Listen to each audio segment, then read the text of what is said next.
Hey guys, welcome back to the channel. Today, we're starting part 1 of an awesome What If Deku Had Multiple Quirks story. If you want to see part 2, drop a comment below and tell me what you think. Don't forget to like, subscribe, and share. Now let's jump into the story. In the swirling darkness of an unreal landscape, a white-haired man cackled as 4 ghosts watched on with varying levels of worry. 4 ghosts, although there were 8 present in total. 2 of the others were off in a corner pouting, a third wasn't really conscious or a ghost, but technicalities, and the 4th was, well, the one laughing. "You know," said the singular woman ghost, leaning towards the youngest-looking member or the group, "when I first got here, I couldn't see the resemblance, but now." The laughter cut off. "Why would you say something so cruel, Nana?" he asked. "I'm just excited for our new bearer. The 9th. You didn't act this way for 8th. Shut up, Yin. You didn't act this way for Nana, either," said an older man. "Banjo. How could you say that? I was thrilled when we were passed to Nana." "Not this thrilled," said the final extremely tall ghost. "You're laughing like..." He paused, thinking. "A witch, maybe. And why are 2nd and 3rd like that?" He waved at the pouting ghosts. "Yeah, you guys can't possibly be that annoyed over Leo 9th, can you?" asked Nana, loudly. "You can't possibly be that angry that Toshi decided to pass us on, even though all for one's dead." 2nd and 3rd did not respond. The other ghost started to chuckle again. Nana's brow pinched. "Seriously? Do you guys know something we don't? 2nd. 3rd. Yoichi. It'll be better if you find out later," said Yoichi, mysteriously, while Nana muttered, "Better for who?" "Now, where were we?" "Checking 9th stats and starting to plug in the stockpile," said En. "Right you are. Let's just..." "Ooh. Ah. 𝐒𝐻𝐸 said in. "If," said Banjo. "I knew I had a bad feeling about this." "What is it?" asked Nana. "I don't see anything that would stop the stockpile from enhancing him, or from, well, stockpiling." "Okay," said Yoichi. "You know how you broke your arm the first time you used the quirk?" "Yeah. A green bone stress fracture. Didn't that happen to all of you, too? Everyone but Toshinori." "I mean, not to me at first," said Yoichi, "but yeah. Thing is, if 9th uses it, he'll powder his bones." "𝐒𝐭𝐻𝐿. What? It's true. But all the training he and Toshi did." "It probably won't powder his bones," said Yoichi, quickly. "Probably.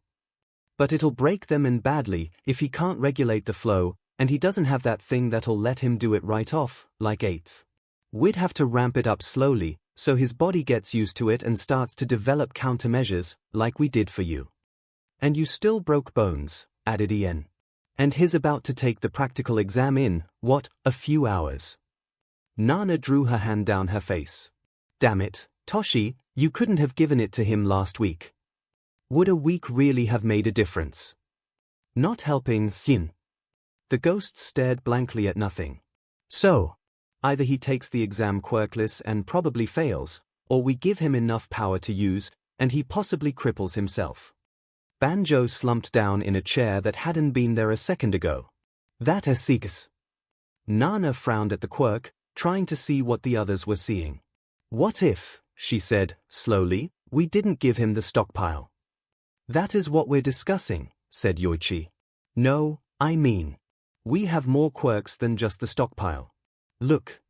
She pointed in a way that was more metaphysical than anything else. "What the hell?" said Banjo, jumping from his chair. "Are those dash?" "Our quirks?" asked En, edging closer for a better look. "Those were not there before." "Looks like one for all hit singularity," said Yoichi, quickly, in a way that wasn't suspicious at all. "Are you sure?" started 𝐒𝐭𝐻𝐿. "After all, there's nothing else it could possibly be."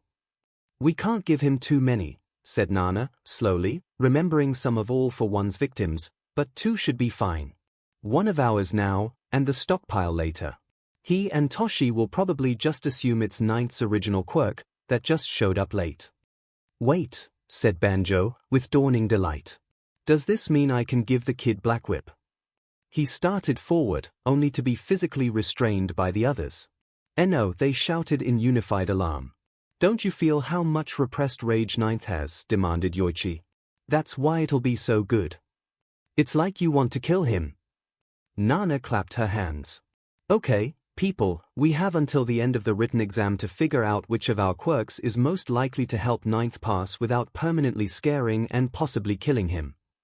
Black Whip's out, said contemplatively, sorry, Banjo. No, you guys are right, said Banjo waving it off. That leaves Float, Smokescreen, Danger Sense, F.A. Jin, and Dash. Don't you dare give him our quirks, shouted Third while Second glared silently. What is your problem? Snapped Nana at the once again unresponsive ghosts. We have Float, Smokescreen, and Danger Sense. Said 𝐒𝐻𝐽. It would be easier if we knew what the practical was, said Yoichi. But we don't know how long this will take. I passed with Float, said Nana, but I also knew I had it and how to use it. Flying-type quirks often took an extra layer of training just to get the right mindset. Yeah, the kid thinking he'll have super strength and focusing on trying to activate it might be a hurdle, here, agreed Banjo. At least Black Whip is pretty reflexive. Ian. Much like Banjo, I would love to pass on my quirk, but... He sighed. I am well aware of my quirk's drawbacks. It might give him more trouble than help to find himself with it without warning. Come on, said Nana. Between the 5 of us, we've got to be able to find a way for a kid with a heart of gold, abs of steel, and nerves of anxiety to pass a test. Anxiety, said 𝐒𝐻𝐽. I have anxiety. Don't say it, warned Banjo. Super anxiety. Banjo launched himself at 𝐒𝐻𝐽, who dodged easily, and they started to tussle. Actually, said Nana. 𝐒𝐻𝐽, I think you have a point. Izuku had been nervous all day. All week, really. Who wouldn't be? This was only the most important test he had ever taken in his entire life. If he passed, his dreams would be in reach. If he failed, visions of All Might's disappointed face danced in his mind's eye. He'd been catastrophizing all day. What if he couldn't use one for all? What if he was kicked out for being quirkless? What if he tripped and fell and broke both his arms and had to go to the hospital and missed the exams? Thank goodness for that nice girl who caught him with the floating quirk. It was so cool. She was so cool. Izuku was so lame. But that didn't explain why he was mentally calculating the likelihood of things like the roof collapsing or the light fixtures falling on him or the doors crushing his fingers or. He needed to stop. He wound through the crowd on the way to the auditorium, hyper-aware of possible collisions and the possible results thereof. If he got hurt before the practical, what would they even have to do for the practical?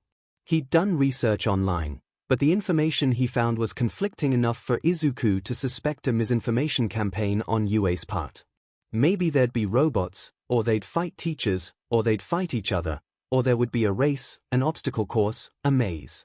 One particular post had claimed that they'd had to stand in front of a panel of heroes and demonstrate their quirk and its potential effectiveness in different fields of heroism. For obvious reasons, Izuku hoped the last one was false.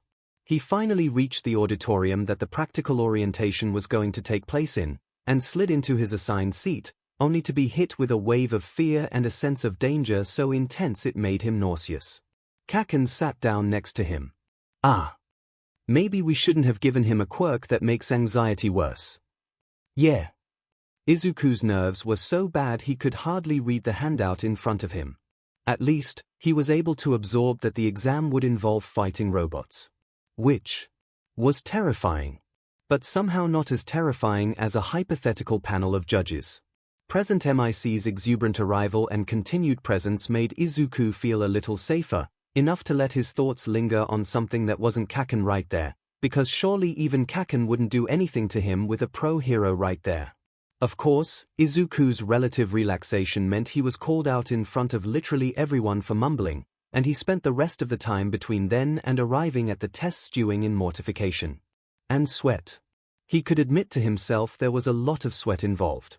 After practically jittering off the bus, dread buzzing in his ears like a swarm of flies, Izuku decided he needed to find some way to distract himself from his nerves while waiting for the test to start. Eavesdropping, quirk analysis, interestingly shaped gravel, anything would do. Oh. It was the girl from earlier.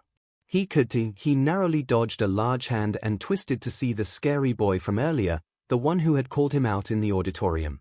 The boy blinked once, with faint surprise, then launched into a lecture about not distracting others. Some distraction. Static seemed to build under his skin, urging him to get ready, get ready, get ready. The sensation swirled with that of mocking eyes drilling into him. The faux city loomed menacingly. And begin. With all the pressure on and behind him, Izuku shot off like a cork. He was soon outpaced by students with mobility quirks, and shortly after that realized he had no idea what he was doing. He rolled out of the way of a one-pointer that broke through a nearby wall. How to fall properly and how not to break his hands with every punch were the only combat techniques All Might had had time to teach him and, despite a spike of trepidation, brought up his fist. Smash, he shouted, plowing his fist into the side of the robot and breaking his hand. Like an idiot. All Might's quirk use instructions sure left something to be desired. Ian patted Yoichi and Nana on the shoulders consolingly. I think it's just sprained. Yoichi covered his eyes. I can't watch. The next second saw the robot destroyed by a laser blast from another examinee who made what was honestly a rather hurtful comment about Izuku not passing. Which, fine, his prospects didn't look all that great right now, did they? Still. From then on, well, apparently a decade of getting bullied kicked in, because he was dodging robots like a pro, but that didn't matter because dodging did not give him points. He yanked another boy out of the way of a two-pointer scorpion tail, levered a piece of rubble off a girl's arm, experimented with throwing rocks at a three-pointer to distract it from a crying mouse-eared child, and then ran from said three-pointer for what felt like miles but realistically couldn't have been, interrupting several fights, cornering two separate groups of students, and briefly riding a two-pointer like a cowboy. He still hadn't destroyed any robots. Unless he could get points for tag-teaming that last two-pointer. Personally, he doubted it, considering the other anti-cooperation rules, but he wished he'd been brave enough to ask. More troubling were all the friendly fire close shaves. He knew no one was actually trying to hit other people that would get them disqualified, but it sure didn't seem that way. On his mad flight from the three-pointer alone he must have warned, pushed, or pulled half a dozen people out of the way of their own or others' quirks, a fact that frightened him far more than the robots. Thankfully, only one had actually hit Izuku, and it was a relatively non-harmful sticky ball thing. The less said about his encounter with the invisible girl the better. Izuku wasn't even sure how he knew she was there. Then the ground started to shake. An earthquake. Now. For some reason it didn't freak him out any more than he already was. Even when the absolutely enormous robot emerged from behind a skyscraper. He should be running, now, shouldn't he? And try to get some points so that All Might wasn't completely disappointed in him. A spike in anxiety and a horrible but commiserate spike in what was shaping up to be a nasty headache made him turn around just in time to see the nice girl put her foot down in a crack in the road, fall, and then get partially pinned by rubble. All with the giant robot bearing down on her. "Ow," she said, just audible over the noise of all the other examinees fleeing and the destruction caused by the robots. Izuku changed directions. On reaching the girl, he put his whole weight up against the boulder and shoved, revealing the girl's rapidly bruising leg. "Can you dash?" She shook her head. "I'm stuck." Izuku grabbed the end of her shoelace and pulled. "Leave your shoe." This did the trick. The girl was up and running, or at least stumbling, away. Izuku made to follow her, but abruptly realized he was stuck to the boulder by those stupid purple sticky ball. Izuku could not, in fact, lift the entire boulder. He had one recourse. Clench his butt and hope one for all deigned to work for him this time. Before he could attempt to break his hand even more, however, a hand slapped the boulder, imbuing it with enough buoyancy to float above the ground. "Come on," shouted the girl, pulling him along. "Your quirk is really cool," shouted Izuku, back. They managed, barely, to stay ahead of the zero-pointer until present mic called time and they both collapsed on the ground. "Well," said Izuku, after the girl released the boulder from her quirk. "I'm not going anywhere." The girl nodded, then turned to vomit. "Oh my gosh. Are you okay?" "Yeah," she said, weakly. "Quirk overuse. I'm fine. Thanks for coming back, by the way, said 𝐒𝐿. You too, she said. I'm Uraraka Okiko. Midoriya 𝐒𝐿. It's nice to meet you. Why, said Uraraka. How do you think you did? I got 28 points, I think. 𝐒𝐿 wilted as much as the sticky ball would let him. Didn't get any. Oh, said Uraraka. But, you saved me. That has to count for something. I guess, said 𝐒𝐿. You know, you don't have to stay here, I know I'm a downer. And kind of annoying. Oh, well, I don't think so. And I'd stay anyway, but I think I messed up my foot. Sorry. Don't be. It wasn't your fault. They were too tired to say much else until some teachers came to help 𝐒𝐿 get free. The air in the mindscape was subdued. All of that, said Nana, and he still broke bones and didn't get any points. And we exacerbated his mental illness. What kind of heroes are we? I still think it was just a sprain, opined in, again. UA has stupid tests, said Yoichi, lying on the ground and hugging a pillow. 𝐒𝐿 showed he has the soul of a true hero. Making a heroics test all about combat is stupid. Stupid UA. Stupid tests. He fell to muttering.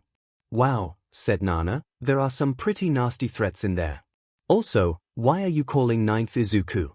I thought the policy was numbers only until we meet for real. Yoichi rolled over. 8th looks happy, said 𝐒𝐻𝐾. The 5 ghosts turned to the last, silent, not quite a ghost. He did, indeed, look happy. Hey, said Nana, approaching and grabbing onto the sides of 8's face. What do you have to be happy about? What's going on in that fluffy yellow head of yours? Maybe he bribed the principal into letting 9th in anyway, suggested Banjo. Or not, he said, raising his hands in surrender as the others glared at him. But, man, I wish there was some way to cheer the kid up. I got in, whispered 𝐒𝐿 without comprehension as he stared at the projected screen. Fat tears wobbled down the side of his face. Then the screen changed to a leaderboard, and I got the highest score. Man, 8th, bribery has limits. Toshinori didn't bribe anyone. 𝐒𝐿 expected his anxiety to subside, one way or another, once the exam was over. As always, the universe set out to prove him wrong. Home was more or less okay. But, for some reason, minor household repair issues started to bother him so much he spent the rest of weekend working on them. Then there was school, which was even more hellish than usual, despite being exactly the same as it had been since the sludge incident. 𝐒𝐿 was way too aware of how much of a threat everyone there was to him, specifically. Especially the teachers. His hypervigilant state did keep him from getting smacked quite so much by the teachers, or cornered by fellow students as much as usual, but it also led him to hide in the library storage room. He'd never be able to look at the librarian the same way again. Not knowing she kept multiple copies of books by anti-Quirkless hate groups on hand. And all through the week, he got nothing but silence from All Might. But the end of the week came, and with it a letter from UA, which told him What do you mean, first place? I don't know, Nana, Banjo makes a good point. Don't take his side just because he was your predecessor. You all know a one-for-all holder would never resort to such devious Yoichi. Why are you making that face? In an unjust world, bribery can be a tool for justice. I'm sure 8th didn't have to, though. That's it, I'm not talking to any of you anymore. Anyway, said All Might, wiping BLD from his mouth and glancing nervously at the other beachgoers. Congratulations, young Midoriya. 𝐒𝐿 felt his lip wobble. You're not mad that I couldn't use one for all? Not at all. Actually, in some ways this might be better. We'll have some time to experiment privately. And if you're in school when it finally turns on, well, we'll just say you're a late bloomer, alright? Okay, sniffed 𝐒𝐿, rubbing his eyes. I couldn't use it. What if hey, it's alright, my boy. No need to cry. You passed the entrance exam without using a quirk at all. You should be proud. Even with a quirk, it's an incredible accomplishment. Also, just so you know, I had nothing to do with the selection process. Just in case you were worried about favoritism. 𝐒𝐿 sniffed and nodded. What a strangely specific denial. Banjo, usually I'd be reveling in the chaos, but I think Nana is seriously considering ghost murder right now. Maybe you shouldn't insult her kid anymore. You and 𝐒𝐭𝐻 would protect me, right? Don't take this the wrong way, but I'd sell you to Satan. For one corn chip. So would I, it's been way too long since I've eaten.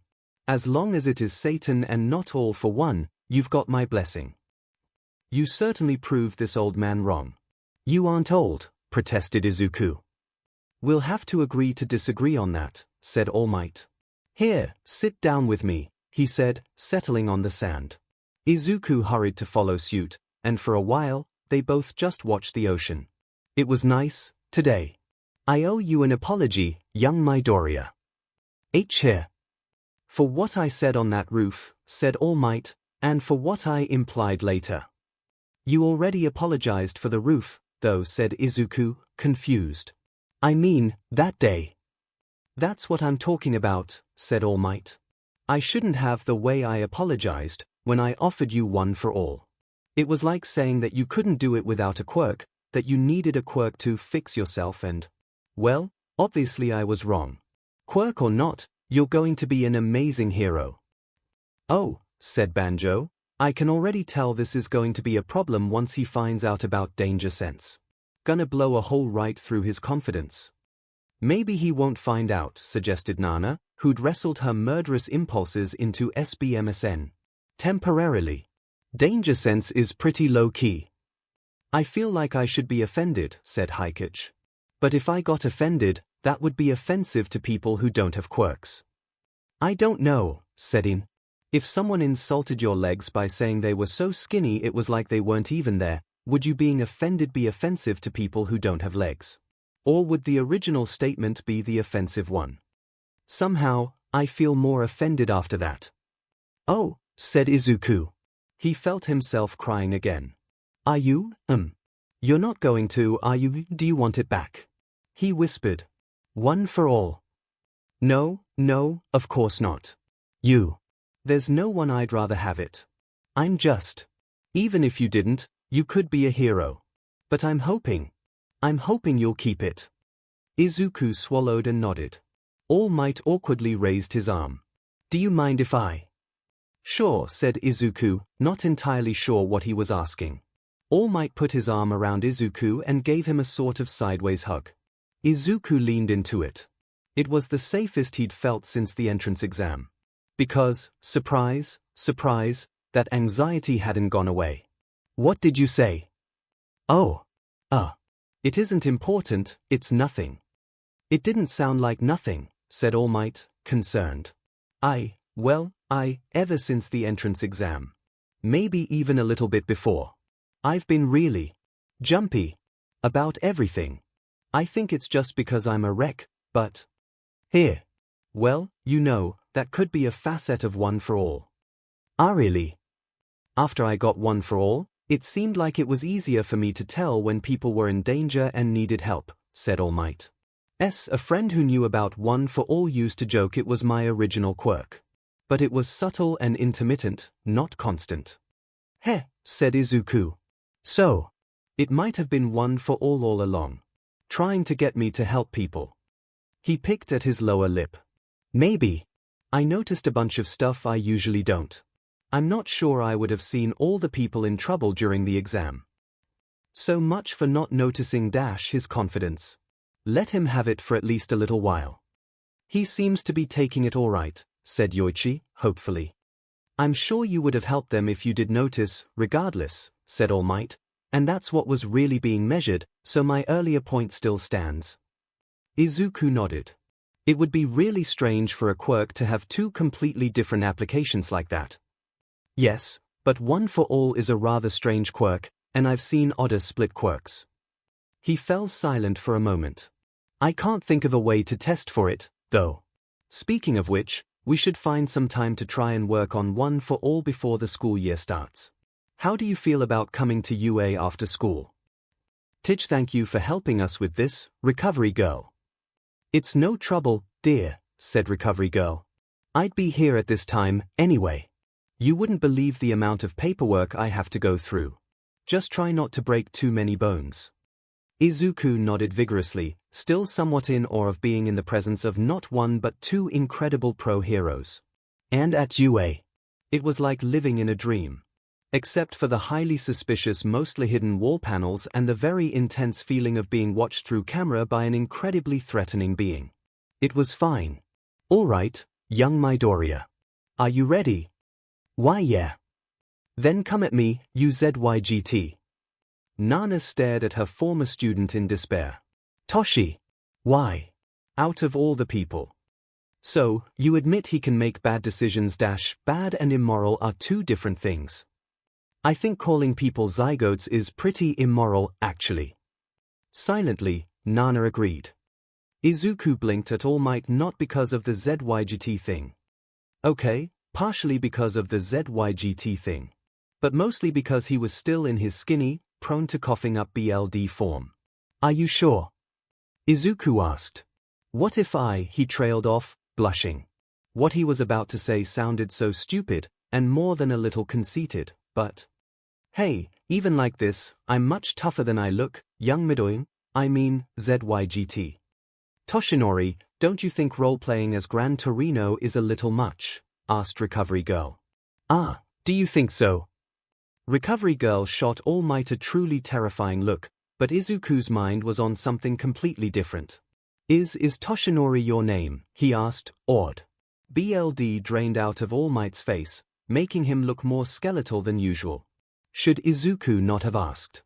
Was it supposed to be secret? Oh no.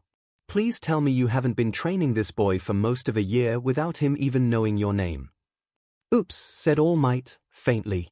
He did do that, didn't he? Asked Yoichi, his eyebrows almost touching his hairline. Nana, your boy is a disaster.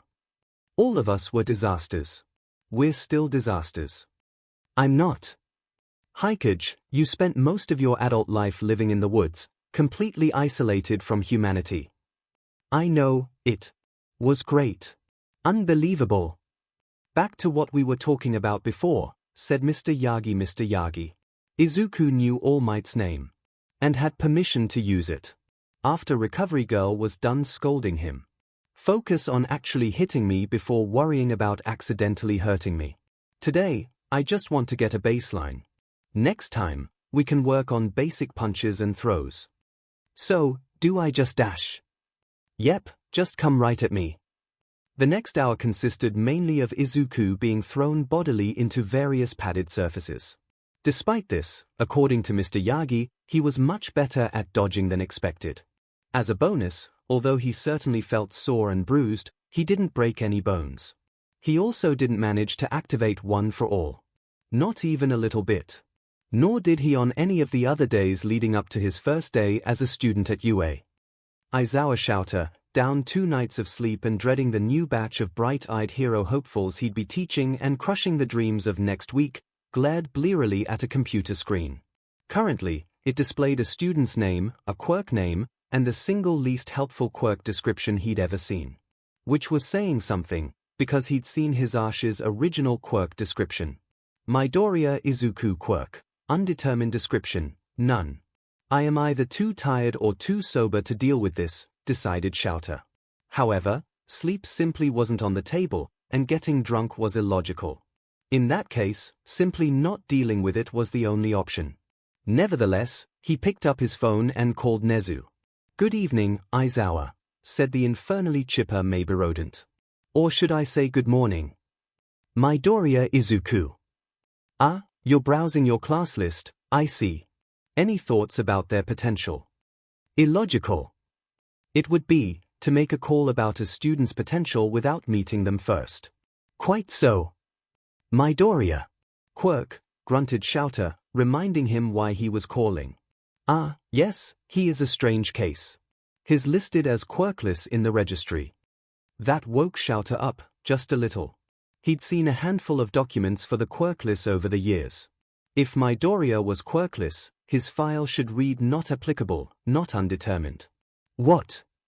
I have reason to believe that he might have been diagnosed in error, said Nezu.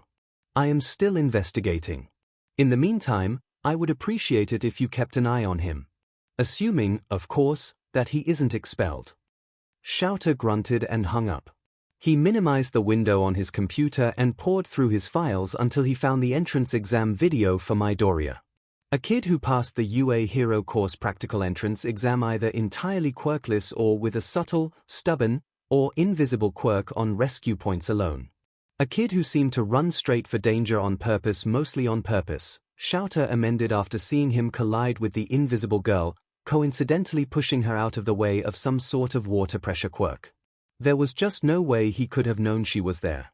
A kid who had almost certainly faced brutal quirk harassment since the time he was 4 and most likely possessed the self-confidence and trauma to match. Least he's good at dodging, muttered 𝐤𝐻𝐻. He rubbed at one grainy-feeling eye and pulled his sleeping bag closer around his shoulders. Kid wasn't all that bad at falling, either. Some light martial arts instruction, maybe. He paused the video and reopened Midoriya's file, flipping to school and admission records and exam results. He usually didn't look closely at this part of the file. It was enough for him that the students passed, but exceptions. Speaking of exceptions, Midoriya's file was a mass of contradictions. Unusually high written test score that didn't correspond with middle school grades. Dozens of citations and black marks on his disciplinary record that should have kept him from even being invited to take the exam, but a letter of recommendation from All Might. He frowned at the last one. There was no way. He shook his head and clicked on the link at the bottom of the file. It brought him to a HeroTube video about a year old. A hostage situation with a vaguely familiar middle schooler and slime-like villain. Also, a bunch of heroes, but none of them seemed to be addressing the suffocating child. 𝐤𝐻𝐻 felt his lips curl. Even if this was in the past.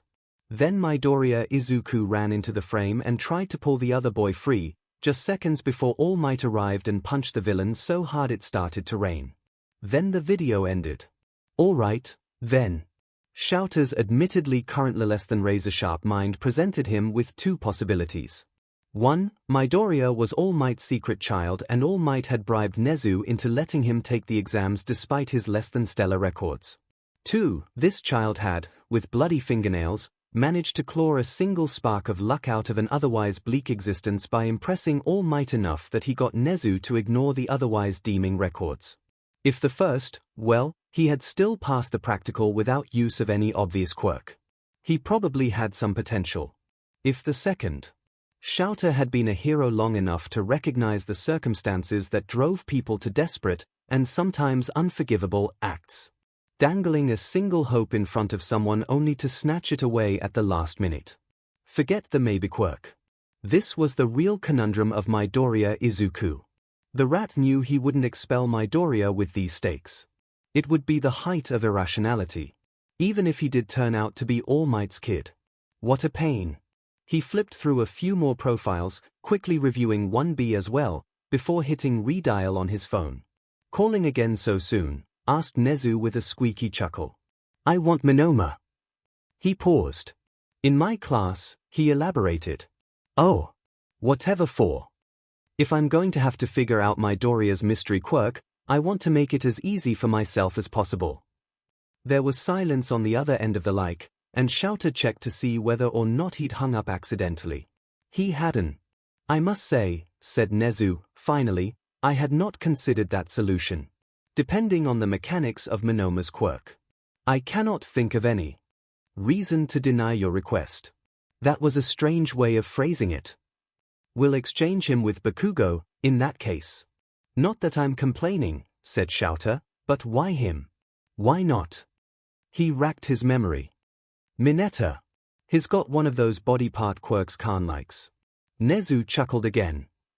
Normally, I would pick Mineta, but, by my calculations, a classroom that contained both Monoma and Bakugo would be demolished within 30 minutes of their arrival.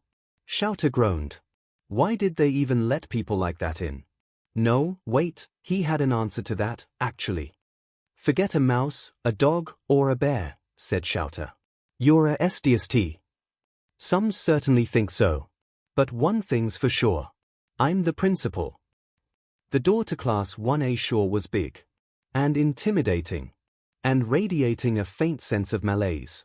But, then, Izuku's middle school classroom had done far worse, so. He opened the door. No Kaken. thank goodness. He must be in the class B, then, because there was no way he'd let Izuku beat him to school. The strict boy from the entrance exam was there, though, and, oh, dear, he'd noticed Izuku and was coming right for him. Oh, gosh, and the invisible girl was here, too. He felt himself blushing furiously. Still better than Kaken. Hello, he said, rather loudly. I'm from semi-private academy. My name is Ida Tenya. Oh, I'm from Aldera Middle School, said Izuku. Was stating the name of your middle school a normal thing? He hadn't read about this in any manga. I'm Midoriya Izuku. Pleased to meet you. He moved his arm in a rather robotic fashion, taking a deep breath. Oh, no, was he about to yell at Izuku again? Danger sense isn't even going off right now, Izuku, said Yoichi, despairingly. Why are you still so nervous? Maybe we never really gave him danger sense after all, and it was his natural anxiety the whole time. Please stop denigrating my quirk. Midoriya. You perceived the true nature of the practical exam. Meanwhile, I was blind. I misjudged you. I hate to admit it, but you were the superior candidate. Oh, that was nice, but I didn't perceive anything, though. I had no idea rescue points were a thing. I was mostly just trying not to die. Ah, that curly hair. It's Midoriya. Oh, Uraraka. Please, let him have remembered her name right. Yeah, said Uraraka, smiling brightly. Oh, too cute. I'm so glad you're in my class. I was so worried I wouldn't know anyone here. Why yeah. This is Ida, by the way, said Izuku, trying to get attention off of himself. Nice to meet you, Ida. It's nice to meet you as well, Uraraka. Yeah. So, we've got the entrance ceremony and guidance sessions today, right? I wonder who our teacher will be. They're all supposed to be pro-heroes, right? Started Izuku. If you're here to socialize, then get out. That's a teacher, said Yoichi. Why are you saying that like you've never seen one before? Asked Banjo. I've seen teachers before, said Yoichi. I've seen all of your teachers. The ones you've had while you had one for all. Okay, now you're saying that like you've never had teachers. Yeah, that is kind of strange, Yoichi, said Nana. I had professors, said Yoichi. Still weird. I went to college. And med school. Did you graduate? Asked Ian, interested. No. Why not? My brother kidnapped me, kept me in a vault for a while, and then I died. I didn't know what I expected, said N, shaking his head. Wait, weren't there several years between the vault and the whole dying thing? Yeah, but I'm ignoring them. Because. Banjo hooked his thumb over his shoulder at second and third. Yep, said Yoichi. Todoroki. You were the highest scorer on the recommendation exam. See how far you can throw this ball with your quirk. Stay in the circle. Anything else goes. A boy with white and red hair stepped forward, scowling faintly. He took the ball and stared at it. Time is valuable, Todoroki. And then there was a glacier. Izuku felt his jaw drop. How was he supposed to compete with that? My name is Monoma, said a blond boy, offering his hand. Izuku stared at it a moment before remembering handshakes were a thing. Midoriya, he said. Monoma then offered his hand to Uraraka and Ida as well. I look forward to experiencing UA's superior brand of education with you, he said. Izuku laughed nervously. You're confident, he said, glancing at the track where two other students were doing sprints. It would be their turn soon. But of course. Monoma struck a sort of pose, fingers splayed out on his chest. I welcome this sort of challenge, this opportunity to prove myself. It just goes to show, UA only accepts the best of the best. Monoma was called away to the starting line a moment later. 2 good, 1 dud, he mumbled under his breath. What did that mean? Then Monoma was at the starting line, and he was using Ida's quirk. Did he have a copy quirk? That was so cool. Is that what he meant by good and dud? Did he see that Izuku didn't have a quirk? Oh, no. What if he told everyone? Even if people were being nice to him now? What's wrong? Asked Uraraka. said Izuku. Nothing. Oh, gosh, said Yoichi, crying. I just want to wrap him up in a warm blanket. You deserve friends. Yeah, kid, it'll be okay, said Banjo. Bakugo's just a freak. And so was your whole school. Place gave me MLA flashbacks. Sure glad they aren't around anymore, agreed In. All in all, Izuku didn't do terribly. Especially given that he didn't actually have a quirk, and this was a quirk assessment. At least, he didn't think he did. At least, he hadn't tripped or hurt himself. It had, in fact, been a rather good day. No kaken. No bullies. The teacher had clear standards and requirements, and he stated them up front. He had been getting bad vibes from the short, purple-haired kid, and he'd noticed other people frowning at him, especially the girls. But he hadn't been able to put his finger on why, even though he had been watching him carefully during his turns. Other than that, UA really was the best. By the way, no one's getting expelled. It was a logical ruse. Monoma raised his hand. What is it? I must object, said Monoma. You want someone to be expelled. In fact, I insist. To allow this to continue would blemish the reputation of the school. Well said, Monoma, exclaimed Ida. Living up to the reputation of UA and all the alumni who have come before us is a duty of us students. But what blemish are you talking about? Surely, as Mr. Aizawa said, we all went plus ultra. Maybe so, but my concern has more to do with moral standards. If you kids keep going like this, I'm just going to go to sleep. You're giving me a headache. Izuku caught movement out of the corner of his eye, and a wave of unease went through him. He turned to see, Hey, what are you doing? He demanded, shocked and more than a little horrified. Once again, he was mortally embarrassed on behalf of the invisible girl. I wasn't doing anything, said the small purple boy. You were looking up her skirt. It isn't like there's anything to see. The invisible girl gasped and quickly moved away. Gross, she said. That's terrible. See, said Monoma, wildly. This is what I'm talking about. Next time, said Aizawa, get to the point faster. Time is valuable. Mineta. What? You're expelled. What? You can't do that. Go complain to Nezu. UA really was the best. Midoriya. Okay, never mind. He was doomed. Completely doomed. Monoma. I want to talk to you after class. The rest of you are dismissed. Izuku stood nervously as Uraraka and Ida bid him goodbye. Was this it? Was Aizawa going to expel him after all? At least it wasn't in front of absolutely everyone. But what was Monoma doing here? Speaking of which, Monoma looked nervous, too. Was he okay? Surely, Aizawa wasn't going to expel him, too. Is this about me using other people's quirks? Demanded Monoma. Because you said anything goes. I wasn't cheating. You can't expel me. Oh. There was some trauma there. Izuku could tell. Did people make fun of him for his quirk? I'm not going to expel you, said Aizawa, looking up at them from where he laid in his sleeping bag in the grass.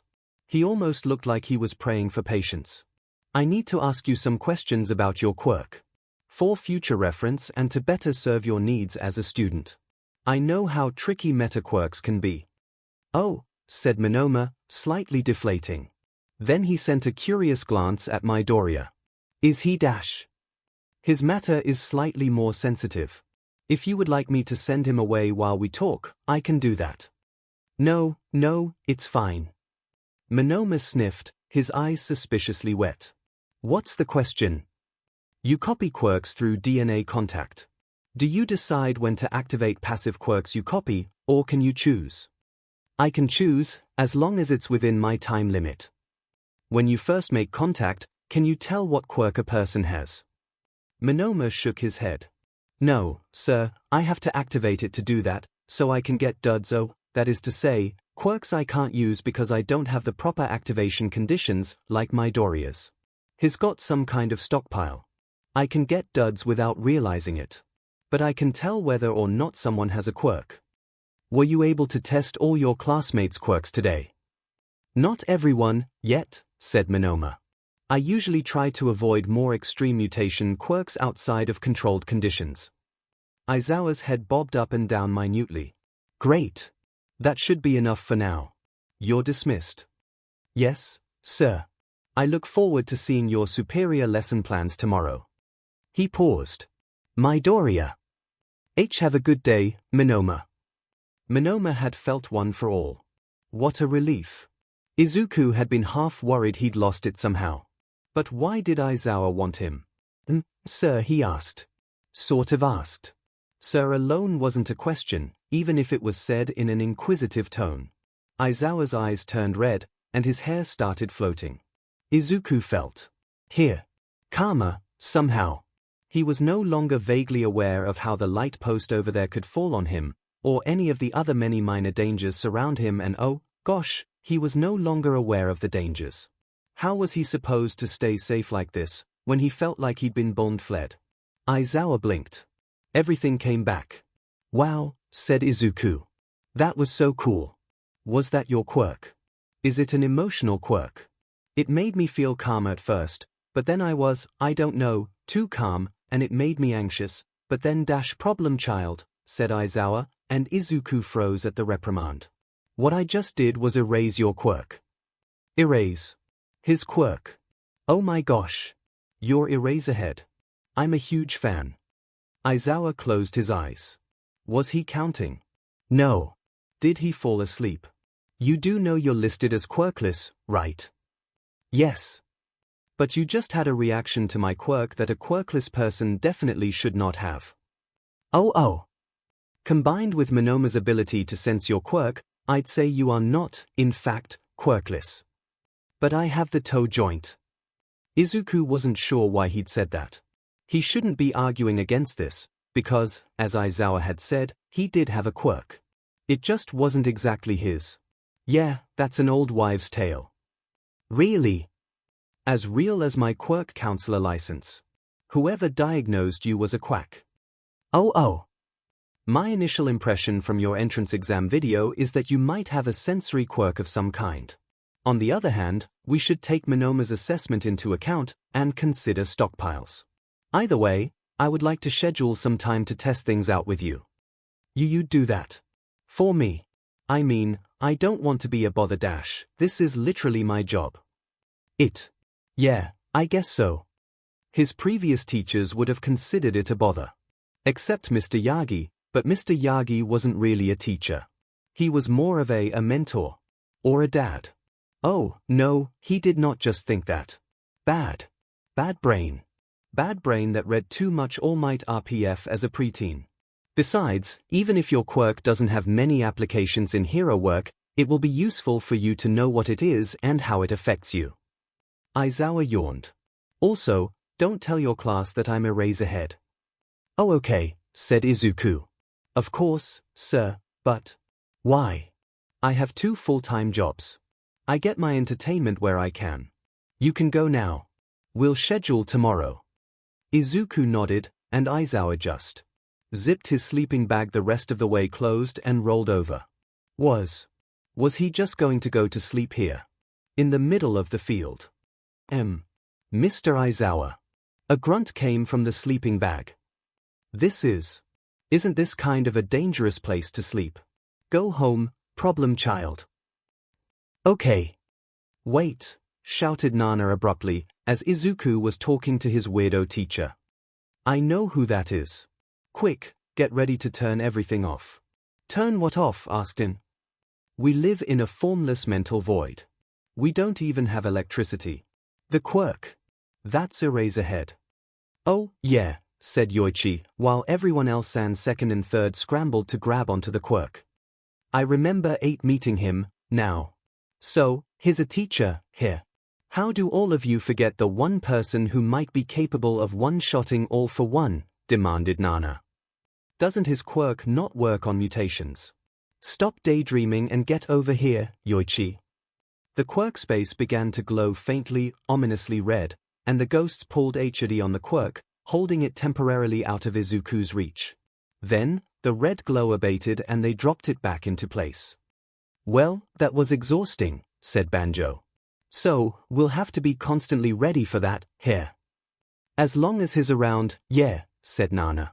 Why did we just do that, anyway, asked Tien. So we can continue to masquerade as a normal, non-haunted quirk. We could have just let him think he didn't have a quirk, or that the anxiety-super anxiety isn't part of it. Yoichi gasped, as if scandalized. You'd want us to lie to Izuku? Okay, seriously, what is up with you and Nine? Asked In. Despite not having a body, Yoichi began to visibly sweat. Nothing at all. I just think he's neat. If you're going to lie to us, can you not do it with 𝐼𝐺? Asked Nana. No, actually, I can get behind this, said Ien. Would you say Izuku has vibes? Yoichi nodded solemnly. Young Midoriya. Izuku shrieked and jumped back from the sudden sound as All Might emerged from an otherwise innocuous bush. Both of them froze, staring at each other. Are you, said All Might, hesitantly, sounding much more like he did in his small form than usual, all right? I think so. That's good, then. All Might coughed slightly into his fist. I was wondering if you had a few minutes. Of course, said Izuku, immediately. Then allow me to lead the way. All Might led him through a door labeled staff only and immediately deflated.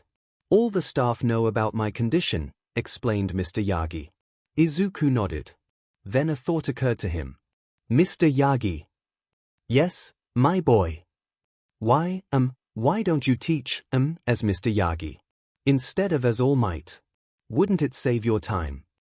Mr. Yagi stopped and scratched his head. I hadn't really thought about it before, he admitted. But part of the reason I took this job, other than wanting to help train the next generation of heroes, of course, is that I want to get people used to the idea that I am going to retire. He tugged on one of his bangs. Also, I'm not sure if my qualifications to teach are quite up to par without my reputation. I'm sure it would be fine. You're the best, after all. Mr. Yagi chuckled. I'm glad you think so, he said. Then he reached behind him and opened a door. In any case, my office. Wow, said Izuku, quietly, stepping in. All Might's office. Who knew when he'd get another opportunity like this again? He kept his eyes wide to drink in the details. The rather sparse details. The office was rather bare. Which made sense, seeing as All Might was a brand new teacher. It was sort of disappointing, as thrilling as it was. Mr. Yagi sat down behind the desk and gestured for Izuku to take one of the other chairs. It had a lot of cushioning. A lot. Izuku sank down into the fluff as Mr. Yagi fiddled with a drawer on his desk. He got the drawer open and pulled out a notebook. A notebook of the same brand Izuku liked to use, actually.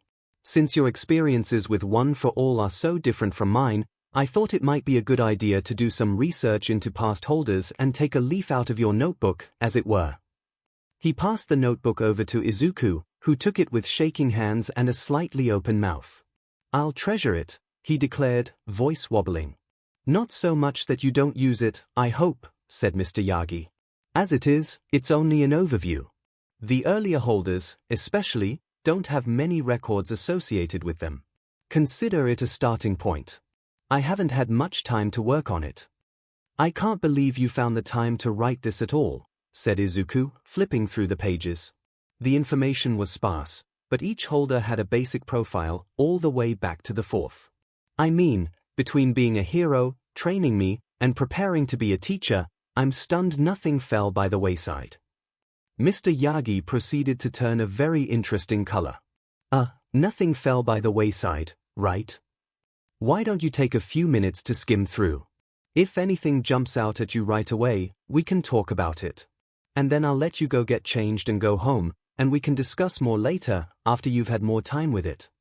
Okay, said Izuku. He'd start with just the basic profiles. Name, date of birth, date of death, quirk. Wait, those ages. They all died young, he said, softly. Hero work is dangerous, said Mr. Yagi, hand going to his side. There's something else, isn't there? Not something you need to worry about. I took care of it, years ago. The hand holding his side spasmed slightly. 6 years ago? Asked Izuku, aware he was pushing his luck. But this sounded both important and relevant. There was a long pause. Yes, said All Might, finally. A villain with a longevity quirk. He had a history with the first user. Izuku got the feeling that was an understatement. It also seemed unlikely that the only application of the villain's quirk was longevity, given what he'd done to All Might. But the subject was clearly making All Might uncomfortable, so he dropped it in favor of burying his nose in the notebook again. Social fumbles aside, this was the most secure Izuku had felt for a while. The sixth user had a smoke quirk. Yes, it seems so. Although it doesn't seem to have been actual smoke, but a biological compound. I wonder if that has anything to do with all the steam you release when you deflate. Actually, he flipped back through the quirk. I wonder if you're using float, too, subconsciously, when you jump. What? I mean, said Izuku, I noticed, when I grabbed your ankle and also in videos of you your hang time is kind of messed up. You're in the air for longer than you should be, but it isn't, like, consistent. Plus, you can change direction mid-air, which I thought was because you were shooting out blasts of air pressure with your quirk, but with me on your ankle, you definitely didn't do that. There was a forum I was on where some people thought your quirk tapped into magnetic fields, somehow, but that doesn't make any sense, because you'd expect a lot more electronic interference and that similar locations would produce similar results, given the Earth's magnetic field, but they don't. But subconscious, low-level use of a telekinesis-based flying quirk would explain everything. If we take into account what you said about my anxiety after the entrance exam, then that's minor expressions of 3 out of 4 of the quirks listed here, not counting the base stockpile and enhancement quirk. Do you think the unknown quirks of the second and third users might have partially manifested for you as well? Have you experienced anything else that's atypical for a strength enhancement quirk? Mr. Yagi stared at Izuku. Oh, no, he'd gone too far. Nothing immediately comes to mind, my boy, he said, faintly. But magnets? Really? I told you it didn't make any sense. Mr. Yagi rubbed his chin. There might be something, but it's too unclear to say either way. I'll keep an eye out. It's just a lot to take in. I thought One for All was done surprising me. When has it surprised you before? Oh, under the influence of certain mental quirks, you can wind up hallucinating the previous users. Hallucinating? Yes. But being under the influence of a mental quirk is always the larger issue, so. Mr. Yagi, said Izuku. That's really the kind of thing you should let people know about up front. Is it? The ghosts all stared at Nana. Hey, don't blame this on me. None of us explained that kind of stuff before passing One for All on. In our defense, said Ian, half raising a hand, we were usually dying when we passed it on. More importantly, said 𝐒𝐭𝐽𝐻, do you think Ninth is right about the quirks? It would make sense, mused Yoichi. Although then we'd have to wonder why Black Whip didn't manifest similarly. Is it too much for me to get someone to use my quirk? My extremely awesome quirk, that has no downsides. It is powered almost exclusively by rage. No downsides. No downsides. Aizawa passed him an envelope labeled Quirk Counseling, along with the standard schedule and orientation packet he was handing to everyone else. It didn't look like any of his classmates had noticed, though, for which Izuku was grateful. He didn't want to be known as a weirdo who didn't know what his own quirk was. He heavily suspected he was tapping into danger sense, somehow, but he didn't know how, and the fourth user of One for All had lived so long ago there weren't any records of him. Not easily and publicly available. Everything Mr. Yagi had written in his notebook that Izuku had probably stayed up way too late reading. And texting Mr. Yagi about it. And comparing it to his notes. And texting Mr. Yagi about that. And reviewing old All Might compilations and theory threads. And having Mr. Yagi threaten to call his mom if he didn't go to sleep. About the fourth user had been retrieved from the journals Mr. Yagi's mentor had passed down, according to one of the source notes in the margin. Mr. Yagi had really neat, small handwriting, which Izuku wouldn't have ever expected from his large, dramatic signatures as All Might, and his notes were meticulous and carefully cited. If Izuku didn't know better, he would have thought it belonged to a secretary. But despite Izuku's suspicions, he didn't actually know. He didn't know its range, what it defined as danger, whether or not it ranked dangers, how to distinguish it from normal anxiety, or, well, anything, really. And he would really like to. He opened the envelope quietly. Inside was a handwritten note instructing him to pick one of 3 schedules for quirk counseling and return it to Aizawa by the end of the day. The other pages were printed, with times and possible locations. Options for both before and after the school day. Izuku felt his eyes tearing up. This was easily the nicest thing a teacher had ever done for him. Although he was nervous about being alone with Aizawa. Some of his other teachers, when they asked him to stay after class, it was not good. Nothing bad happened, not like in movies or TV shows or the awareness videos the school had shown sometimes. The teachers didn't hurt him, really, didn't do anything to him, other than talk or yell, mostly, but it still wasn't good. Maybe he could ask Mr. Yagi or Recovery Girl to sit in. But he already felt bad, taking up so much of their time. He picked one of the after-school schedules. He was already staying late on the other days to work with Mr. Yagi, and if something did go wrong, he wanted to have the night to recover before he had to face Aizawa again in class. He put it to the side, so he'd remember to give it to Aizawa before he left, then looked over the class schedule. Homeroom, math, hero art history, and English in the morning. At least this morning. The history classes alternated with something called Heroics Applied Science and Hero Law and Ethics. Afternoons, meanwhile, were entirely occupied by hero basic training. And every class would be taught by a pro hero. He wondered if it would be rude to ask for their autographs. Shouter grunted as Hisashi flopped down onto the couch next to him on the couch in the staff break room. What a morning! I just love seeing all those bright little faces at the beginning of the year. Anyone have a favorite first year yet? Shouter kicked Hisashi through his sleeping bag. Sadly, this had no effect on the man. I think mine might be the little green guy. He's the only one who was actually paying attention, and you know how rare that is, when everyone is anticipating their first heroics lesson. The rest of us just pale in comparison. Shouter attempted to kick Hisashi again, this time for an entirely different reason. Midoriya was already All Might's favorite probably, he did not need more pull with the staff. I know who my least favorite is, said Khan. Kid's certainly dedicated and competitive, but I wouldn't be surprised if he threatened his middle school teachers into giving him those glowing reviews. His personality needs a lot of work. How did you get Nezu to saddle me with Bakugo, anyway, Eraser? I had nothing to do with it. Don't give me that, I was going to have Minoma. At least he's a team player. You're being illogical, said Shouter, zipping his sleeping bag closed over his face. How about you, Nemurai? Asked Hisashi, cutting off Vlad King vs. Eraserhead round 500. It's hard to choose. They're all so cute and eager. Full of the passion of youth. I think they're all my favorite. You always say that. The door opened and closed. All Might. What about you? Any favorites yet?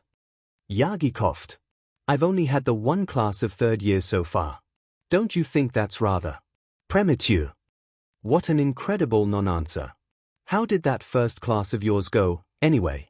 They didn't sour you to the whole idea of teaching, did they? Not at all. The students were wonderful. The third years are very advanced, aren't they?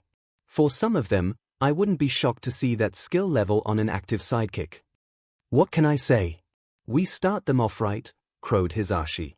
They did seem a little surprised by the scenario, however. So was I, to be honest, said Snipe, who was in charge of the third years. Was it no good? It was fine.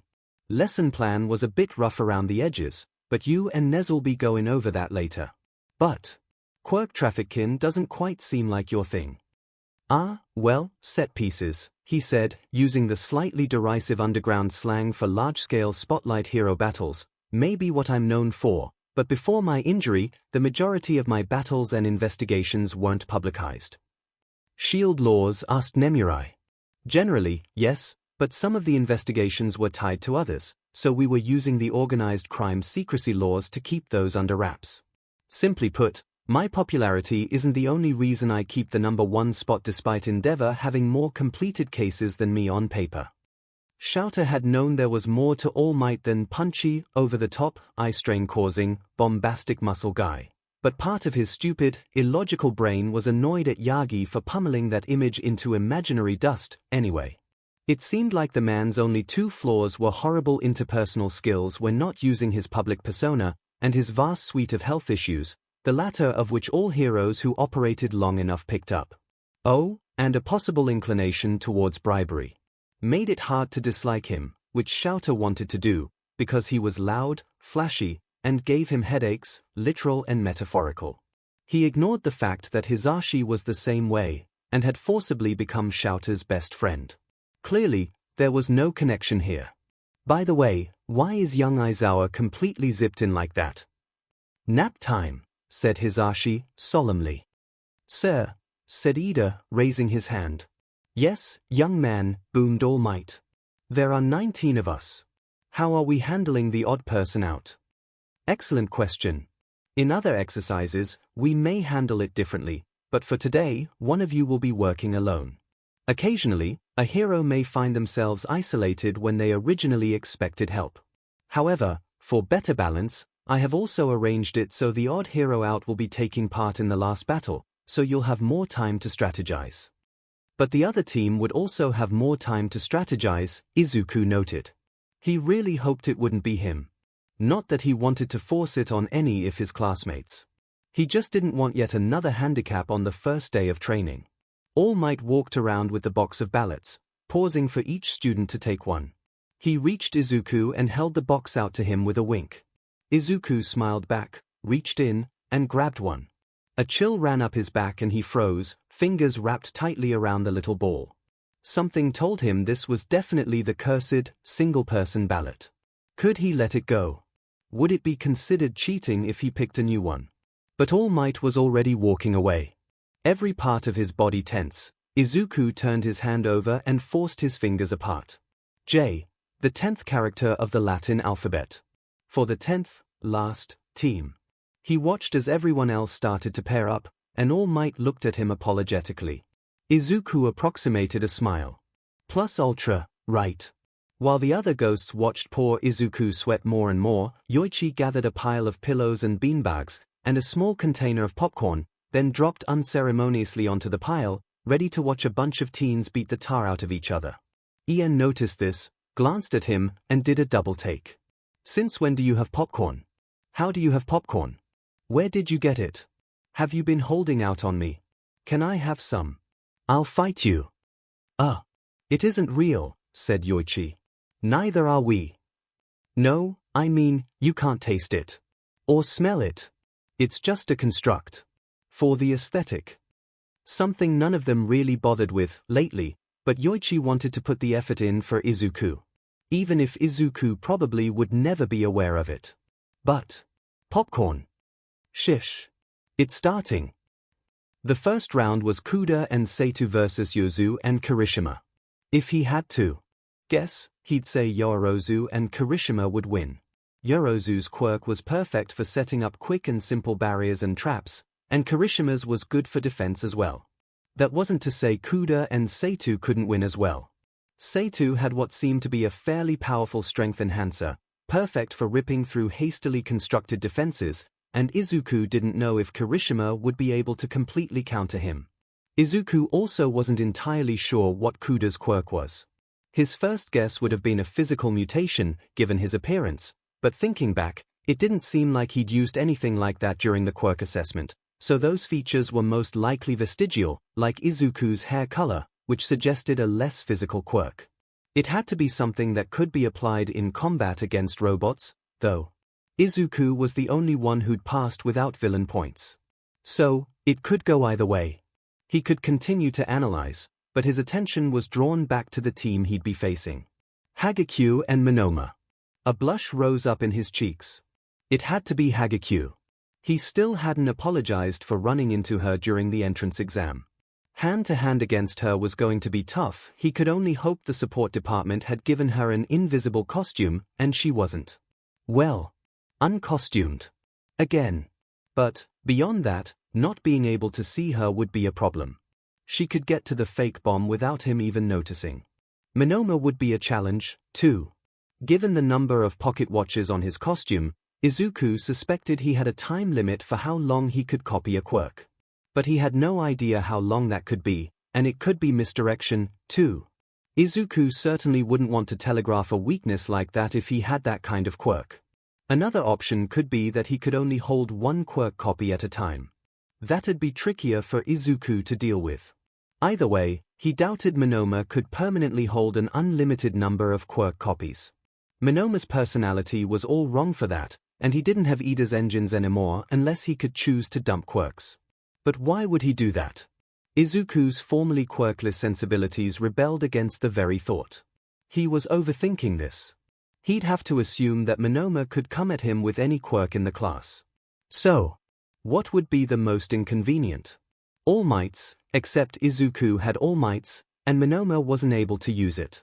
Oh, and that could be a problem, couldn't it? Could Monoma be able to tell All Might didn't have a quirk anymore? Well, judging from what he was seeing right now, Izuku really didn't want him to take Yorozu's quirk. It was sort of terrifying. Other scary ones would be Todoroki. He'd launched that ball with a Glacier and Tokoyami Ascension quirk. So cool. But he thought Monoma would avoid Shuji and Asui full-body mutations. Other than that, Monoma would probably wait and see who did the best, or which quirk would work best with Hagekyou's. He'd have to take Hagekyou's quirk into account, too. What if they both came at him invisibly and naked? Izuku would die. Each battle lasted for up to 15 minutes, not counting the 10 minutes the villain team had to set up. That's how long Izuku had to defend the fake bomb. As the defender, Izuku had another handicap. He only had to fail once to fail entirely. No. Stop that. This was a school exercise, and All Might wasn't going to expel him. Losing would SCK, but he'd be together with half the class on that front. The important thing was learning from the experience. And not getting too hurt. Right. He returned his gaze to the screen as the match started. "We're a sentient quirk, too," said Banjo. "Aren't we cool?" "He doesn't know we're sentient, though," said Yoichi. "Also, he spent like 2 months straight gushing about how cool One for All was when we were with 8th. Didn't you get enough?" Banjo sulked. "It isn't the same." "Speaking of Monoma," said he, "why didn't you slap his little grabby hands away from One for All yesterday?" Because a late bloomer is one thing, but someone confirmed not to have a quirk suddenly having bone-breaking super strength. Yeah. No. Yagi might have beaten my brother, but that doesn't mean everyone who worked for him is gone. 8 never knew about Garaki at all. "Way to bring down the mood, Jin," said Banjo, elbowing the younger ghost.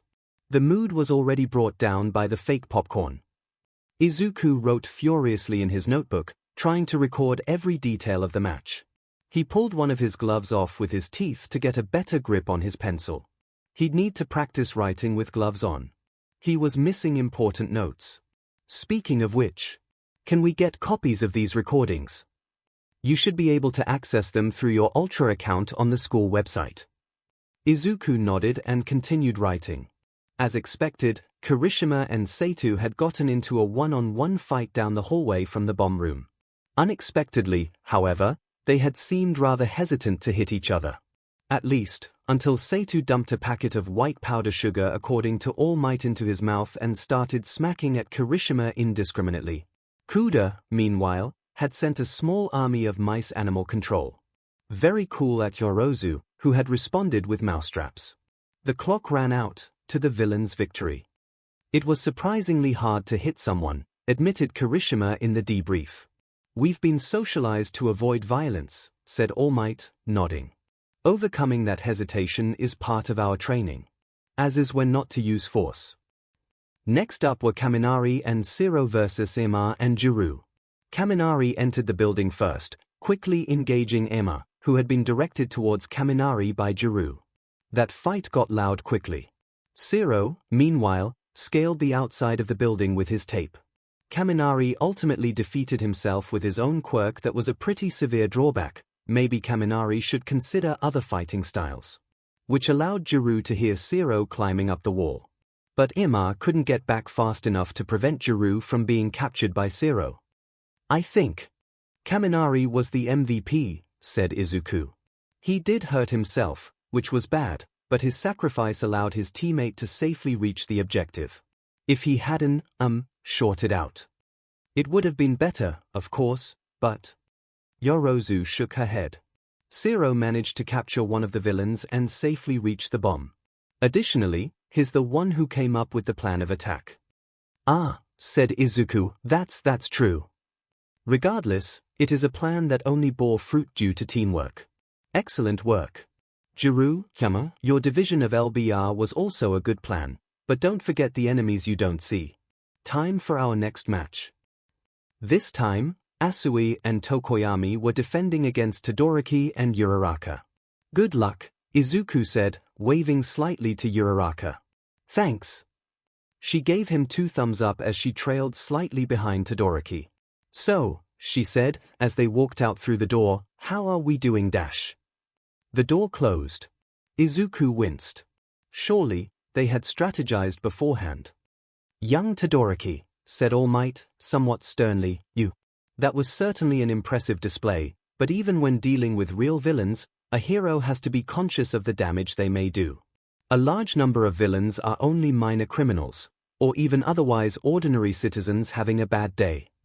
That's not what the media says, mumbled Todoroki, though he looked pale as Medibots carried Asui from the scene. The media is full of sensationalists. And even if it weren't, Asui isn't a real villain. There is a difference, he said, very gently, between going beyond and going too far. All Might paused. Todoroki hunched his shoulders.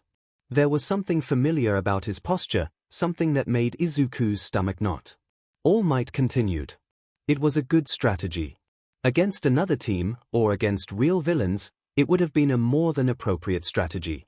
In fact, it was even an appropriate strategy in this case, since you didn't know Asui had trouble with cold temperatures. But when you encountered her in the hall and noticed how poorly she was doing, you should have hit the emergency stop button. Instead of laying down more ice when Asui struggled to get free, which was what actually happened. Why didn't you stop the match? He didn't sound accusatory. Just flat and resigned.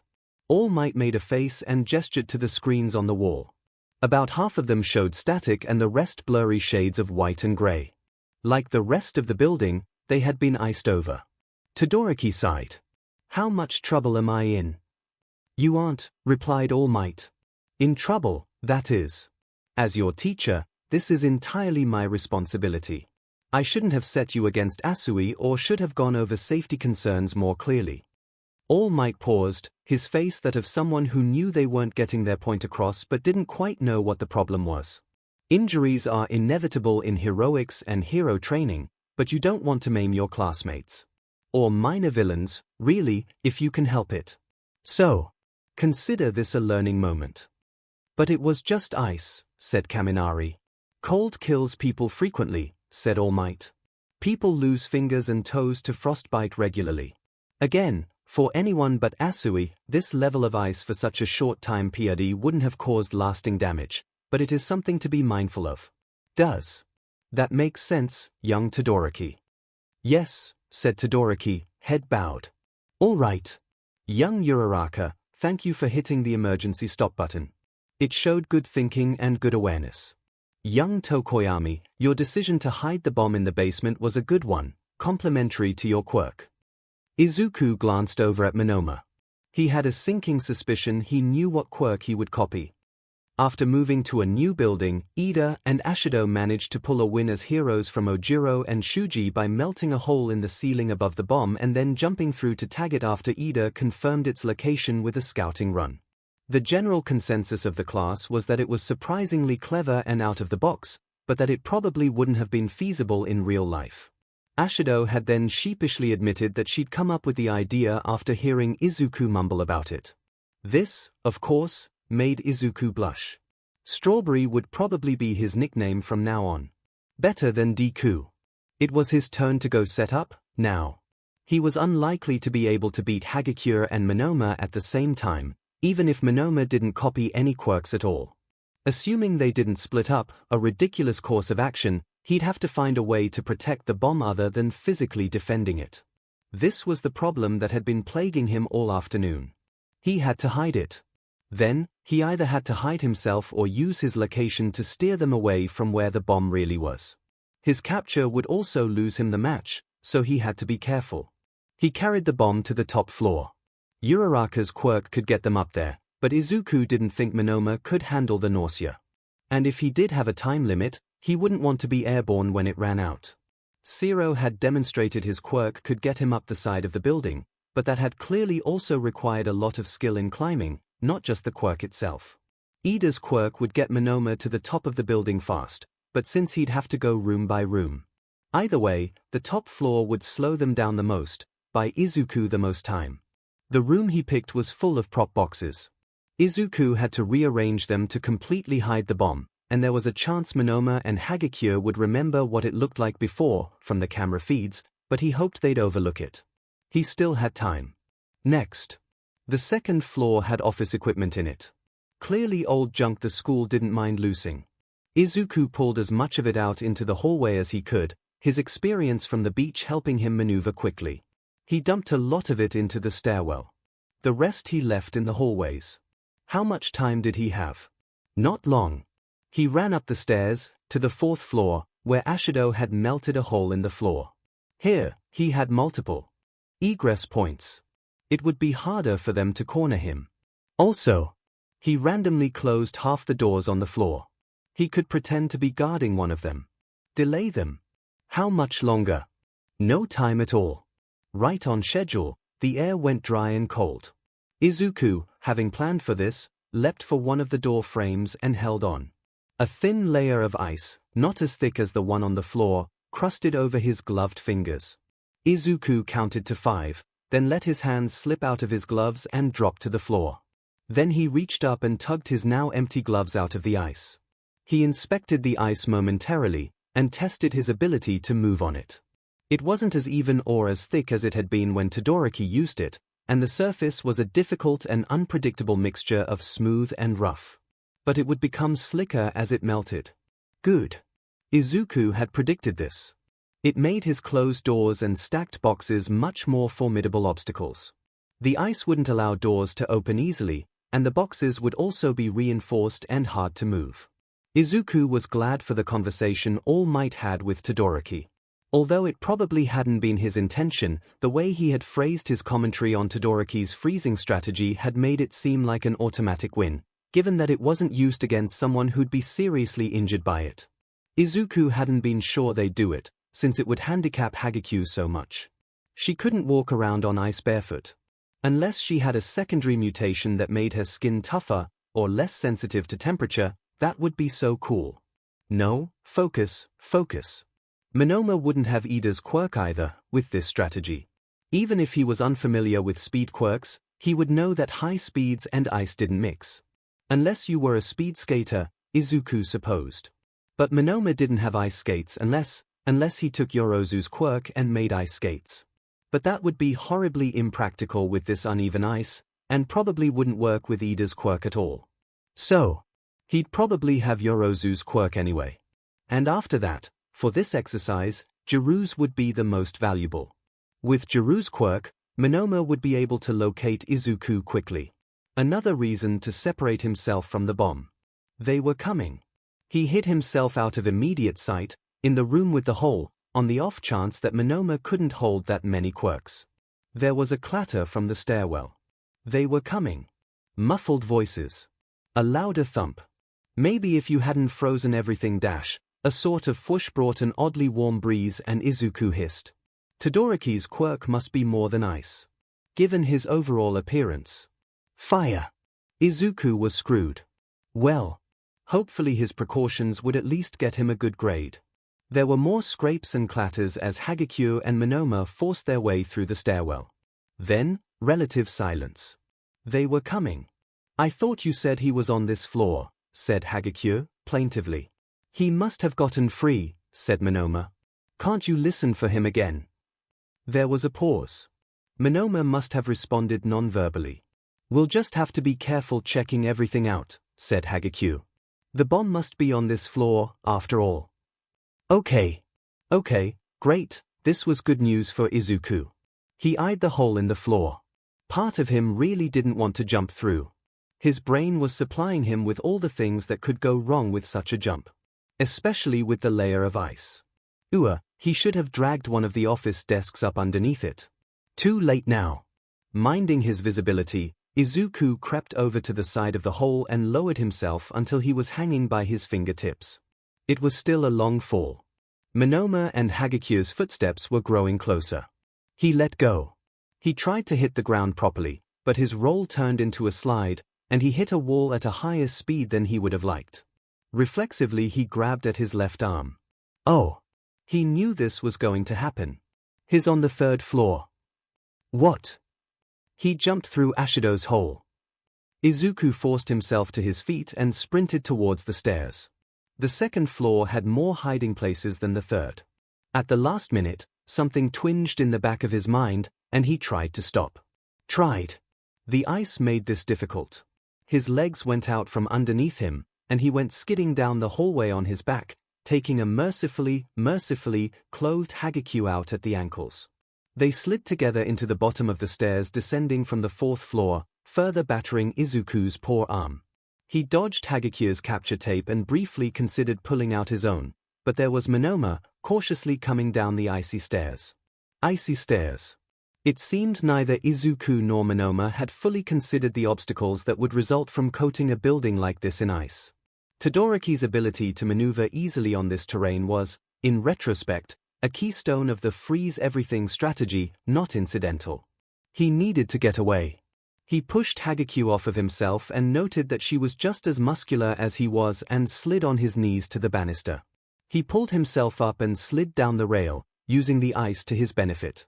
Using his uninjured arm, he gripped the end of the banister connected to the wall to slingshot himself down the 2nd floor hallway. And almost right into a desk he'd half forgotten he'd put there. He dodged it and recovered quickly before scrambling over the other obstacles in the hallway. He came to a scraping halt and tucked himself into the leg well of one of the desks. A convenient bar meant he could keep his feet off the ground and out of sight as well. Just like hiding from bullies. Only less dangerous and more fun. How much time was left? It had taken them about 5 minutes to get past the desks on the stairs, then maybe 2 or 3 to get to the 4th floor. They hadn't been moving quickly, probably because of the ice. Then, they'd been on the 4th floor for another couple of minutes before Izuku dropped to the 3rd, even if it had felt longer to Izuku. The tussle on the 3rd had taken a minute, tops, so he had 4 minutes left. Less, now. He could win this. He could run out the clock. Maybe it wasn't the most heroic way to win, but he was supposed to be playing the villain, and he hoped Mr. Yagi would be proud of him anyway. "Show yourself," called Monoma. "Or I'll freeze you out." Could he do that? Maybe he had Jiru's quirk at first, but swayed to Todoroki's later, and lost access to Jiru's. If only he knew more about how Monoma's quirk worked. It could be a bluff, too. Even if it wasn't, why would he reveal himself? This late in the game, even if he was frozen in place, he could still win. And winning. It wasn't something he got to do very often. A buzz signaled the end of the match. Villains win. Or, rather, villain wins. Good job everyone. Come on out for the final debrief. MVP, MVP, MVP, chanted Yoichi, Banjo, and Ien, arms slung around each other's shoulders. "Our boy is MVP," cried Banjo. "You know what this means, of course," said 𝐻𝐻𝐾 during a pause in the noise. The other ghosts looked at him. "It means, my quirk is the most valuable. The greatest power in the universe is the power of anxiety." "Take that back," said Yoichi, throwing an imaginary kazoo at 𝐻𝐻𝐾. It bounced harmlessly off his head. "The most powerful thing in the universe is the power of friendship. Everyone knows that." "What about those two?" asked 𝐻𝐻𝐾, pointing at 2nd and 3rd. "Unfortunately, the power of spite is also great," said Yoichi. "Even so, they will soon find themselves defeated." Nana rubbed her temples. If I hadn't given up on sanity within 10 minutes of waking up in here, this would be what did me in. After an intense practical, the next stop was the nurse's office. There, the class found Asui already mostly recovered, and Izuku found out that he had, in fact, broken his arm.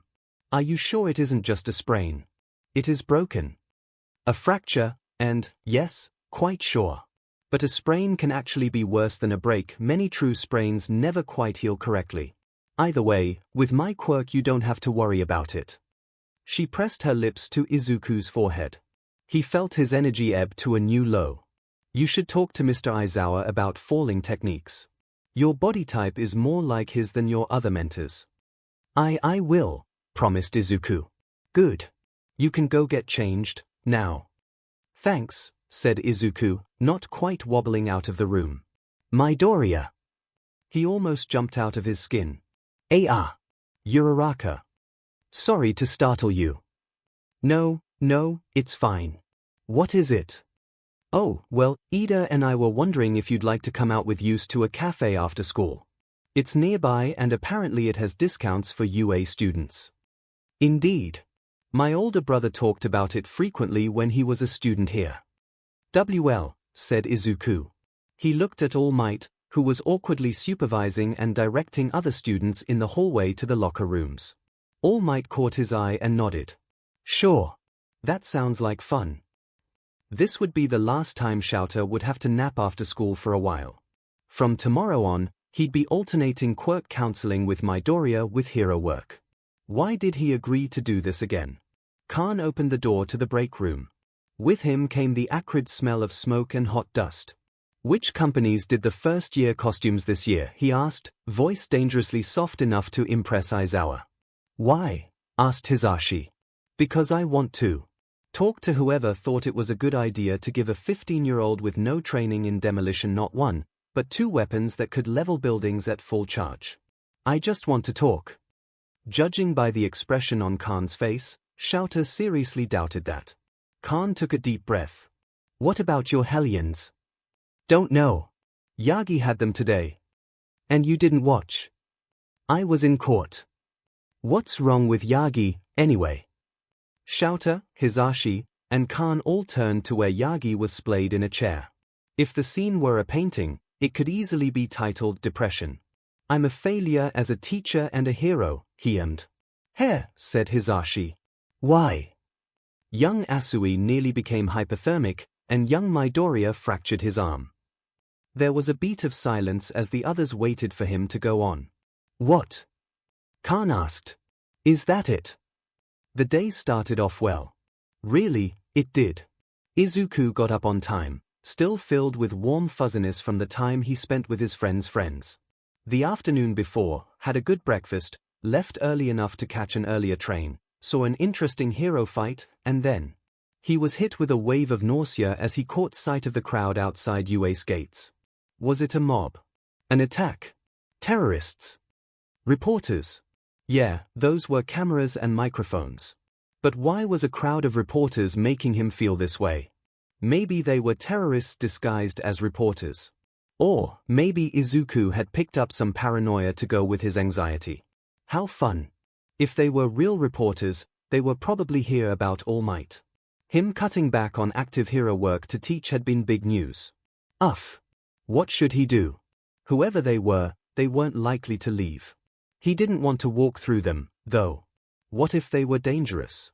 And even if they weren't, he didn't want reporters looking at him, asking him questions. What would he say to them? He bit his lip and watched the crowd from around his chosen corner. Why did he have to be so wimpy and timid? He was a hero student, now. He should be better.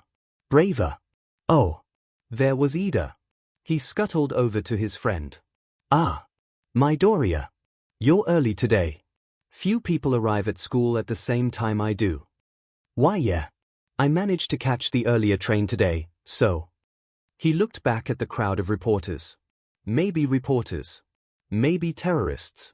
I think, maybe we should wait to go in as a group, though. I mean, it'll be more efficient than trying to fight through those reporters one at a time, right? An excellent idea, Midoriya, exclaimed Ida, waving his hands enthusiastically.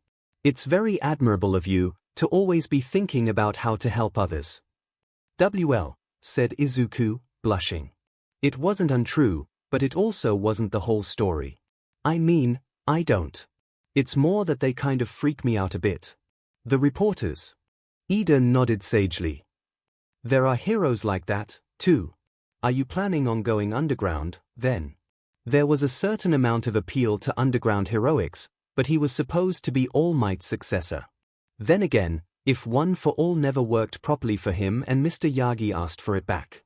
Quirk or not, Izuku was here, now, in UA, in the hero course, and Mr. Yagi had said he could be a hero without a quirk. I haven't really decided yet. But UA teaches all hero course students the 3 main branches of heroics, so we don't really have to choose a specialty until later, and even then there are heroes like Sir Night Eye who blur the lines, right? Yes, it's one of the things that make UA such a superior institution, chortled Monoma. Ah, Monoma. I agree.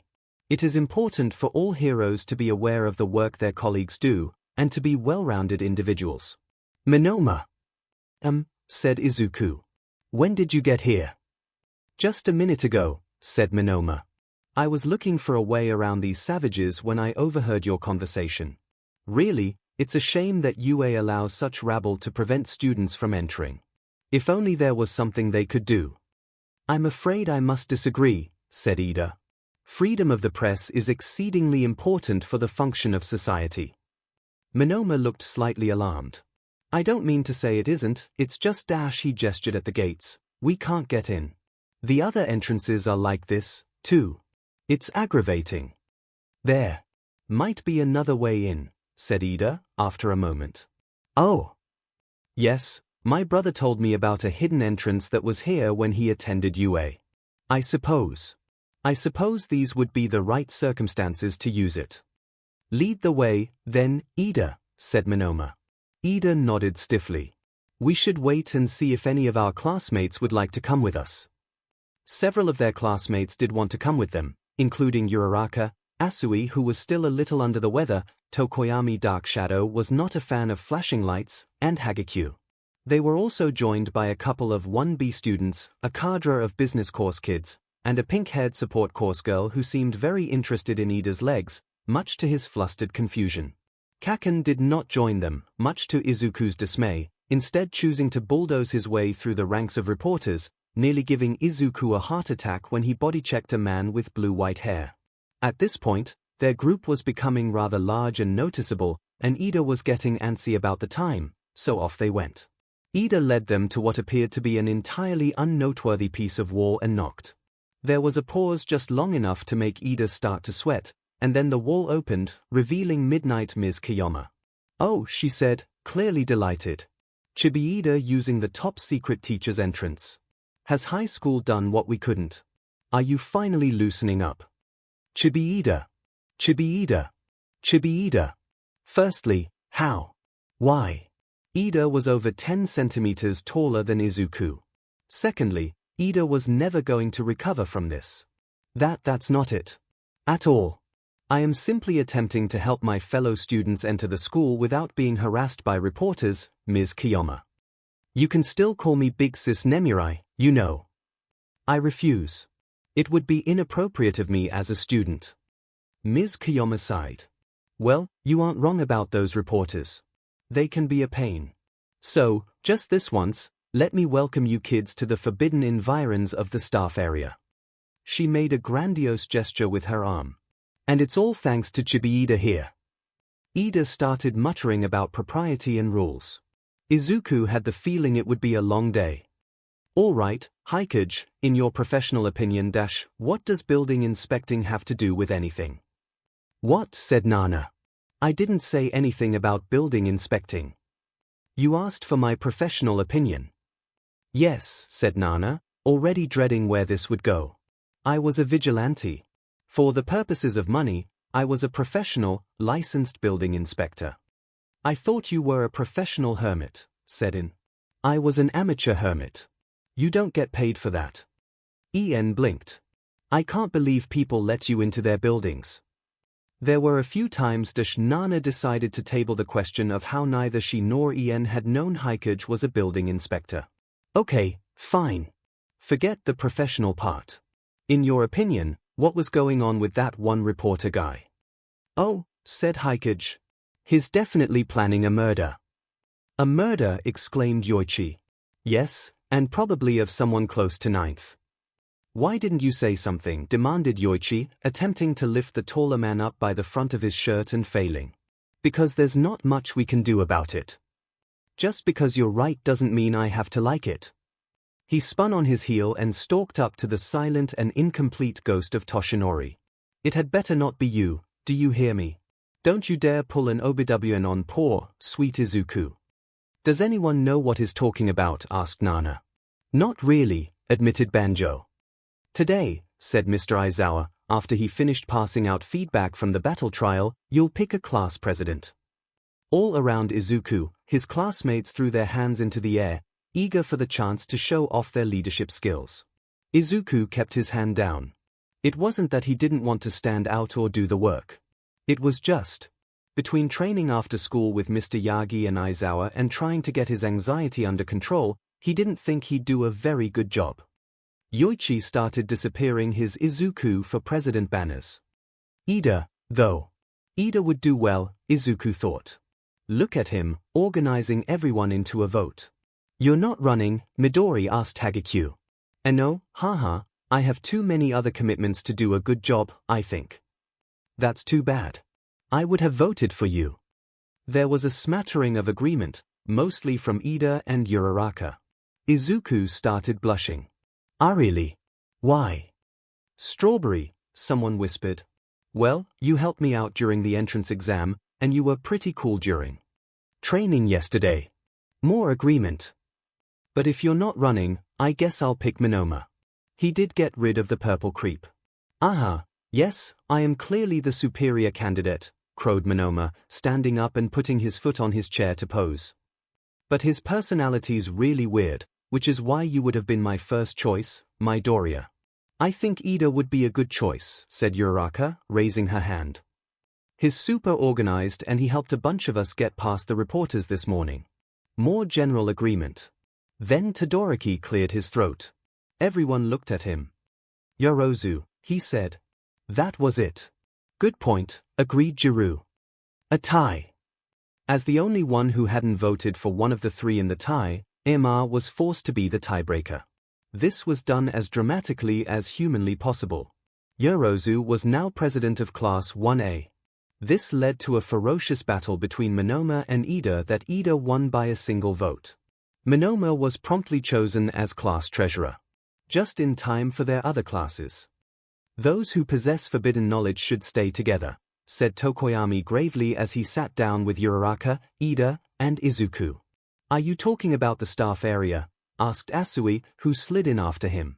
Indeed, intoned Tokoyami gravely. The dark path we have all walked. Fumi is just bad at asking people to be his friends. Dark shadow. Izuku almost started crying into his rice. Having friends was so great. I'll be your friend, said Izuku. Me, too, said Uraraka, pumping a fist. Ah, said Tokoyami, coughing into a fist. I am sure we will be great companions in the darkness of the coming days. Speaking of darkness, Izuku couldn't help but feel uneasy about something. He had been ever since seeing those reporters. So, Midori, is your hair full of secrets? What? Don't listen to her. She's just being silly. Like a little sister. It's what you always say about that actor you like. His hair is fluffy because it's full of secrets. So, you and Dark Shadow are like brother and sister? Asked Midoriya, changing the subject. The conversation segued into discussion of their families, and just when Ida was extolling the virtues of his older brother, Izuku's unease spiked. He dropped his chopsticks. Is something wrong? Asked Uraraka. I don't know. It just feels like something bad is going to dash. The school alarm promptly went off. Wow, said Kirishima. Ida can do entrances and exits. Manly. Wow, said Banjo. I guess they picked the right guy for the job, after all. He can find entrances and exits. More than my class vice president ever did. Are you copying the small red child? Asked 𝐻𝐿𝐽𝐽. What? Never mind. Today's heroics class will be focused on how to fall safely and other basic combat techniques. Before we begin, although you may practice these techniques on your own, outside of class, if you want to spar with others, you need adult supervision until you reach a level where I'm satisfied you won't seriously injure yourself or others by mistake. Now, firstly, Mr. 𝐒𝐬𝐽𝐽. Was it really just the press breaking in earlier? It was time for his first special quirk training with 𝐒𝐬𝐽𝐽, and he should be asking what they were doing today, especially since 𝐒𝐬𝐽𝐽 had him change out of his gym uniform and back to his regular uniform, but he couldn't stop thinking about the break-in. What makes you think otherwise? Well, I'm not sure. This morning, when I saw them, I got a really bad feeling. Like something bad was going to happen. And it doesn't seem, logical, that normal reporters would be able to do that to 𝐂𝐬𝐽𝐽. I mean, anyone can have any quirk, no such thing as a villainous quirk. But someone with a quirk like that, they'd put a lot of effort into controlling it and stuff, so stuff like this wouldn't happen by mistake.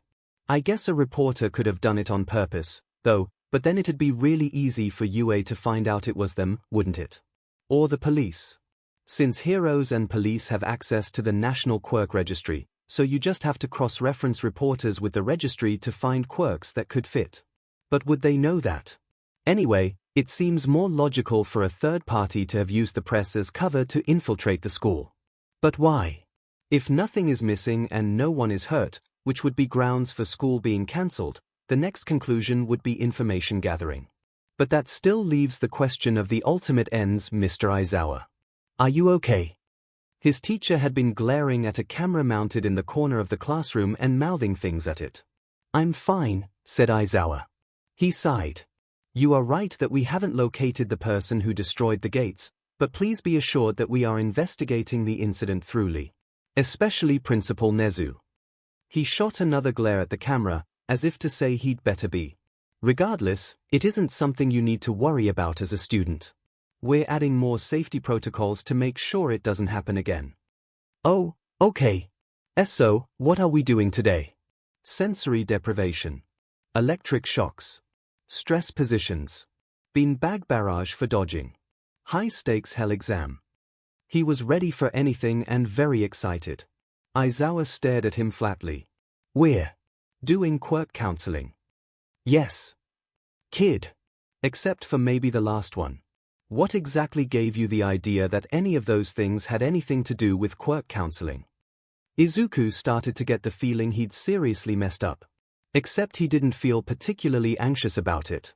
Mom used to get brochures like that in the mail after I was diagnosed. She didn't ever answer any, but apparently, some people originally thought to be quirkless got quirks after being in a high-stress situation. But no one actually did any of those things to you. Not really. Midoriya. Izuku looked away. He shouldn't have said anything. He didn't like the quirk counselor at Isley Elementary, but he didn't want to get her in trouble either. After all, he was the only one she had to do that stuff with, since his quirk hadn't shown up. 𝐒𝐬𝐽𝐽 sighed with the air of someone exercising a lot of self-control. Except for that last one, said 𝐒𝐬𝐽𝐽, and that's debatable, all of those are torture techniques. Well, that maybe explained a few things. They are not a normal part of quirk counseling. At some point, we may incorporate some combat into this, but that will be to help you become more familiar with your quirk. Not just for the sake of making you stressed. But if we aren't doing combat, what are we doing? Well, first we're going to try to figure out what your quirk is. Why don't you sit down?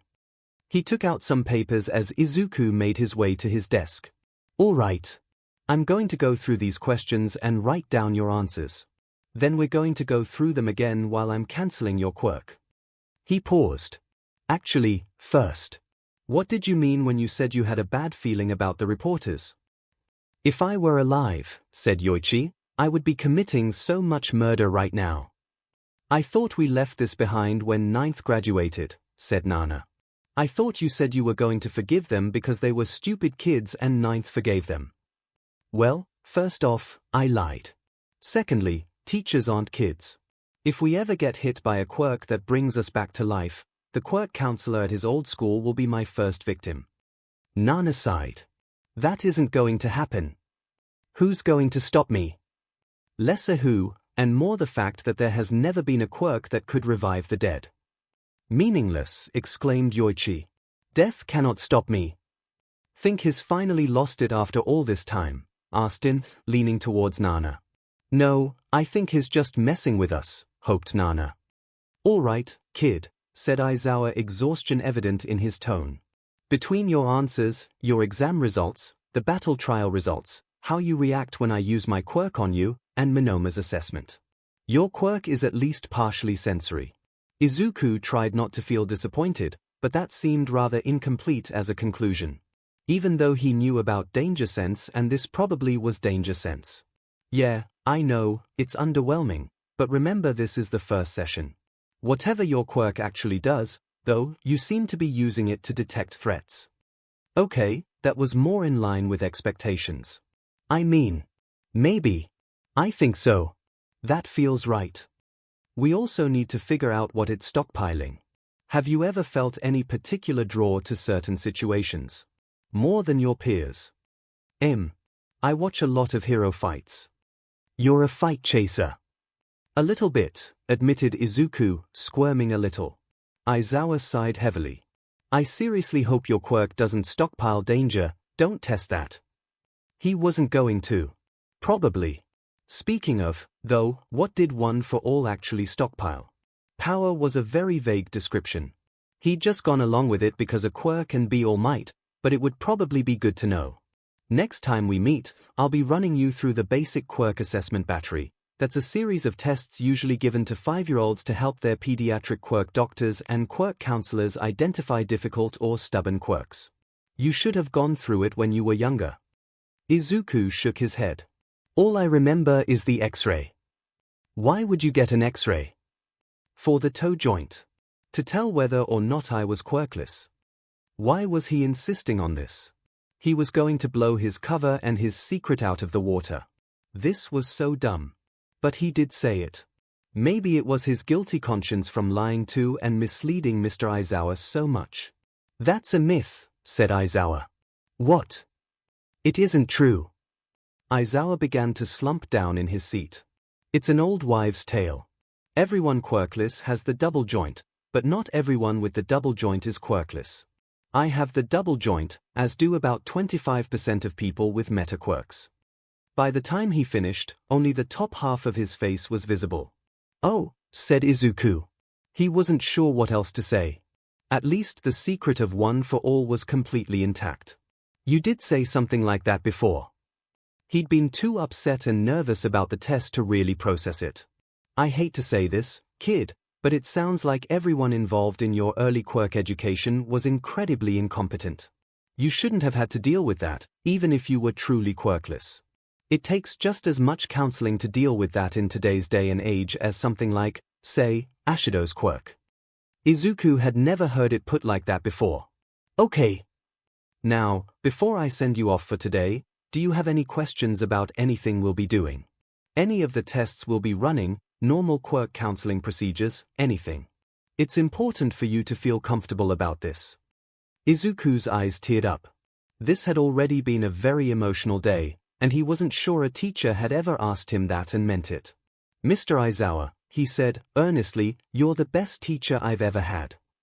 Is that a joke? Asked Aizawa, flatly. Izuku shook his head, centrifugal force flinging his teardrops away. That's messed up, kid. I'm terrible. You're the best, protested Izuku. I just need you to know how incredibly low that bar is. Your other teachers must have gotten shovels to dig tunnels under it. They must be dancing limbo in hell. Izuku blinked. He had no idea what that meant.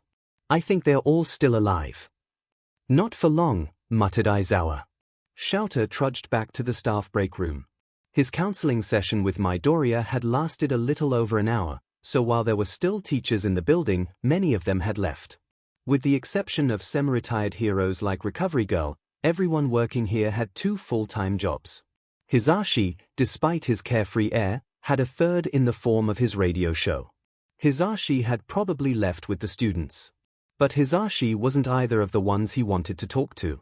Not today. He opened the door. 4 teachers were there, but Snipe didn't count, seeing as he was completely passed out on one of the couches with his gas mask half off. He must have had an early shift patrol today, poor sucker. Nemuri was there, too, with most of her hero outfit on. She was applying her hero-grade makeup waterproof, resistant to 3 common contact poisons, and guaranteed not to react badly with mace. More importantly, Khan and Yagi were both there, poring over papers on the same desk, no less. 𝐿𝐴𝐼 walked up to the table and looked down at sheets and sheets full of incomprehensible numbers. "What are you doing?" he asked. "Weidish, don't tell him," said Khan, urgently. "This is going to be my class's leg up on Aizawa this time around." "Ha. Good one." Yagi slapped Khan's back, and apparently even in his skeletal form he could pack a punch, because Khan had the air knocked out of him. Before he could recover, Yagi continued, "I'm making personalized nutrition plans for his class." "What?" "One of my undergraduate degrees was in nutritional and health sciences, after all." Wow, there was a lot to unpack there, but 𝐿𝐴𝐼 was more than happy to leave it in its box. He had other fish to fry and topics to interrogate. Small talk requirement fulfilled, he moved on. "How well do you know Midoriya?" Yagi blinked and put down his pencil. "Moderately so. We met about this time last year and have been meeting regularly since then." So much to unpack. "Why?" He impressed me, I suppose. He was involved in the body snatcher incident last year." That was an understatement.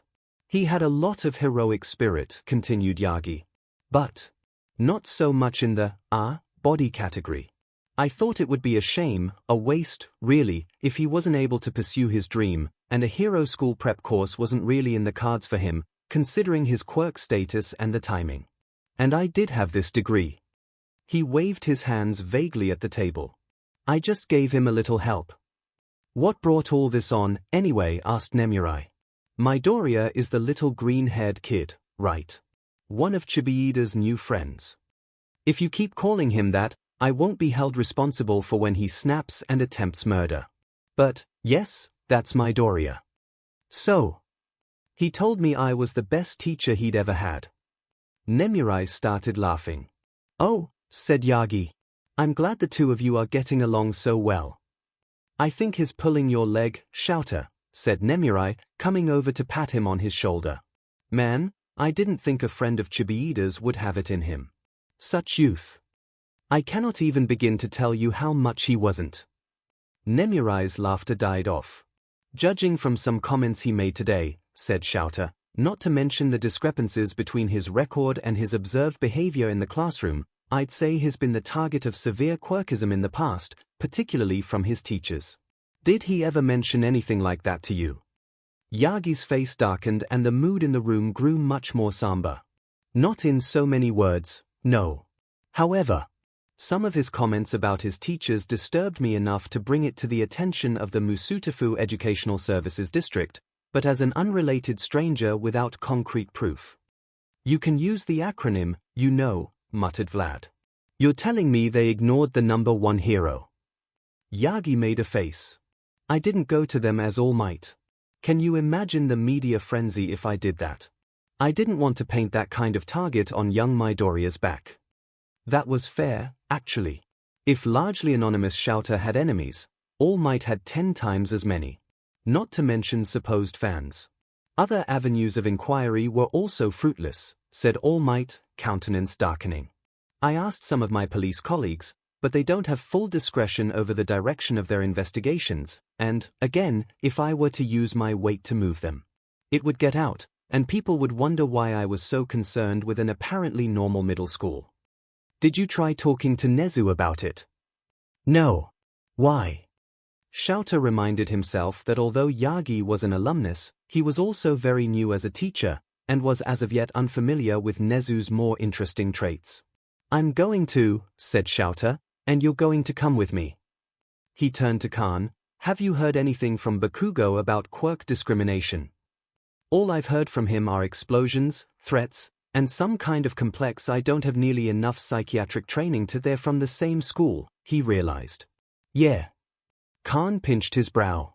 So, the sweet shy kid you keep gushing about. Both Xiaota and Yagi attempted to reassure Khan they weren't gushing, and the demon brat are from the same school. That is what their records say, agreed Xiaota. Did you know, Yagi? Oh, that they knew each other. Yes.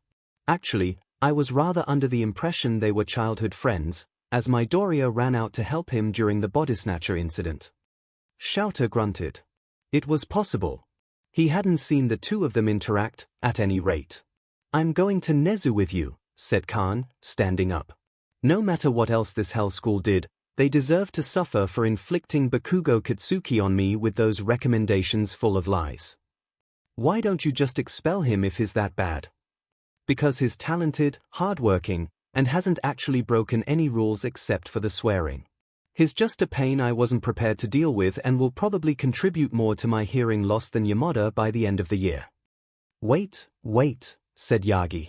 What exactly are you expecting Nezu to do in this situation? Well, said Nemurai, who still hadn't left yet, let's just say there's a reason his name is God in the staff group chat. Terrible did not even begin to describe how Izuku felt when he woke up. His skin was static. His mouth was dry in a way that hurt. It felt like a siren was going off in his brain, and also like it was too quiet. He wanted to both run all the way to the school and hide in his closet. This, of course, left him paralyzed in bed. He hadn't felt remotely like this since the first time someone had left spider lilies on his desk at school. What was wrong with him? No, that was the wrong question. All signs pointed to him having danger sense. He was in danger. And also immobile in bed. With a great deal of effort, he turned to his bedside table and grabbed his phone. The clock in the corner read 4, far too early to call anyone. And yet, with shaky fingers, he navigated to Mr. Yagi's contact information and pressed dial. To Izuku's surprise, it only rang once. Young Midoriya. Is something wrong? The sound of his voice loosened the terrible knot under Izuku's breastbone. Maybe. I don't know, I think so.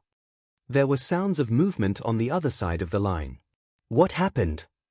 I just woke up, and I think it's danger sense. It's something bad is going to happen. I'm on my way. Is your mother with you? And no. She's at a tech conference in Tokyo. She won't be back until tomorrow. Mr. Yagi, I don't think it's something here. I think it's later. At the school. There was a pause. My boy, are you quite sure? Izuku's laugh was just a little hysterical. I mean, I'm pretty new to this, but he'd like to think his flight or fight reflex would have a more constructive response to an immediate threat. I'm sorry, I shouldn't have woken you up, I should have waited. Nonsense. Forewarned is forearmed, and time is one of the most valuable resources a hero can have. I'm still picking you up, I'll just Mr. Yagi coughed, take the car instead. The car? You mean Hercules? The excitement was enough to free Izuku from his paralysis and propel him into a sitting position. Well, yes, but, my boy, how did you know? I don't think I've ever mentioned the name in my interviews. But you did. In one of your American interviews.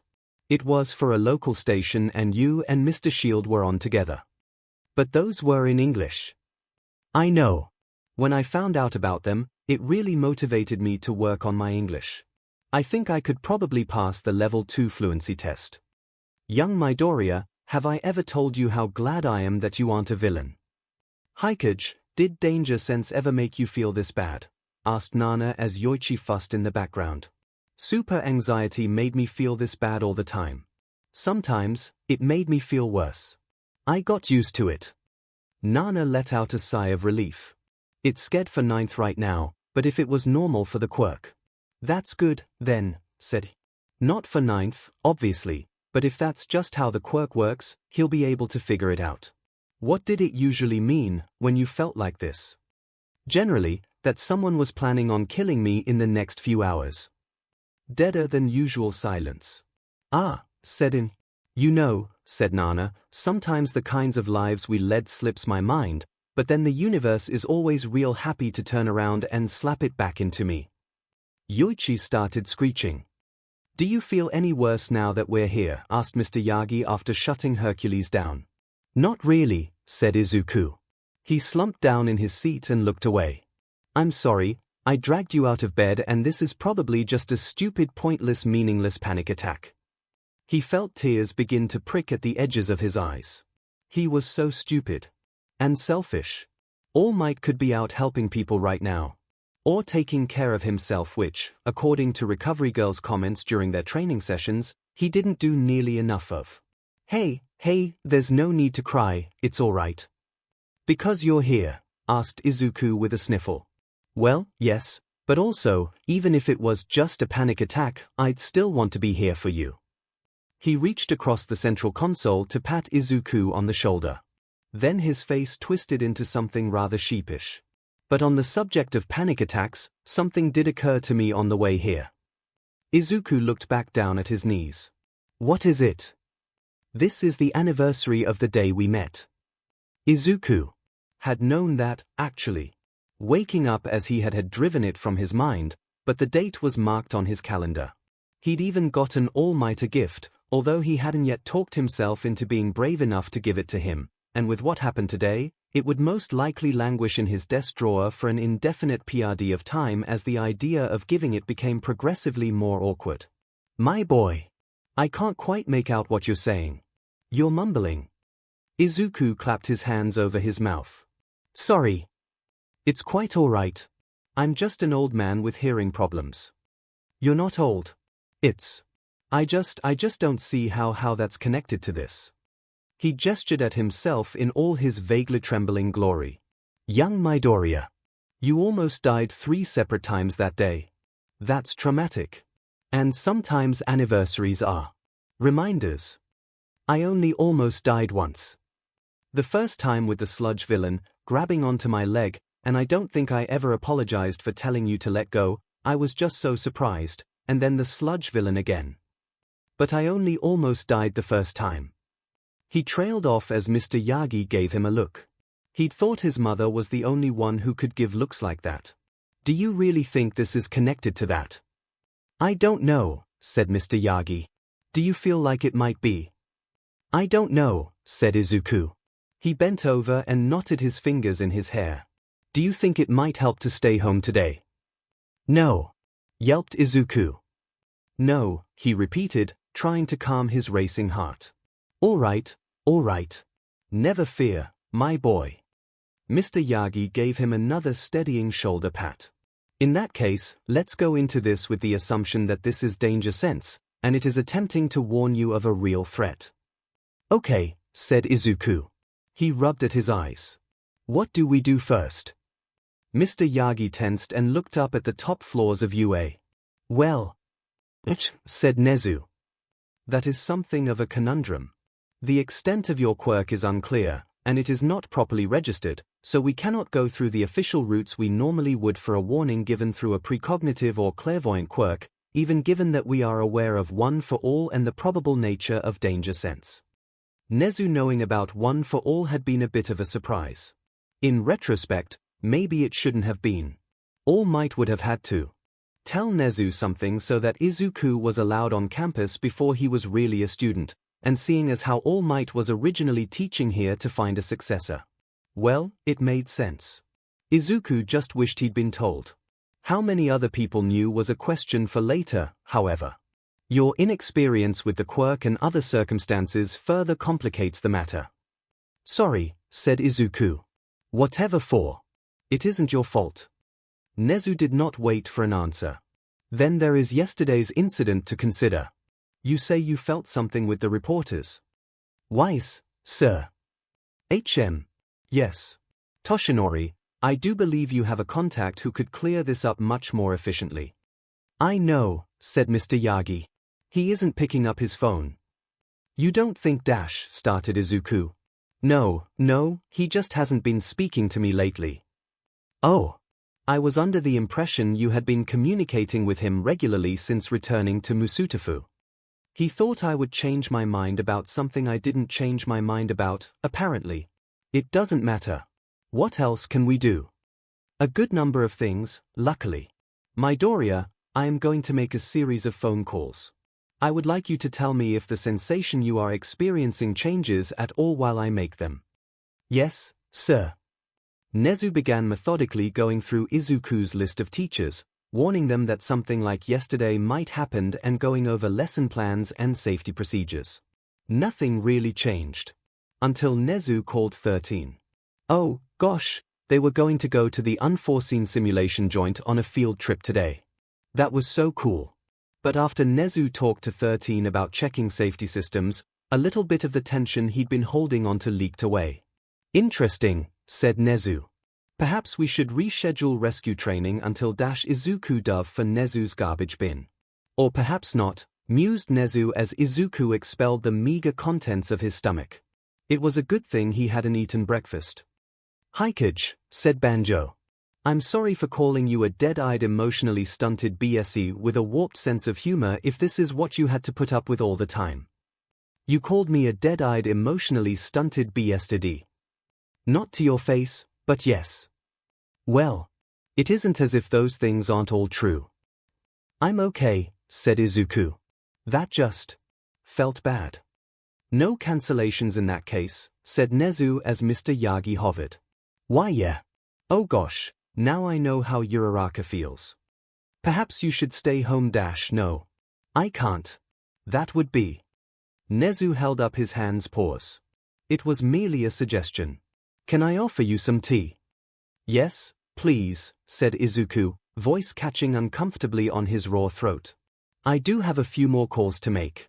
Do you feel up to staying, or would you prefer to head down to Recovery Girl?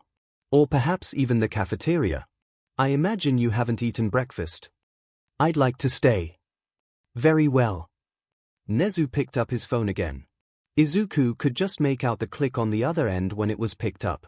Am I a mouse? A dog? A bear? One thing's for sure.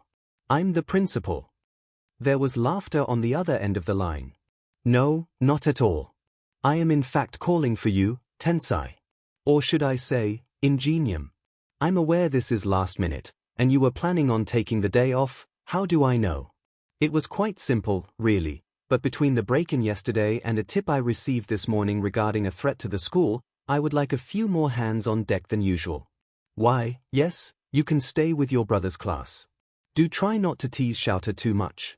He has a reputation to maintain. After a few more pleasantries, Nezu hung up. Midoriya. I think that's better. I'm sorry, it's hard to tell what could be the quirk and what's just me feeling bad. Nezu nodded. In that case, I do recommend that you head to Recovery Girl's office. My other calls will be similar, and the other heroes will not be with your class. Why not? Asked Mr. Yagi. Because Midoriya's reaction to the field trip being cancelled suggests that the danger may not be limited to himself or his class. Oh. And one more thing. Midoriya, I noticed that you put in some costume alteration requests. Naturally, most of them will not be finished until sometime next week. However, some of the support items you mentioned are fairly common. If you have time before the field trip, you should pay a visit to Power Loader. Izuku hadn't expected it, but he did feel much better after eating, despite his continuing sense of impending doom. It was also about half an hour from the beginning of homeroom, so he had the time to go to the support department and check if they had anything he could take. He hoped they had grappling hooks. Izuku had always wanted a grappling hook. Mr. Yagi took him most of the way there, but students had started to arrive at this point, and Izuku convinced him to go prepare for classes and hide in the staff area so that no one would wonder why he, a skeleton man not recognizable as a hero, was at the school. Before too long, Izuku stood in front of a rather sturdy-looking metal door. He hoped this was the right one. He raised his hand to knock just as something crashed into him. Ah! This was it for sure. The way he would die. The danger he had foreseen. No. Wait. Never mind. He was fine, just on the ground. Oh. There was a person there. You okay? Said Izuku, sitting up and rubbing his head. I'm fine, just a little startled. What are you doing here, anyway? I'm here for support. Gear. He sort of trailed off as he looked up. It was the intense pink-haired girl from the other day. As he watched, her expression changed from one of mild concern to calculating interest. "Support gear, you say?" 𝐂𝐤𝐵 answered his phone as he walked down the hall. "Nezu, I've already done every security check I can think of that'll fit dash. Not quite why I was calling, although I can see why you would think so. One of your students needs to be rescued from the support department." 𝐂𝐤𝐵 changed direction without missing a beat. "It's Midoriya, isn't it?" "Why, yes. Did you send him down there without warning him?" "Yes." "Again. You know me so well." 𝐂𝐤𝐵 hung up. "Hey, Midoriya?" asked Uraraka, after Aizawa passed out a costume revision assignment and feigned passing out. "Yes," said Izuku, knowing that his eyes were preternaturally wide and fine tremors were running through his body. He was a wreck. "Are you okay? Why did you come to class with Mr. Aizawa? And what's that you're holding on to?" asked Kaminari. Said Izuku. "I was sort of abducted by the support department. But in a nice way. And they gave me this grappling hook." "Wow, cool. I didn't know we could get stuff like that from the support department." "You should really read the student handbook, Kaminari," said Ida, pushing up his glasses. "But it's so long." Ida scared and adjusted his glasses more vigorously. "You're a student. You should at least be familiar with what is expected of you. Speaking of which, Midoriya, do you know how to use that?" As much as he could learn from a 10-minute crash course. "Yes," said Izuku, but it was clear from Ida's face that he had hesitated too long. "Midoriya, you shouldn't have something like that in the classroom without knowing how to use it." Ida half stood up, and Izuku clutched the grappling hook closer to his chest. "No. Mine." Maybe he was too attached to something he'd only had for a little over an hour, but the support department hadn't been able to give him any smoke bombs or flash grenades due to new school regulations regarding explosives, and he'd gone through a lot this morning. Distress washed over Ida's face, and Izuku wondered if he'd accidentally smacked into some old trauma. "I wasn't going to take it," he said, earnestly waving his hands. "I just wanted to make sure you knew where the safety dash." The door to the classroom slammed open. "Is that my little brother I hear?" asked a beaming man in a tracksuit.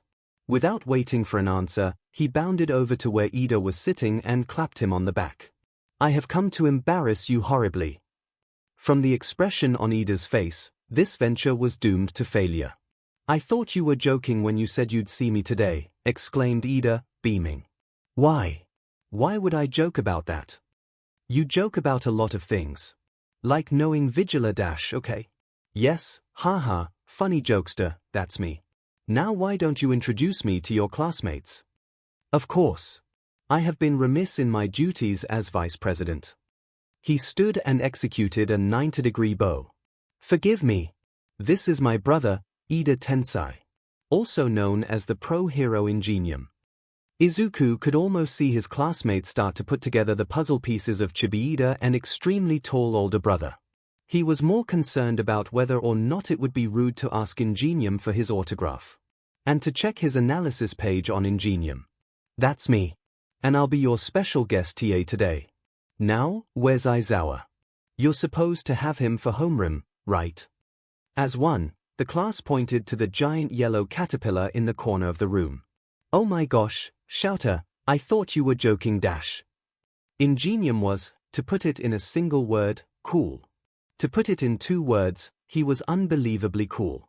So cool Izuku was almost able to forget the impending field trip-related doom they were all facing. But not quite.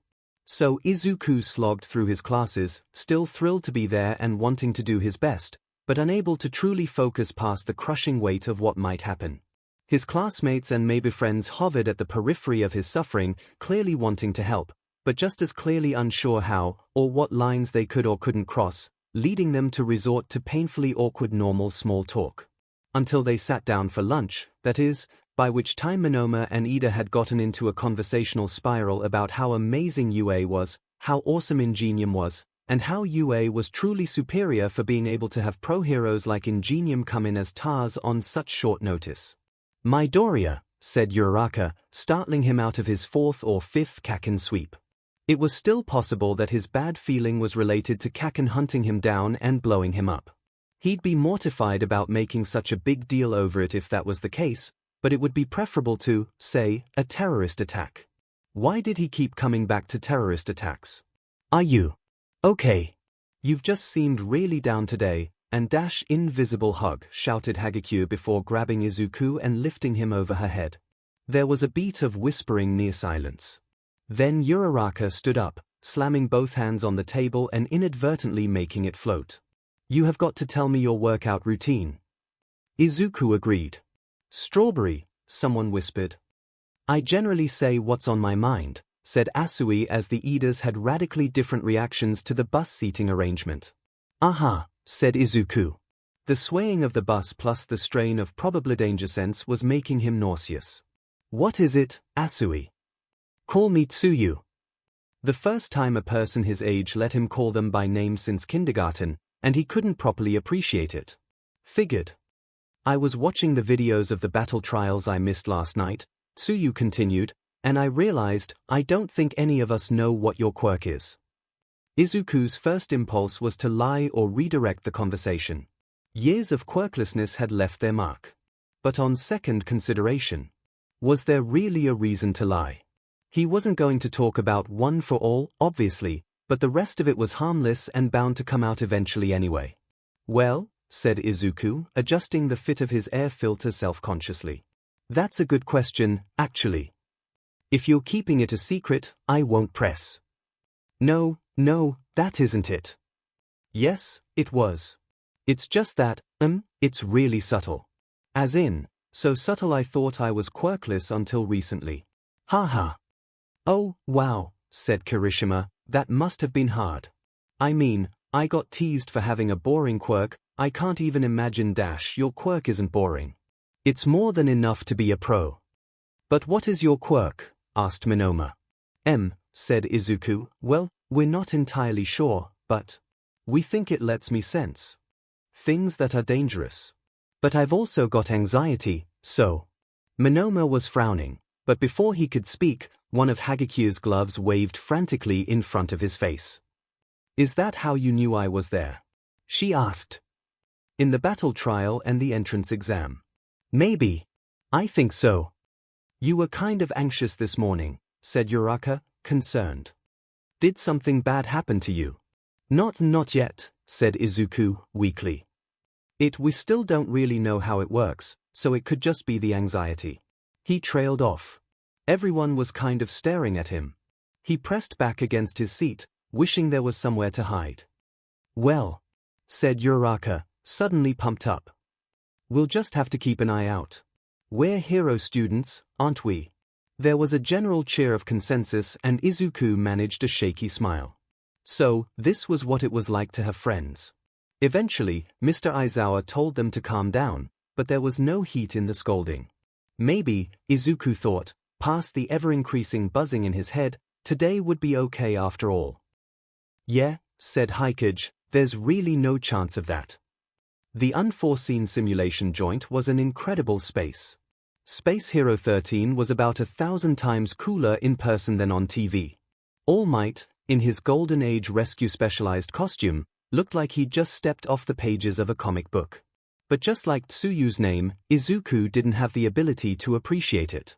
As the other students marveled over the USJ, Izuku watched the adults quietly talk to one another. It seemed to be something serious. Did you find anything else with the safety checks? Asked Shouter. A few of the areas had the difficulty set too high. Apparently some of the third years decided to get some practice in and their supervisor didn't reset everything. Other than that, nothing. 13 shook their head. No signs of structural failure, no security gaps. Everything seems, well, normal. Well, said All Might, whatever happens, we're prepared. Aizawa seriously doubted they were prepared for anything, but the most obvious, most likely things. Yeah. What do you think, Ingenium? He asked. Everything looks fine to me, said Tensai, shrugging. But if it was something obvious, then it wouldn't be so much of a threat, right? We're still not sure how Midoriya's quirk really works, said Shouter. It could be a threat just to him. He sighed heavily. Tensai smiled in a way that just about guaranteed 𝐤𝐸 would be teased about this later. Well, I'm going to start my speech now, said 13, giving the others a thumbs up. Wish me luck. As soon as 13 finished their surprisingly moving speech, all of Izuku's attention zeroed in on the air next to the fountain. A swirl of dark mist appeared next to it. Izuku felt like he couldn't breathe. Mr. Aizawa dash. But he was already looking in that direction, already watching the man-made covered in emerge from the dark hole, followed by a veritable horde of villains. And Izuku didn't use the term villain idly here. Several of the people he saw were on wanted lists.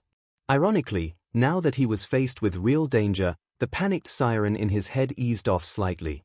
Evidently, at least some of the strain had been fear of the unknown, and now the threat was very, very known in the worst way. That particular stressor was gone. There he is, cried the man covered in hands. All Might. The one we've all come for. 𝐻𝐸𝐽. Get him.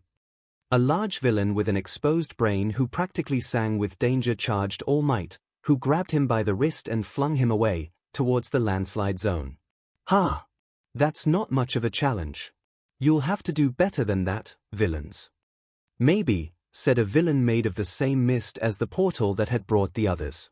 The large villain came charging out of the landslide zone, none the worse for wear. Maybe not. You might be an elite player, but can you fight the boss and protect the noobs you're power leveling? The other villains surged forwards.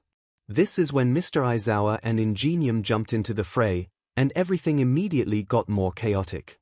Izuku rapidly lost track of the multiple battles occurring around him, except, wow, Mr. Aizawa was really mowing through villains, wasn't he? That 𝐻𝐸𝐽 guy had to have a regeneration quirk. There was just no way. He'd have to write down that villain's monologue as soon as they got out. It might have clues. Izuku had no idea that Ingenium could fly, and while that gave him some ideas for Ida. Speaking of Ida.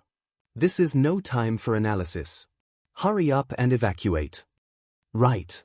I won't allow that. Yeah, the Misty villain definitely had some kind of teleportation quirk, which made this whole thing even more gutsy. Quirks like that were always monitored by the government.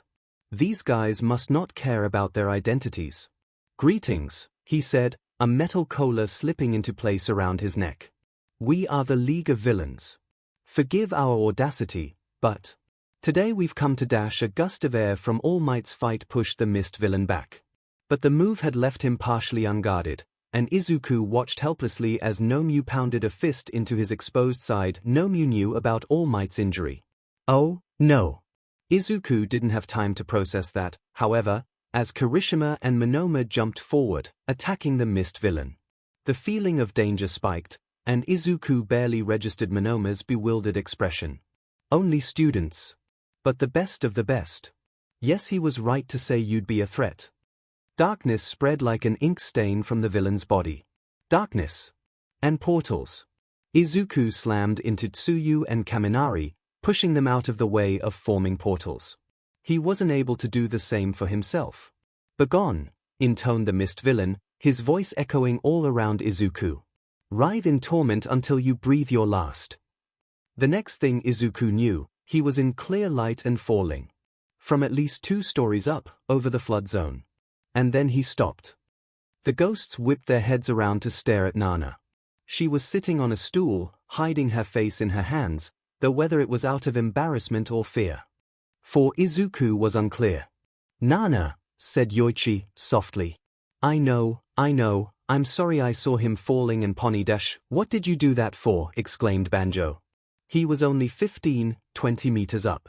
Into water. That's twice as high as Olympic divers go. And they screw up their bodies all the time if they hit wrong. Shot back Nana, other emotions abandoned in favor of rage. Guys, said Yoichi, weakly. Who still watches the Olympics, muttered Ien. If we had to give him a new quirk, it should have been a combat one. You're just jealous that he has float and not Black Whip. So what if I am? Demanded Banjo. If he had Black Whip, he wouldn't need that stupid grappling hook gun. So, you admit Black Whip is just a glorified grappling hook. Better than a glorified dash. He puffed out his cheeks. I'm going to give him Black Whip right now. Enno shouted the other ghosts. Banjo, said What do you remember about people who all for one gave 3 quirks to? Banjo went pale. Oh, hell, said Banjo. I'm sorry, I got carried away. You can say that again, grumbled Nana. But, continued Banjo, doesn't this mean we can't give him the stockpile? They turned to Yoichi, who was far and away the expert on the stockpile quirk. He held up his hands and offered a sick, shaky smile. We've already started the process of giving him stockpile access. There's really no way to stop it. Nana started swearing, and even second and third looked tense. But that's borrowing trouble. Maybe he'll be compatible with 3 quirks. It's possible, protested Yoichi. I mean, he's got 1 for all. Maybe it's more like all for one than we thought. Disgusting. No. Absolutely not. Never say that again. But, again, that's a future problem, unlike the villain attack, which is a now problem. I see what you're saying, said Ian, but we can't do anything about the villain attack, and we could theoretically do something about quirk troubles. Unless you'd rather watch helplessly while our latest possible last holder is murdered. Yoichi sighed. Okay, yeah, let's take a look. Izuku's first thought was that Uraraka must have tagged him, but he had been way too far away from her for her to do that. Unless she had run at him when he dove for Tsuyu. Tsuyu had maybe sort of been between them. But, no, this didn't feel like Uraraka's quirk. He'd only experienced it a couple of times, but it felt like falling. This felt more like floating on the surface of a pool.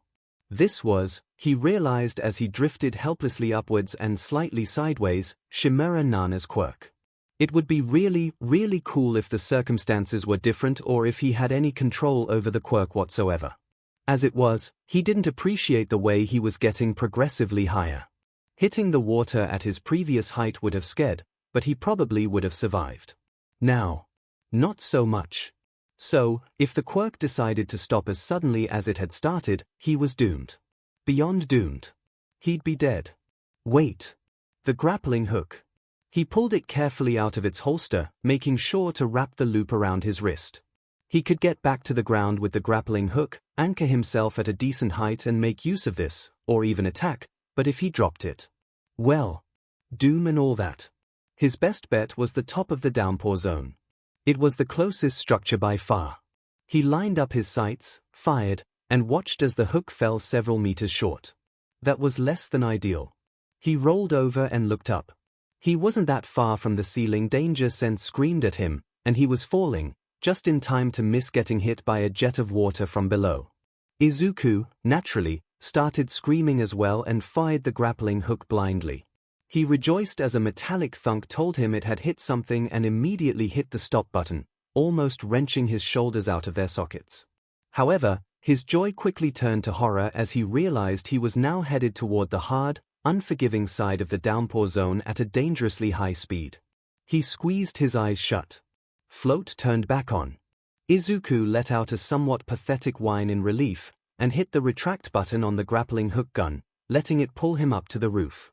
From here, he had an acceptable view of the rest of the USJ.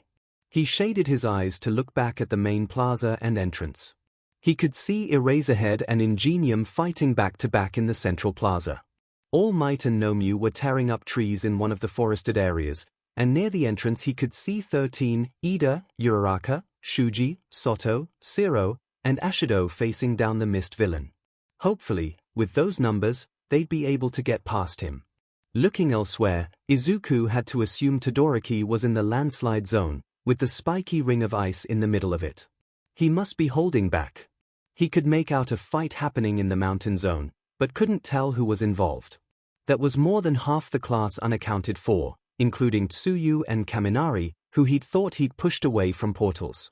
They were probably in the other zones, but... He took a deep breath. Focus. Where would he do the most good? Danger sense couldn't tell him that right now, with all these bright threats all around him. He had to decide on his own. The fight in the mountain area wasn't going well. The number of visible villains was only increasing. Could Izuku get there? He bit his lip as he contemplated the distance, then jogged back to the opposite side of the downpour zone roof. Then he ran. Then he jumped off the roof. Float activated at the top of the arc of his jump, and his momentum sent him tumbling forward towards the mountain zone. As he approached and began to slow, air resistance still being a thing, apparently, he was able to see Yorozu and Gyro fighting for their lives. Yorozu did not look good. This wasn't a great way to be proven right about her quirk having drawbacks. He aimed the grappling hook at one of the larger, closer villains, not really caring about how much damage it would do, and fired. "Wow," said In. "Kid definitely has a bit of a ruthless streak. Imagine how much better he'd do with Black Whip.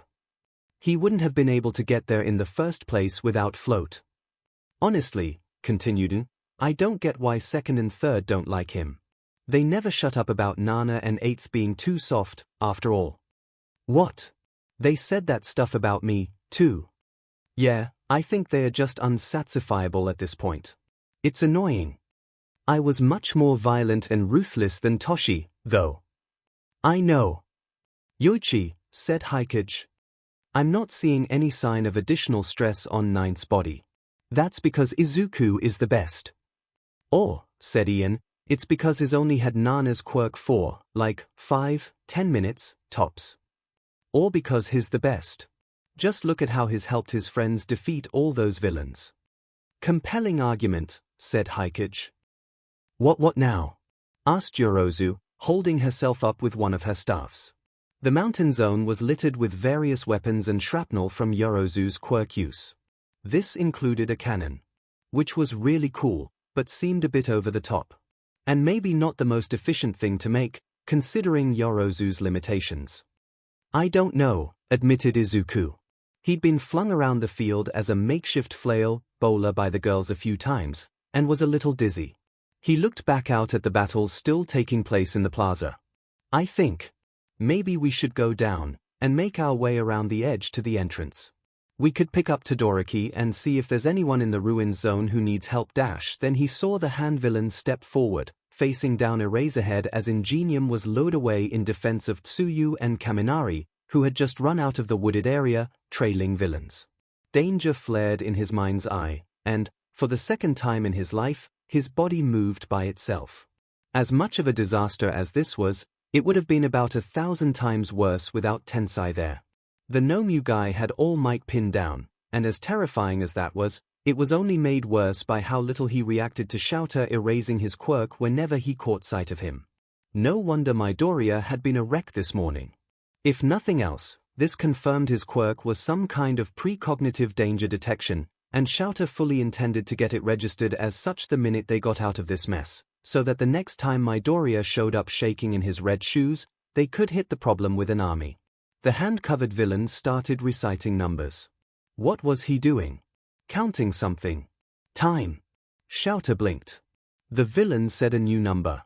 Oh, hell. The bestiary was measuring the length of time he could keep his quirk active.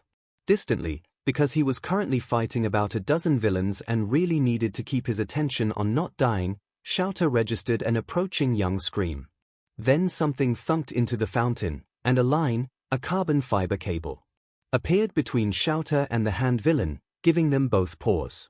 The pause lasted just long enough for 2 pairs of red shoes to plow into the side of the hand villain's head. The momentum of impact took both Midoriya and the hand villain into the fountain. Then the fountain disintegrated. Shouter turned his quirk back on, and Midoriya rolled away from the remains of the fountain. "Get out of here," ordered Shouter. "Yes, sir," said Midoriya, scrambling to his feet and managing to dodge several villains' attacks in a way that looked both natural and uncanny. Shouter refocused on the hand villain, who could evidently disintegrate things by touching them. What a joy! A completely terrible matchup for close-range fighters like himself and Tensai.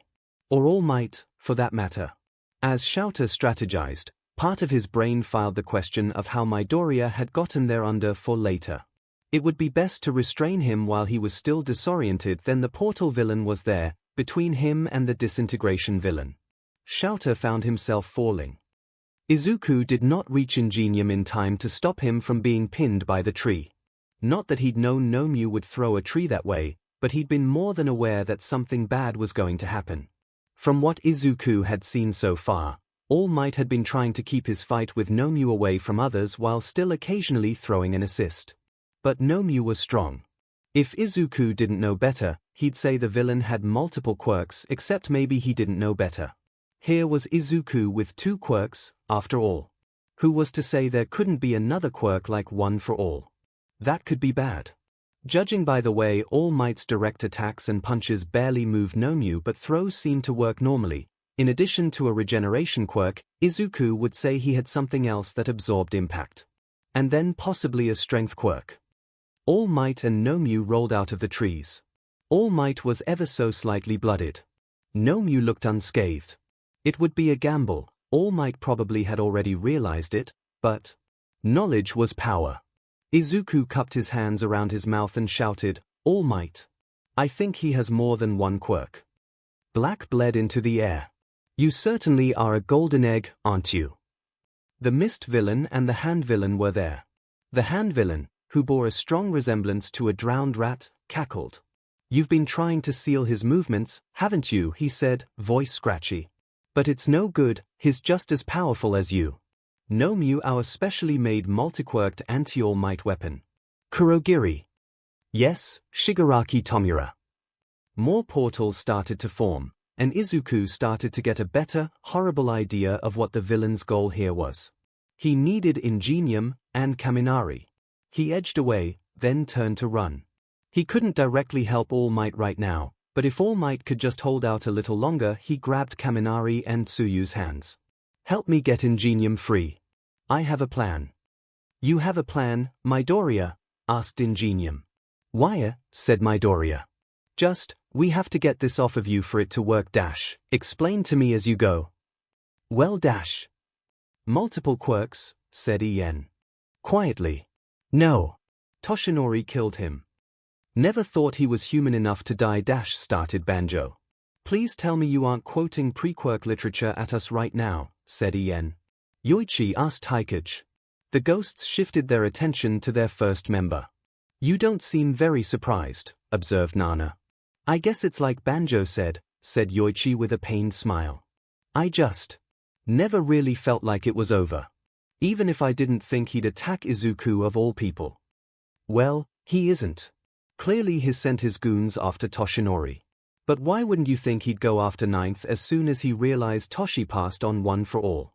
asked Nana, putting her hands on her hips.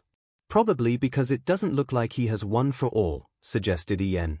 "Oh," said Nana. "Yeah. Good point." Izuku didn't miss the pain that flickered across Ingenium's face as he stood, or the way he was clearly favoring one side of his body, but they didn't have a lot of options right now. This was the best they could do. All Might was still avoiding the portals, and 𝐼𝐽 reaching through them, but he'd had to abandon his cape. Worse, he was still obviously worried about the 4 of them, and had left himself open to injury to knock small fry villains away from them multiple times as they levered the tree off Ingenium. They didn't have time. They didn't have options. This would be a great time for reinforcements from the school to arrive. They didn't. Izuku handed the spooled-out end of the grappling hook to Ingenium, and the gun end to Kaminari. Tsuyu wrapped her tongue around Izuku and they jumped away, out of range. Then Ingenium took off, compensating for less move output on his injured side. He was wobbly, and the hand villain easily dodged him, but the mist villain, with his focus on the portals, didn't. Ingenium slammed the points of the grappling hook into the man's metal collar, and ran. Lightning struck, racing down the conductive cable from Kaminari to the mist villain. The man convulsed, the portals snapping shut. One of them snapped shut on 𝐼𝐽. The villain's arm flopped onto the ground, and Izuku swallowed hard. That could have been All Might, if they hadn't timed that right. 𝐼𝐽 roared, but its muscles bulged, and its arm, rapidly, disgustingly, grew back. They'd gotten rid of the portal threat, but what now? 𝐼𝐽 and the hand villain were still very much threats, and if the hand villain got even one hand on All Might, it was game over. Third cursed, surprising everyone. "Ooh, are you finally acknowledging Izuku's superior skill in strategy and quirk analysis?" asked Yoichi, striking a pose. "No," said Third, stepping away from the wall. "You can keep him to yourself. I just don't want Eighth to die." He walked over to the fiery form that was Yagi Toshinori's placeholder in the mind's cape. His still connected. Well, yeah, said Yoichi. What are you doing? I'm giving him FA Jin. What? He can do that? Demanded Banjo.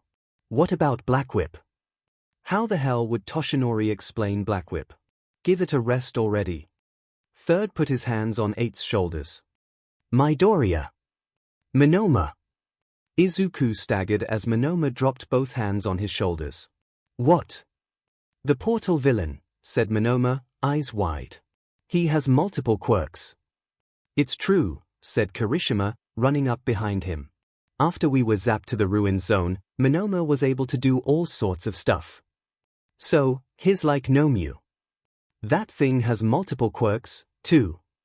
Normally, calling someone with a quirk that affected their appearance a thing was frowned upon, but in this case they were all going to let it slide. Yeah, said Izuku. A terrible idea began to rise up in his mind. But then he was distracted by Kaminari starting to wander towards the fight. I think it has 3, he said in a rush. Regen, strength, and shock absorption if you can think of anything dash he cut off.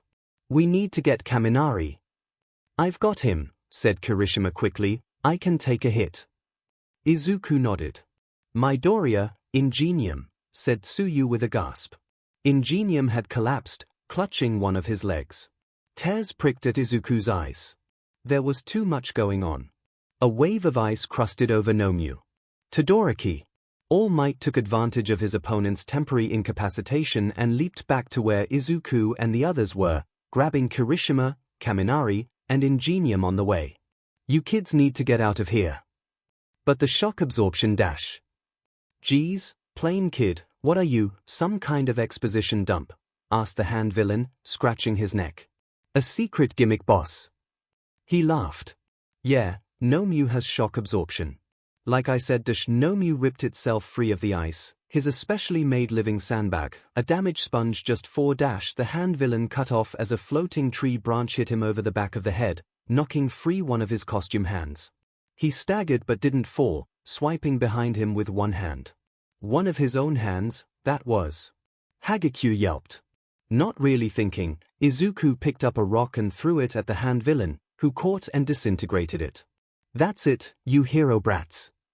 He was blown back by a gust of wind. Go, urged All Might. Shock absorption quirks always have limits. So do regeneration quirks. So did All Might. If I could touch him, started Monoma. If I could touch you go, repeated All Might, more urgently. You heard him, said Tsuyu. Running away, taunted the hand villain. Then, more quietly but still audible, wake up, Kurogiri. All Might smiled grimly. Not at all, he said. Then he charged the Nomu. The silver lining to being shipped express to the location of one of the most traumatic events in his life was that Shouter had cell service. He could call UA. Literally everything else scared. Nezu, he croaked into the receiver. Attack dash on the USJ, yes. I gathered reinforcements when the computer system stopped returning my pings and I couldn't contact you or 13. What is your... Dear, how did you get all the way out there? One of the villains has a warp quirk, said Shouter. He shifted and hissed. Dropped me from over a story up. Probably more like 2. Or even 3. Kinda want to know why he dropped me here. I'm sending an ambulance your way, said Nezu brusquely.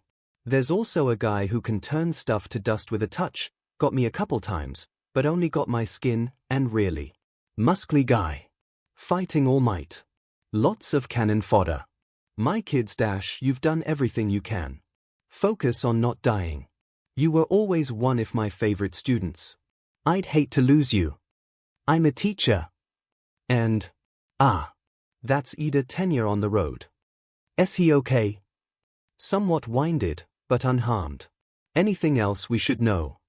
One of the villains was going toe-to-toe with All Might, said Shouter, blinking black spots out of his eyes. The leader had a 5-point disintegration quirk, got me a couple times, just lost some skin though. He inhaled deeply, and groaned at the distinct sensation of a cracked rib. Kids were scattered. Don't know where they all were. Saw Midoriya. He took another gasp of air. I think 13 was injured. He could hear sirens. I think, he said, weakly, that's. No, there were a lot of cannon fodder guys. Did I say that already? I think that's it. Thank you, Shouter. I'm going to leave you on speaker.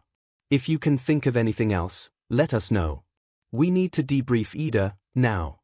𝐻𝐻𝐿, said Shouter. By the time All Might punched 𝐼𝐺𝐻𝐿 through the roof of the USJ, the hand villain was shaking the mist villain vigorously, and Izuku and his classmates were halfway to the exit, carrying Ingenium and Kaminari. Izuku was relieved, despite the danger still hanging in the air. It couldn't have been more than 30 minutes since this all started, but it was probably shorter, and Izuku knew All Might had all his time for today. With 𝐼𝐺𝐻𝐿 gone, there was no way All Might would lose. Not even to someone with a destructive 5-point quirk. Izuku could write a whole article on his reasoning, with sources cited. All Might flipped a cube out of his pocket, and it unfolded into a pair of HNDCFFs designed specifically for restraining people with 5-point quirks. It was obvious that the hand villain wasn't going to come quietly. The mist villain's yellow eyes opened groggily. All Might moved too slow. The hand villain and the mist villain were gone. The other villains who had come with them, however, were still very present. Which is why, Izuku would maintain until he died, he passed out when the rest of the teachers stepped through the door of the USJ and he finally felt safe. Shouter watched as the two villain leaders stumbled out of a portal not far from him. He had the presence of mind to silence his phone, but couldn't focus enough to do much else. Hopefully Nezu still recorded all his calls, the paranoid rodent. Kurogiri, growled the hand villain. Where the hell are we, and why are we here? The mist villain, Kurogiri, shook his head slowly. I am unsure, Shigaraki Tomura. I do not recognize the area. His voice was unsteady and itched at Shouter's brain. I suspect that the electric attack of that student has damaged my quirk control. Then get it undamaged, idiot. Goddamn son. We're out in the open. I can hear sirens. I believe that those are ambulance sirens. Police sirens have a different pitch dash. I don't care. Open a portal back home. I am uncertain if that is dash. Take us back to the bar. Now. The villains left again, all without noticing Shouter. Maybe they were just desensitized to corpses lying in dark alleys or something. Not that he was a corpse yet. Even if his eyes were sliding closed. What an illogical affair. This was a stupid place to die. All right, said 𝐺𝐻𝐿, in a tone that indicated he wanted attention. Now that Ninth is no longer in danger of immediate death, I think we have some things to talk about. Firstly, Yoichi, I have a question for you. Yoichi looked resigned. Ask away, then. Before I ask it, I just want to preface that I've always had the utmost respect for you, and obviously there's nothing you can do to act on it from in here, but I can't help but notice that you seem unusually attached to Ninth. Yoichi gestured for 𝐺𝐻𝐿 to contain. So, I have to ask. Yoichi, are you a 𝐵-people? No, I'm not rel a 𝐵-people. Like I said, you seem unusual. I'm his uncle. What? Said Nana. What? Said Banjo, not quite at the same time. What? Not that I'm not pleased I won't have to figure out a way to double murder you, but what? Demanded. I can't believe you thought I was a 𝐵-people. What's wrong with you? What's wrong with him? Said Banjo, phantom representations of Black Whip peeling off his body. What's wrong with you? How are you Ninth's uncle? In the usual way, shouted Yoichi, who seemed to have gotten stuck on high volume. I'm actually kind of shocked none of you noticed right away. How could we possibly have noticed? Demanded Banjo. I noticed, said 𝐒𝐭𝐻𝐿. Wait, what, really? Yoichi turned to 𝐒𝐭𝐻𝐿. Yes, said 𝐒𝐭𝐻𝐿, gravely. All for One was in the family photo on the wall in Ninth's house. The one in the living room. I thought we were just avoiding the subject to be polite. 𝐒𝐭𝐻𝐿, said Nana, I cannot begin to tell you how much that wasn't what was going on. Is that why you two were sulking? She asked third. We aren't sulking. We're protesting the ridiculous decision to give one for all to the son of All for One. And I'm going right back to it. Bah, said Yoichi, waving him off. Go sulk in your corner. You're just jealous that Izuku is the coolest one for all holder. Ien's eyes had narrowed suspiciously. Those two were sulking way before we were in ninth, let alone his house. When did they find out? Like, the day after 8th met him. I told them because I wanted advice, but I got sulking instead. See if I tell them any more secrets, ever. That was a year ago, said Nana. How in the world did you know, anyway? He looks just like his Soshi did at that age, said Yoichi. Also, he always said that if he had kids, he'd name them Tomura and Izuku, so. Ninth looks like his mother, though, said Nana. Yeah, and all for one is a grade A narcissist, said Yoichi. You're saying he picked, what was her name, 𝐭? He picked 𝐭 because she looked like him. Asked Nana. Yeah, essentially. Wait, back up, said Banjo. Tomura. Did you say Tomura? Yeah. That's what the mist guy called the hand guy that one time. Actually, didn't all for one go by Shigaraki for a while there, too? The only audible sound was a heart rate monitor's muffled beep. Presumably from ninth being hooked up to one. That's messed up, said Yoichi, finally. There wasn't much else to say. Banjo took 𝐒𝐽𝐽 to the side while the other ghosts were still wading through their existential crisis. Man, he said, 𝐒𝐽𝐽, bro. You know I love you. You do. Like. At least 85% of the time. Continue. But next time you think one of us has a secret relative out there, you've got to say something so we don't get blindsided. You're sure? Positive. All right, then. I couldn't help but notice that both Ninth's mother and Tomura share a strong resemblance to Nana. I've changed my mind. Although Midoriya 𝐭 had abandoned the tech conference as soon as she heard about the attack on the USJ, she, unlike the mist villain, could not teleport.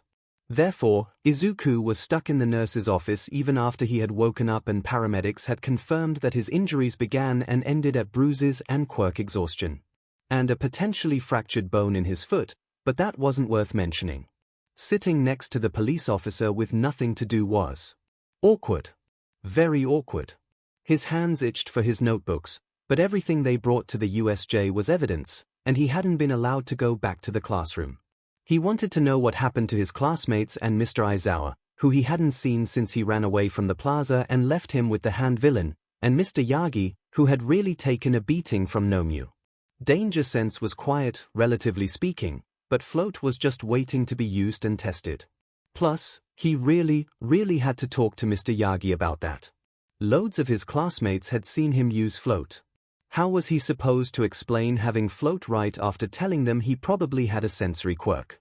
Plus, if he got Float, it stood to reason that he'd get all the other one for all users' quirks as well. So he had to figure out how to make Danger Sense, Float, Smokescreen, Black Whip, and a Strength Enhancement all look like the same quirk. Which, maybe they were, technically, considering that Monoma had sensed one for all as a single quirk, but whatever was going on with the mist villain as multiple quirks. Point was, one for all definitely functioned as multiple quirks. Would his friends think he was lying? No, he'd definitely proven Danger Sense existed by predicting, however loosely, the attack. Hey, Tamikawa. Izuku and the officer looked up at one of the detectives who had come to take initial statements. His name was Tsukochi, Izuku thought. Mr. Yagi, as Mr. Yagi was standing behind him. I can take it from here. I have a few more questions for Midoriya. Yes, sir. Midoriya. He nodded at them as he left the room. How are you feeling, young Midoriya? Asked Mr. Yagi, taking the officer's spot with a slight groan. Better than this morning, actually, he said. But what about you? That Nomu guy kept, His eyes trailed towards the detective. This is Detective Tsukochi Naomasa. He's an old friend of mine. He knows. Well, just about everything about me. Izuku nodded slowly. So, he knows about I know about One for All, said Tsukochi. Oh, said Izuku. He rapidly gathered together his thoughts, trying to decide what the most important piece of information he had to impart was. Do you know what happened to Mr. Aizawa? And Ingenium? that was most definitely not a piece of information. Stupid brain. The portal villain, 𝐭𝐻𝐻, teleported 𝐈𝐴 off UA grounds, but he was able to get help quickly after that. 𝐼𝐺𝐸𝐴 had some injuries that need a specialist, so he went home. They'll be alright, but they'll probably have to take a few days off. Yes, said 𝐒𝐭𝐚𝐲, giving Mr. Yagi one of the driest looks Izuku had ever seen. Because you heroes are so good about that. Teaching isn't exactly strenuous, Naomasa. Remind me again how you got injured this time. Mr. Yagi made a face Izuku would have found hilarious under other circumstances. That's different, he said, plaintively. Is it though? Mr. Yagi coughed. Now, Midoriya, my boy. I'm sure you have things you want to talk about. I think I glimpsed you soaring through the air, earlier. Did you unlock the enhancement aspect of One for All? No, said Izuku. Not exactly. Well, said Mr. Yagi. That's, hm. Certainly something. Sorry, said Izuku. You have nothing to apologize for, my boy, said Mr. Yagi, patting his knee. In fact, it's a good thing that you got float this time. I'd be at a loss about what to do with Smokescreen or Blackwhip. But I'm fairly familiar with my MSDR's quirk, and, well, there's someone else who I should get back into contact with. Mr. Yagi forced the words out as if they physically pained him to say. Which they might have. He did have the whole coughing thing. Maybe he was just trying to hold one back. Mr. Yagi. Are you okay? I'm fine, I'm fine. Okay, are you sure? He wasn't sure if he wanted to bring the next part up if Mr. Yagi wasn't feeling well. Yes, said Mr. Yagi. I just, It's just history. Izuku nodded. So, did you hear Monoma say that the mist guy, 𝐭𝐻𝐻, had multiple quirks, too? Like Nomeu? The mood plummeted. Yes, said 𝐒𝐭𝐚𝐲. He told me, and I told Toshinori. It appears that 𝐭𝐻𝐻's warp quirk is actually several different quirks working as one. Merged together, almost. Izuku nodded. I was just wondering. One for All can be passed on, so. Are there other quirks like that? Like, if the first person with One for All had family members or something. Or. Izuku trailed off. Mr. Yagi now looked actively ill. Did I say something wrong? Toshinori, said 𝐒𝐭𝐚𝐲, you mean you didn't tell him already? In my defense, I thought he was extremely dead. What? Who are you talking about? My boy. I think it's time to tell you a story of two brothers. So, One for All comes with a built-in nemesis. Who may be immortal. That is not. Mr. Yagi bowed his head. It would appear so. I am somehow both surprised and not. There's one more thing I wanted to ask you about before your mother arrives, said Mr. Yagi. Please tell me it's not something worse, like me being a descendant of the guy, requested Izuku, picking the worst, most ridiculous thing he could think of. 𝐒𝐭𝐚𝐲 snorted, then covered the noise up with a cough. I seriously doubt that All for One could maintain a romantic relationship of any kind, said Mr. Yagi, and even if you were, it wouldn't really matter. I mean, his own brother hated his guts. That's a bit extreme, murmured Yoichi. Considering some of the rants we've gotten you to go on, said, it really isn't. Maybe. Maybe not. But the rest of it. Yoichi promptly left to harass second and third. How can you two be so close and yet so far more Nana? How are you so smart and so dumb at the same time? In Ninth's defense, said Ian, he doesn't know what All for One looks like. Surely he knows what his father looks like. He sees his picture almost every day, said 𝐻𝐻. Admittedly, I could have phrased that better, but are you rubbing that in, or are you serious? I've known you for, like, half a century and I still can't tell. Despite the example being a joke, Izuku felt much better after hearing that. But, no, this subject is relatively neutral and nothing so dramatic. I was hoping to get your permission to tell young Aizawa about One for All. Izuku opened and closed his mouth several times. Here. Why? And why do you want my permission? You don't need my permission. One for All is your quirk, now, said Yagi, and your secret. It's up to you who knows about it. Outside of an emergency, I suppose.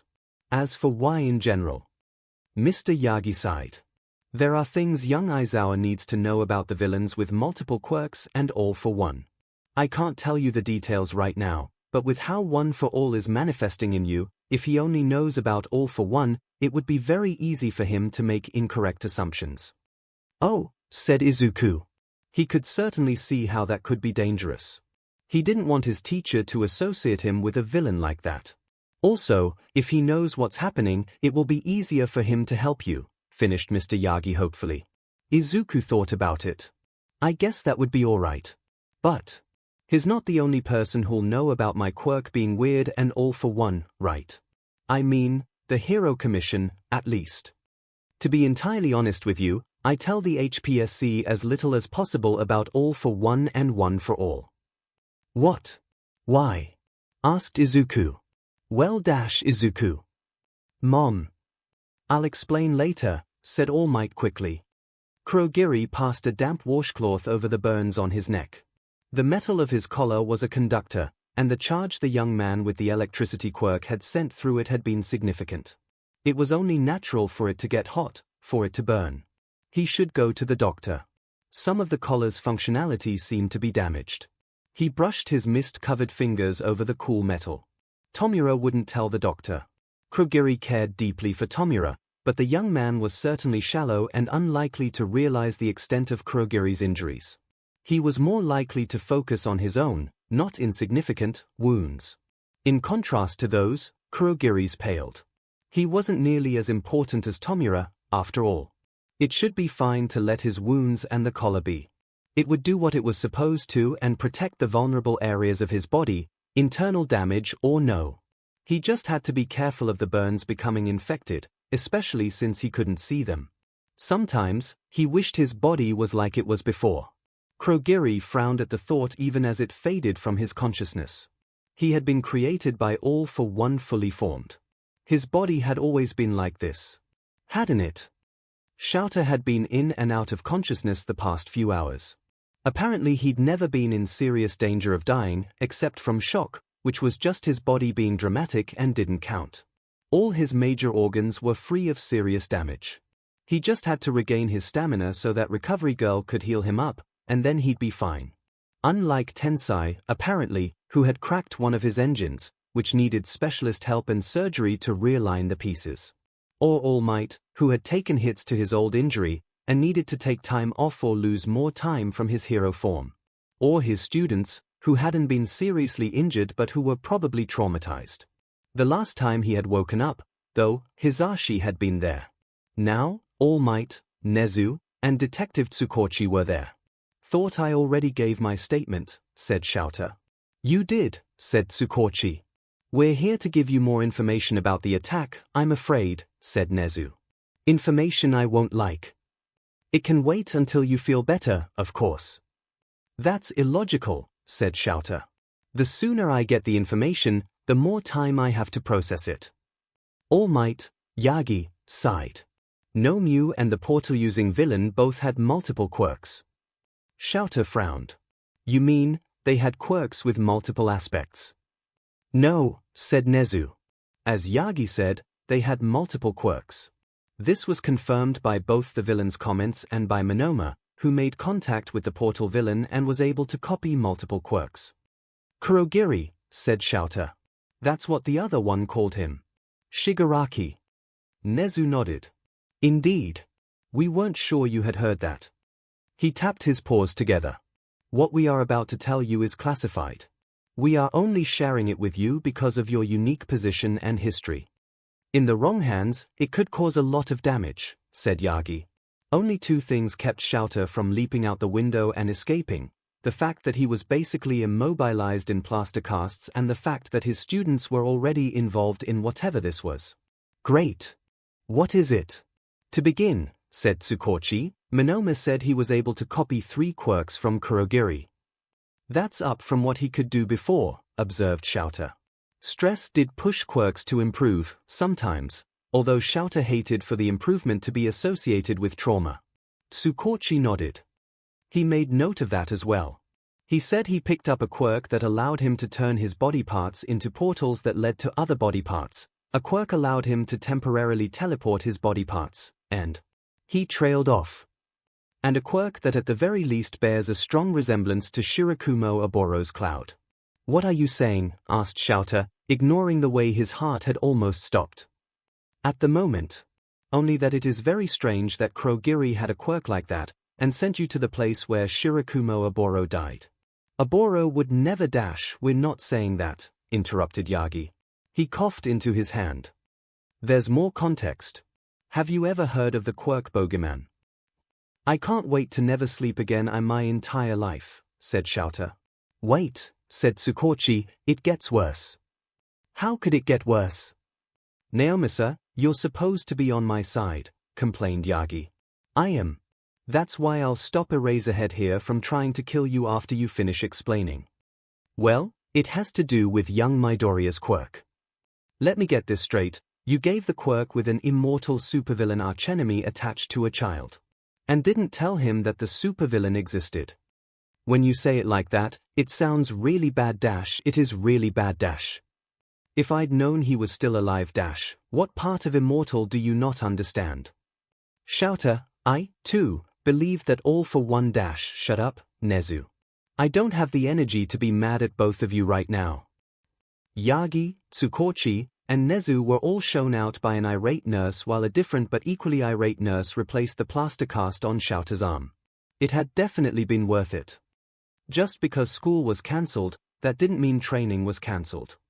Except it did, both because 𝐭𝐽 was too stressed to let Izuku out of the house, and because Mr. Yagi had a meeting to go to about the attack. But the second day after the attack was a different story. That morning, Mr. Yagi pulled up in front of Izuku's apartment in Hercules Still So Cool. And picked him up. Izuku bounced enthusiastically into the car and then froze. Oh my gosh, what happened to your eye? Was it a villain? How hard did they hit you? His hands fluttered. I have some cream dash, said Mr. Yagi. No need, young Midoriya. I, sort of deserved it. It's a sort of reminder to take it easy, too. People would be disturbed to see All Might with a black eye, after all. He smiled, then winced. Are you sure? Yes, very. You should buckle up, my boy.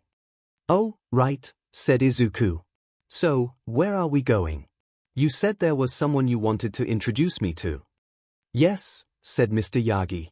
My old teacher. It's been a while since I've seen him. Hopefully he won't make up for lost time with a kick to the face. What? Don't worry about it. When Mr. Yagi spent most of the way over muttering about kicks to the face and head, Izuku decided that he should, in fact, worry about it.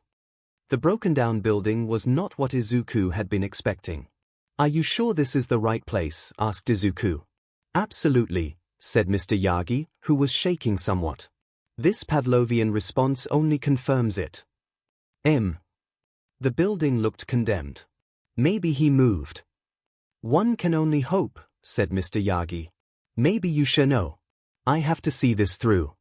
He steeled himself visibly, squaring shoulders. Please not a kick to the face, he said, under his breath. Is he really that bad? Asked Izuku. My boy, I guarantee you that is worse. Poor kid has no idea what's coming, said Banjo. Although we wouldn't have believed it either if we weren't riding along and watching. Nana, said, I just want to reiterate that I'm very glad you never thought about giving one for all to Gran Torino. Come on. Tsuruhiko isn't that bad, protested Nana. We know, said everyone else, his worse.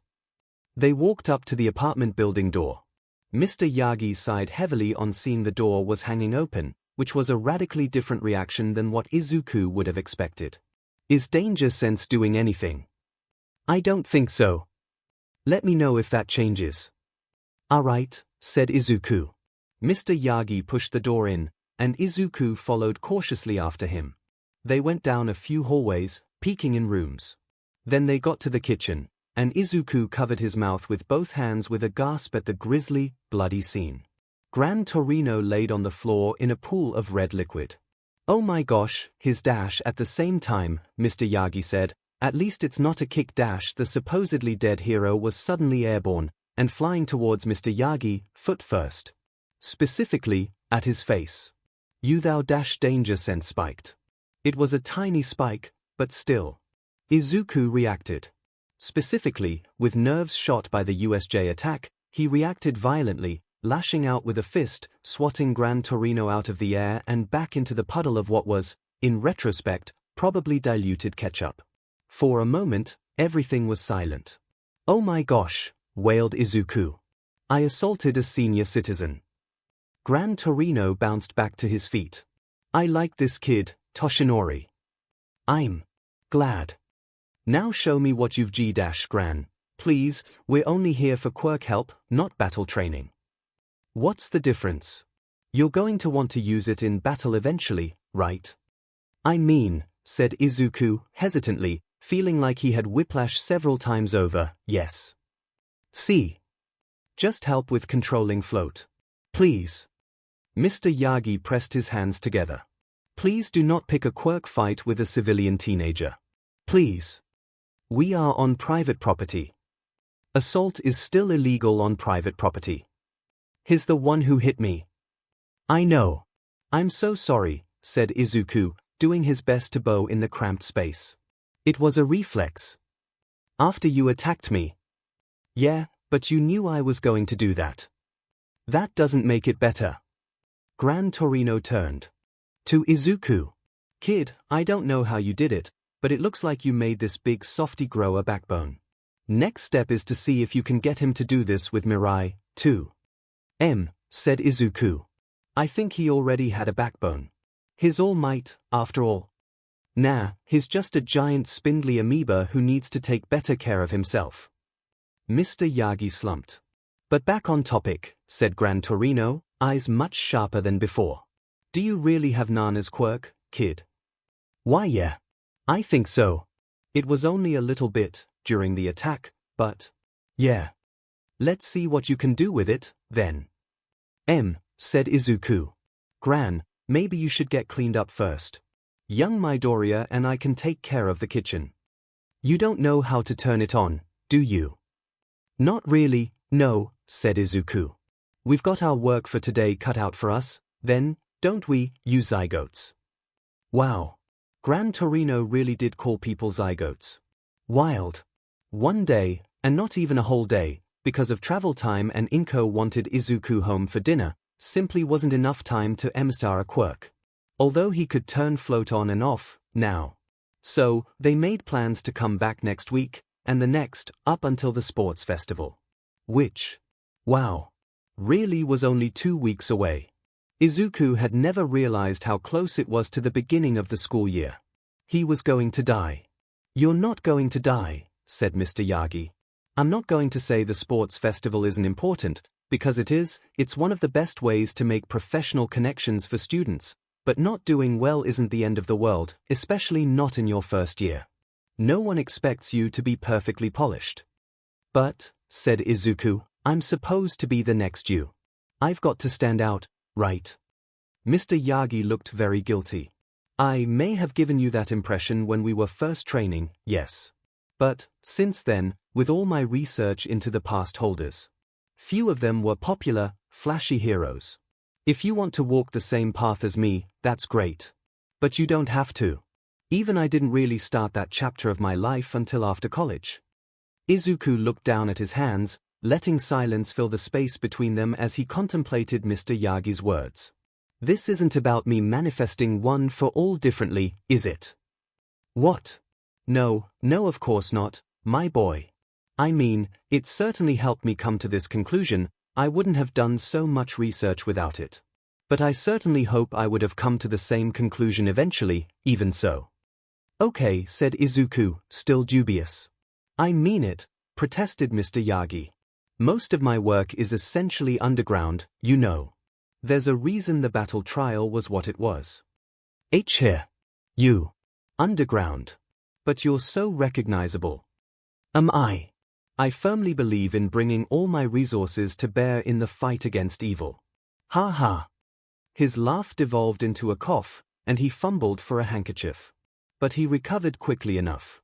I guess that makes sense, said Izuku, cautiously, once he thought Mr. Yagi wasn't going to start coughing again. You didn't think I stayed number 1 by popularity alone, did you? The formulas the Hero Commission uses to determine rankings are secret, and it only includes spotlight heroes, so when I extrapolated the Hero Billboard rankings, yes, I assigned a high weight to popularity. There were always some discrepancies between my predictions and the end results, but I figured I missed some events, or the Commission assigned them different values. That's quite impressive, my boy. But, though popularity is a factor, the HPSC does take unpublicized fights and rescues into account. Assuming you report them. That was the second time Mr. Yagi had mentioned not telling the Commission something. Do you do that a lot? Not tell the Commission things, I mean. No, I try to stay up on my paperwork. I get a lot of help from Naomasa, though. Some heroes, especially independent ones, without an agency, do have trouble keeping up, sometimes. It's just, the other day you said something about not telling the Commission about All for One. Said Mr. Yagi. He drummed his fingers on the steering wheel. You're quite right. How should I put this? The HPSC knows All for One exists, and I have made them generally aware of his modern exploits. I haven't told them about his ability to give quirks, though they may know through other avenues. There are certain battles I've had with him that I haven't told them about, and they do not know about One for All. Why not? Villains aren't the only ones who seek power, said Mr. Yagi. The HPSC provides a vital service, and I think what one does matters more than why one does it, but it is my observation that many of the people there are more concerned with personal power than doing the right thing. And positions of power and authority tend to draw in those who would abuse those things.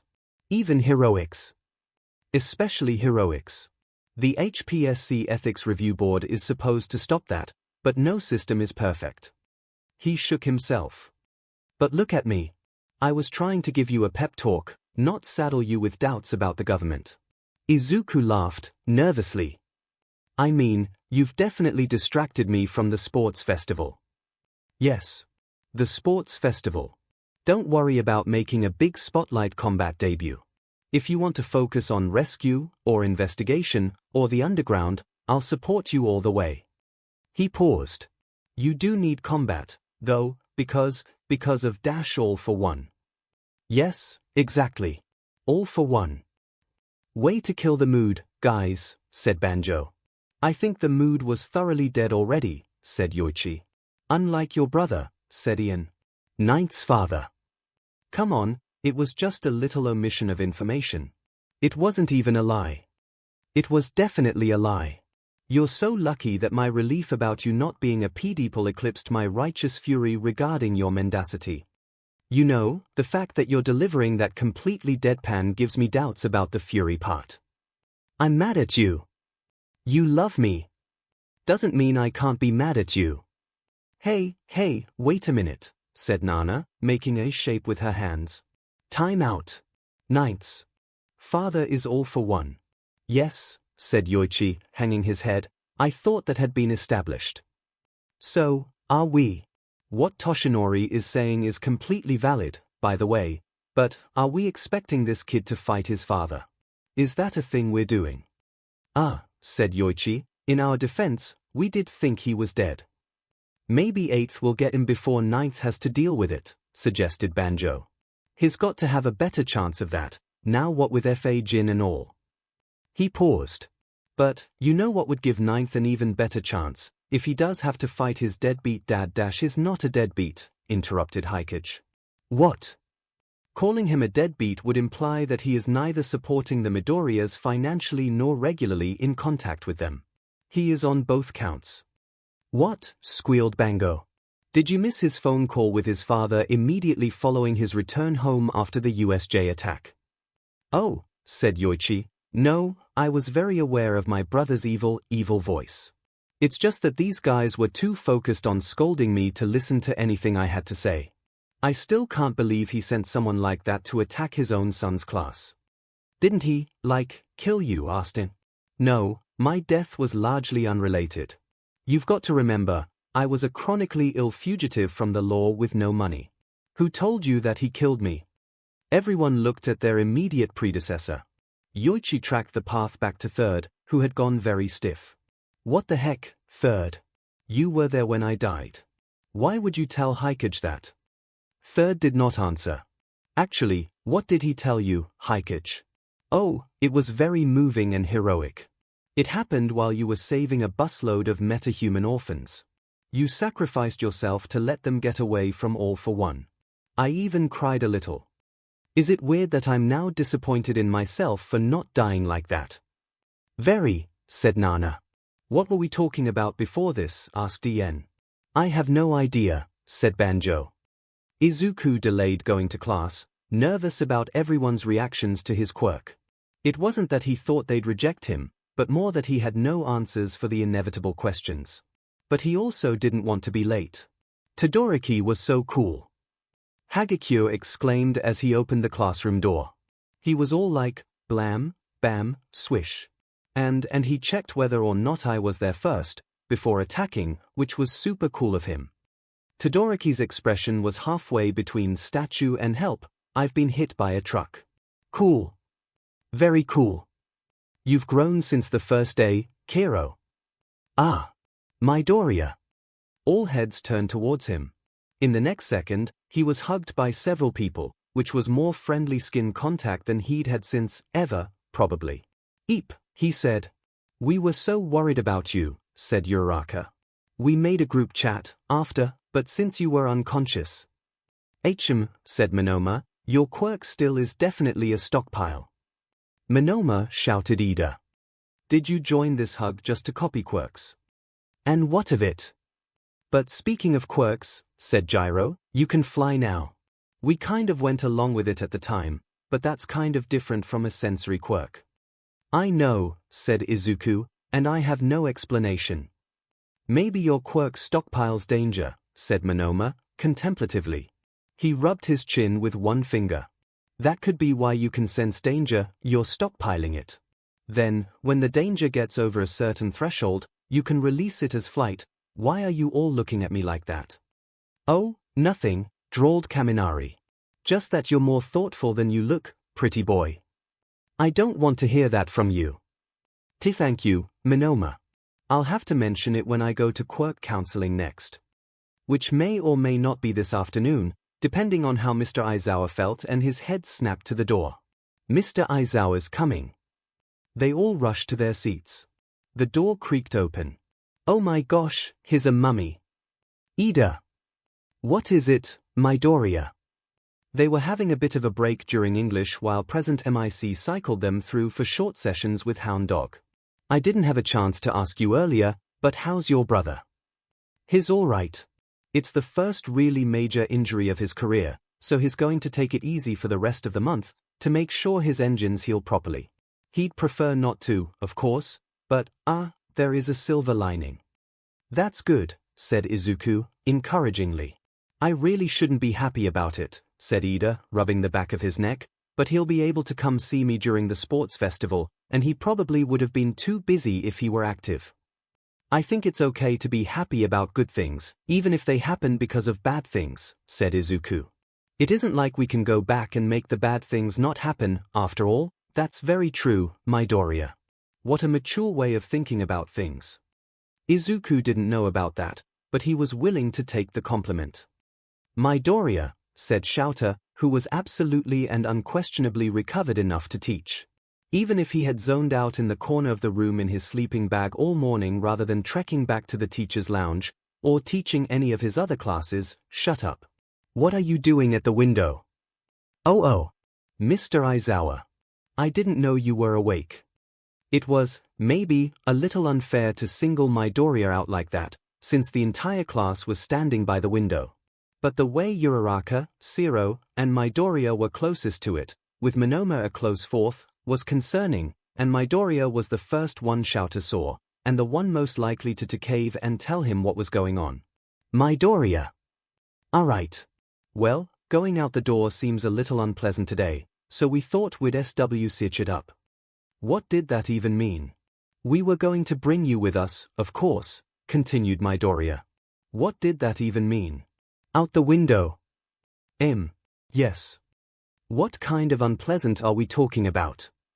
Battle trial unpleasant. Shouter groaned and hauled himself up, walking over to the door. He looked out the window and made note of all the students from other classes. Standing out there, circling like sharks. Great. Maybe they needed to have an assembly about respecting boundaries or whatever, especially if the people whose boundaries were being crossed were potentially traumatized. Something to bring up at the next staff meeting he attended. Which would probably not be soon. Anyway. He opened the door. A mummy, whispered someone. First his kids, then these kids, he wasn't that wrapped up. Was he? What are you all doing here? He asked, voice rasping rather more than he wanted it to. The students didn't seem inclined to answer. Someone did mutter something about the sports festival, but it was far from the complete answer that Aizawa wanted. Right. Whatever. Scoping out the competition is one thing, but you are aware that Class 1A is recovering from a traumatic experience. And you're blocking traffic. Clear off. The crowd slowly dispersed. Shouter sighed. He knew this would only be the first of many such incidents. He made a note to talk to Nemurai about whether or not she'd be willing to donate some of her class time to talk about public relations. You know, said Nemurai, if you actually rested, Recovery Girl would be able to heal you. I know nothing of the sort, said Shouter, glaring at his desk in the staff room. I'm forgetting something. All Might walked in. Young Aizawa, he said. He paused for a painfully long, awkward moment. Are you still meeting with young Midoriya today? CRP. Did Izuku expect Mr. Aizawa to come to their meeting? No. The man had casts on all of his limbs. But he hadn't cancelled it either. So, better safe than sorry, right? But it had been a while, now. Izuku could probably safely assume he wasn't coming after a half hour. He got up, packed his bags, and reached out for the door handle, only to freeze as Mr. Aizawa yanked it open and pulled Mr. Yagi into the classroom after him. Izuku scurried back to his seat. Nothing physical today, croaked Mr. Aizawa. We're going to figure out your quirk.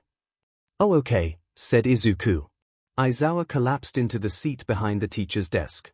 To be short, this quirk, one for all or whatever, is complete nonsense. Said Mr. Yagi. Sorry. Sorry, whispered Izuku. You should be. Not you, Midoriya. You're fine. Okay. Right. So. You've got two quirks right now. Danger Sense and Float. Unless something else showed up over the weekend.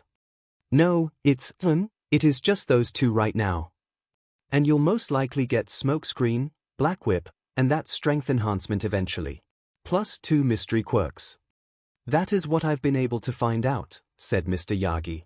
So, we have to figure out some way to get all those under a coherent umbrella that can account for the mystery quirks, and before the sports festival, so the evil immortal supervillain doesn't notice that you have quirks just like a bunch of people he had personal beef with. Mr. Yagi cursed in English. I hadn't thought about that. Yeah, I wonder what else you haven't thought about. Maybe this year I can get Nezu to take my suggestion about doing hero names before the sports festival seriously. You know we've had people stalk students before, because for some godforsaken reason we use their real names. I need a drink. Water. No. Young Aizawa, you're a teacher, a career choice I question daily. Midoriya, do you have any thoughts about how to make your quirk make sense in a way that won't get you killed or abducted by the HPSC? Does that happen? Despite his conversation with Mr. Yagi over the weekend, he still had generally positive thoughts about the Hero Commission. I have no idea. Wouldn't put it past them. Well, I was talking to Monoma earlier, and he said something about stockpiling danger, and how it might let out the stockpile as the energy necessary to levitate, which, really, would be a fascinating quirk if it did work that way, but I thought it might also work for Smokescreen and the strength enhancement. I mean, general responses to danger are fight, flight, or hide, so the strength enhancement is fight, float is flight, and Smokescreen would be hide. That might work. What about Black Whip? Yeah, that one has kind of stumped me. Black Whip sure is a problem, agreed Mr. Aizawa. The ghost started laughing. You're a problem, Banjo, chortled Nana. Come on, guys, that isn't funny. It is. It's hilarious. They were just talking about All for One tracking the kid down and killing him. The mood sobered quickly.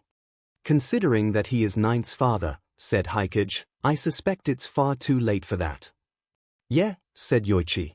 But, just to be safe, and in case there are other weirdos out there, new rule, no giving him new quirks in public.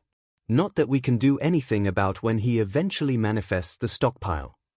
What if he's going to die? Asked 𝐒𝐭𝐽𝐻, raising his hand. He already got your quirk, why do you care? We'd like to hear it, said Banjo, somewhat forcefully. Well, if he looks like he's going to die, do whatever you can to stop that from happening, I guess. But chucking a quirk he doesn't know how to use isn't always going to be the beat answer. Wait, said Nana. Hold up a second. A few days ago we were talking about the potential for multiple quirk brain damage, weren't we? Oh, good catch, said Yoichi. I guess I forgot to mention it, which means Nana is the only one I'd trust babysitting my nephew in the event a quirk rewound him to elementary school age dash. That is a suspiciously specific scenario, said Ian. And all the rest of you are fired. You didn't even question giving him more quirks. Really? 𝐒𝐭𝐽𝐻 raised his hand. I assumed you had discovered that Ninth had a constitution capable of handling multiple quirks, similar to yourself and your brother. That is true. Okay, 𝐒𝐭𝐽𝐻 would be another exception, but he's disqualified from babysitting for other reasons. That's fair. So we need something that can do all that, and has tentacles, said Izuku, squeezing his bottom lip in thought. Yeah, said Mr. Aizawa. Honestly, even really dumb ideas would be welcome right now. Why are you looking at me? Asked Mr. Yagi. You know why. There was only one creature Izuku could think of that could do all the things Izuku one day might be able to while maintaining room for the two mystery quirks. Chulhu. Mr. Yagi looked mildly scandalized at the suggestion. Nah, it'd have to be something like Eldritch. Chulhu's trademarked in Japan, and that can give you above-ground types trouble. What is it a trademark for? Asked Mr. Yagi. Ask Midnight. I don't want to talk about it. Ah, said Mr. Yagi. The problem with that is that you currently have no justification to call it that. Now if you already had smokescreen. The adults looked at him. I don't think it's going to just show up like that, said Izuku. Why not? Asked Banjo, staring at Ian. They practically asked you for it. Well, first off, I live for drama, so jot that down. Here. What about me? Asked Yoichi. Nothing, it was just an idiom. Second. Right, said Aizawa. For now, then, we'll have to give it a temporary name, because it's starting to get to the point in time where it'll actually be illegal for you to not register it. He shuffled his casts. Yagi, start filling out those forms with what he can do currently. Midoriya, make sure you check him when he's done. For now, we've got to come up with a name. Said Izuku. Float's the only one that's really visible, so I could just call it Float. Vetoed. You aren't picking a name that the immortal supervillain knows. He did seem to only refer to people by quirks unless he really hated them, said Mr. Yagi. Except his brother, who he always called my foolish brother. Focus on the paperwork. And he called himself by his quirk name as well, mused Izuku. Do you think it was a side effect? Quirks have documented impact on people's personalities. Focus. Alright. Feather fall. No, that's part of a game. Flight reflex. Good enough for now, said Aizawa. Flight reflex it is. As soon as Yagi and Midoriya were gone, Shouter picked up his phone and called Nezu. It took him an embarrassingly long time to hit the buttons right. Maybe he should take those painkillers more often. I don't get paid enough for this, he said, as soon as Nezu picked up. Nezu tittered. The paperwork for your raise is already underway. The reprieve Mr. Aizawa had bought them only lasted so long. No one gathered by their door the next day, but they could all feel eyes on them when they sat down for a subdued lunch. Izuku could especially feel eyes on himself, because all of his classmates were also looking at him. What are you all looking at me for? He asked, ending his sentence with a nervous giggle. Well, said Ashido, You seem to notice when things are going to happen, so that wasn't untrue. Yeah, said Kaminari, excitedly, standing up and slamming his hand down on the table. You're like a canary in a coal mine. Class 1 as early warning system. The class took a moment to stare at Kaminari instead. Didn't those, die? Asked 𝐔𝐸𝐽. From inhaling poisonous gases or something? Oh. Yeah. Sorry, Midoriya. Itaiti's okay, said Izuku, waving his hands. He felt another blush creeping over his cheeks. I mean, I'm not sure how accurate or sensitive I am, though, so there's, I don't know how much I'm actually noticing. I could be missing a lot, especially if he cut himself off. His heart felt like it had stopped. Hey, Deku.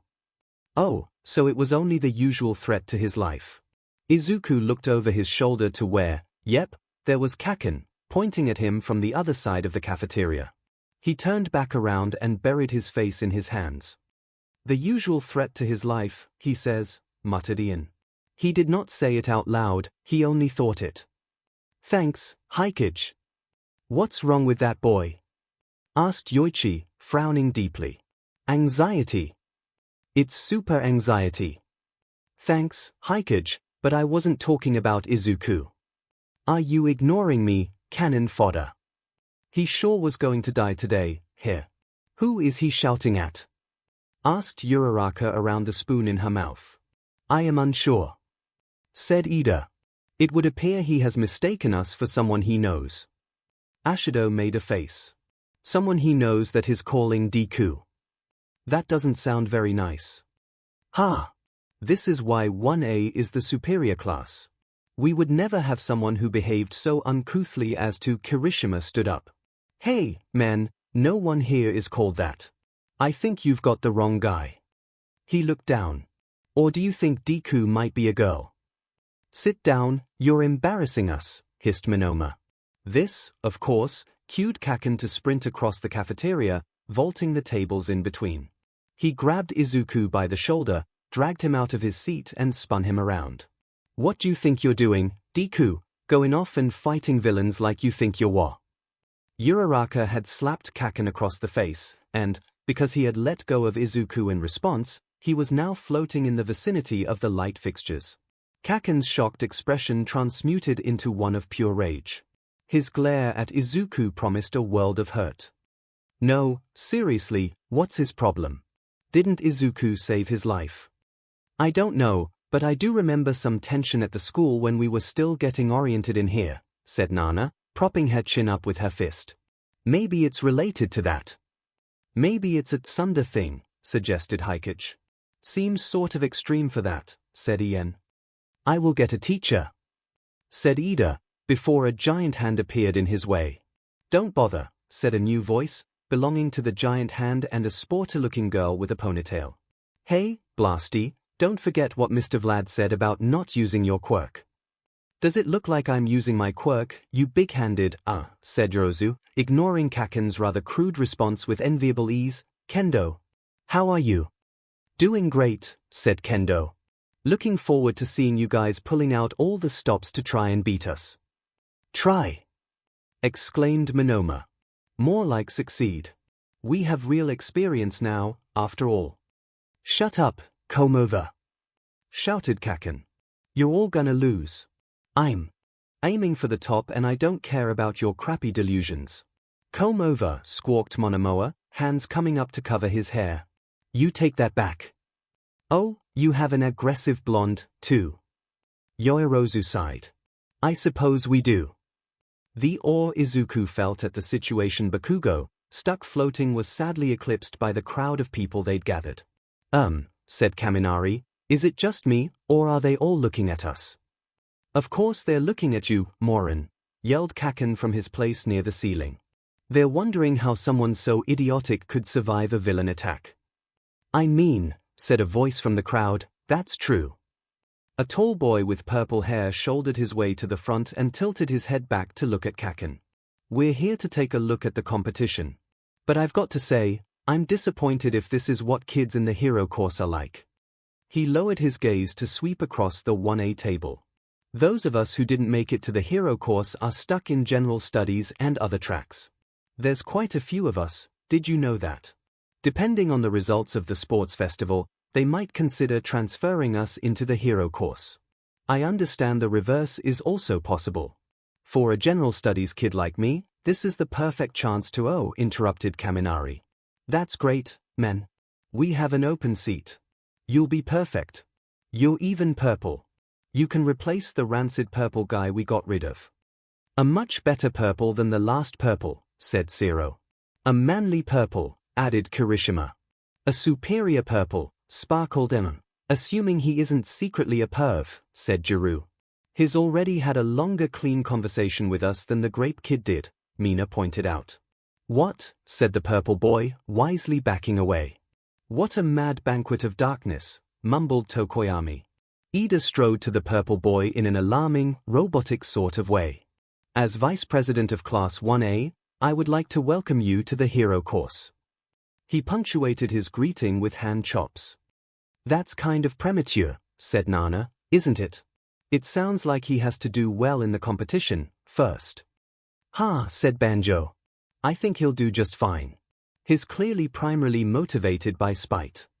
So, all he needs to make a win possible is friendship and anxiety, said Yoichi, nodding gravely. He will surely be the greatest obstacle to Izuku's nonetheless inevitable victory in the sports festival.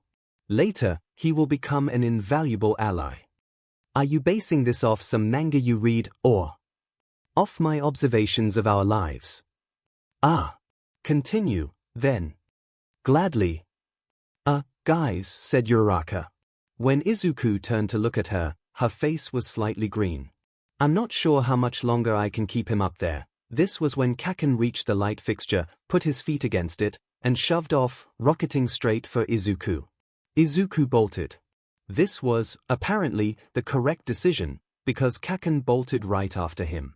Sadly, Izuku's daily runs focused more on endurance than speed and agility, and Kaken was fast. Although maybe that was just the lack of gravity to slow him down. Either way, Izuku didn't make the first corner, Kaken slamming into him and pinning him against the opposite wall. Alright, you quirkless twerp, growled Kaken, I don't know who you bribed to get in here, but let's get one thing straight, I'm better than you. Okay, you know what I said about bribery. I take it back. I don't want to have the same opinion as this kid. 𝐻𝐴, crowed Yoichi, pointing at Banjo. That's right, Izuku got in on his own merits. You keep going like this, you dare keep standing in the same place I am after I warned you to go someplace else. Then at the sports festival, Kaken straightened and leered down at Izuku. I'll crush you. I'll mess you up so bad that no one will ever mistake you for a hero. So, why don't you run away, you crybaby freak? Holy siapi, said Banjo. Seconded, said In. What? Called second, from where he and third were still sulking. No one's talking to you. Yoichi shouted back, throwing an imaginary brick at them. It unraveled before it got halfway to them. UA has really declined if they're letting people like this in, said Nana. I'm glad Toshinori is here to clean it up. Look, I love 8th, too, started Yoichi. What? Called second, again. Since when have we called you two? Go away. As I was saying, I also love 8th with all my heart. Do we have hearts? Asked 𝐒𝐭𝐻𝐿. It's a metaphor. 8th is great for cleaning up corruption on the streets, even in the government and police force, sometimes. But is, let's say, under-equipped for the educational world. I don't want to hear that from someone who'd never seen a teacher before. I've seen teachers before. Izuku gritted his teeth even as his lips wobbled, and tears started running down his face, and some snot, too. Okay, he was a mess. Still, he twisted so he could grab Bakugo's wrist and squeezed. According to the grip strength test in the quirk assessment, his grip strength was above average. As someone, he said, someone told me I could be a hero, and that's why I'm not going to run away just because you said so. I'm going to be here, no matter what, Kaken. Kaken's face darkened. Kaken was pulled back. Izuku's friends had caught up with them. Chasing someone down in the hall. This is just the kind of rude, uncivilized behavior I'd expect from someone in Class B. Not to agree with Monoma, said 𝐻𝐸𝐽, but, yeah. Apologize to Midoriya. What are you? An invisible gorilla. Get off before and that's enough of that, said Mr. Aizawa, coming into view, his hair floating. Ida was behind him, chopping at the air with both hands. Bakugo. Monoma. 𝐻𝐸𝐽. Midoriya. Let go of each other. 𝐻𝐸𝐽, Monoma, and Izuku all let go of Kaken at the same time. Unfortunately, Kaken was unbalanced enough that their hold on him and his grip on Izuku were the only things keeping him up. He fell down. He had not let go of Izuku. 𝐻𝐸𝐽, Monoma, and the other 1A members who had made it to the hall rushed to support Izuku, and then, well, it was a bit of a scramble. This is just painful to watch, said Nana. Funny, though, said he. I hope someone steps on the blonde kid again. Which one? When they finally managed to straighten themselves out, Mr. Aizawa looked much like he had immediately following Izuku and Mr. Yagi's explanation about one for all. That is, he looked like he was seriously questioning his life choices. Vorozu, Kendo, said Mr. Aizawa. Explain to me what happened here. Izuku braced himself for detention. He thought he was doing so well, too. Izuku did not get detention. Here. Shouter stepped into his empty classroom and picked the nearest security camera.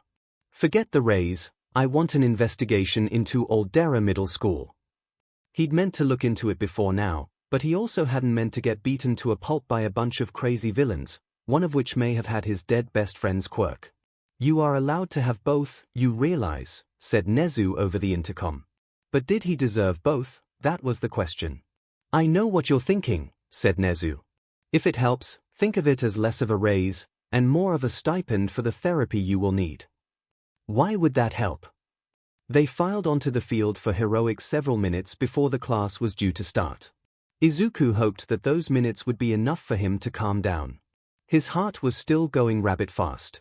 Are you sure you do not need to go to Recovery Girl? Asked Ida. Yeah, that was pretty, Uraraka trailed off. It was scary. I didn't think there'd be anyone here like that. You mean anyone with a steamed turd masquerading as a personality? Asked Kaminari. There's hot-headed, and then there's villainous, and I know what side of the line that guy was on. Kaken's not a villain. He'll be a great hero, said Izuku, shoulders slumping. Someday. The silence was oppressive. And possibly judgmental. So, you all agree with me, then, that we need to absolutely crush 1B in the sports festival? Asked Monoma, flicking imaginary dust off his suit. Well, sure, said 𝐻𝐸𝐽. But there's only one winner. We're going to be competing against each other. Oh, contrary, my friend, it's you contraria, said I. Sure, said Monoma. There's only one winner for the final event. The other two. Not so much. I say we use that to our advantage. Show 1B, and especially that cretin Bakugo, our unity and conviction. Prove to them that we are the superior hero students. We will reign supreme over the first two events of the sports festival.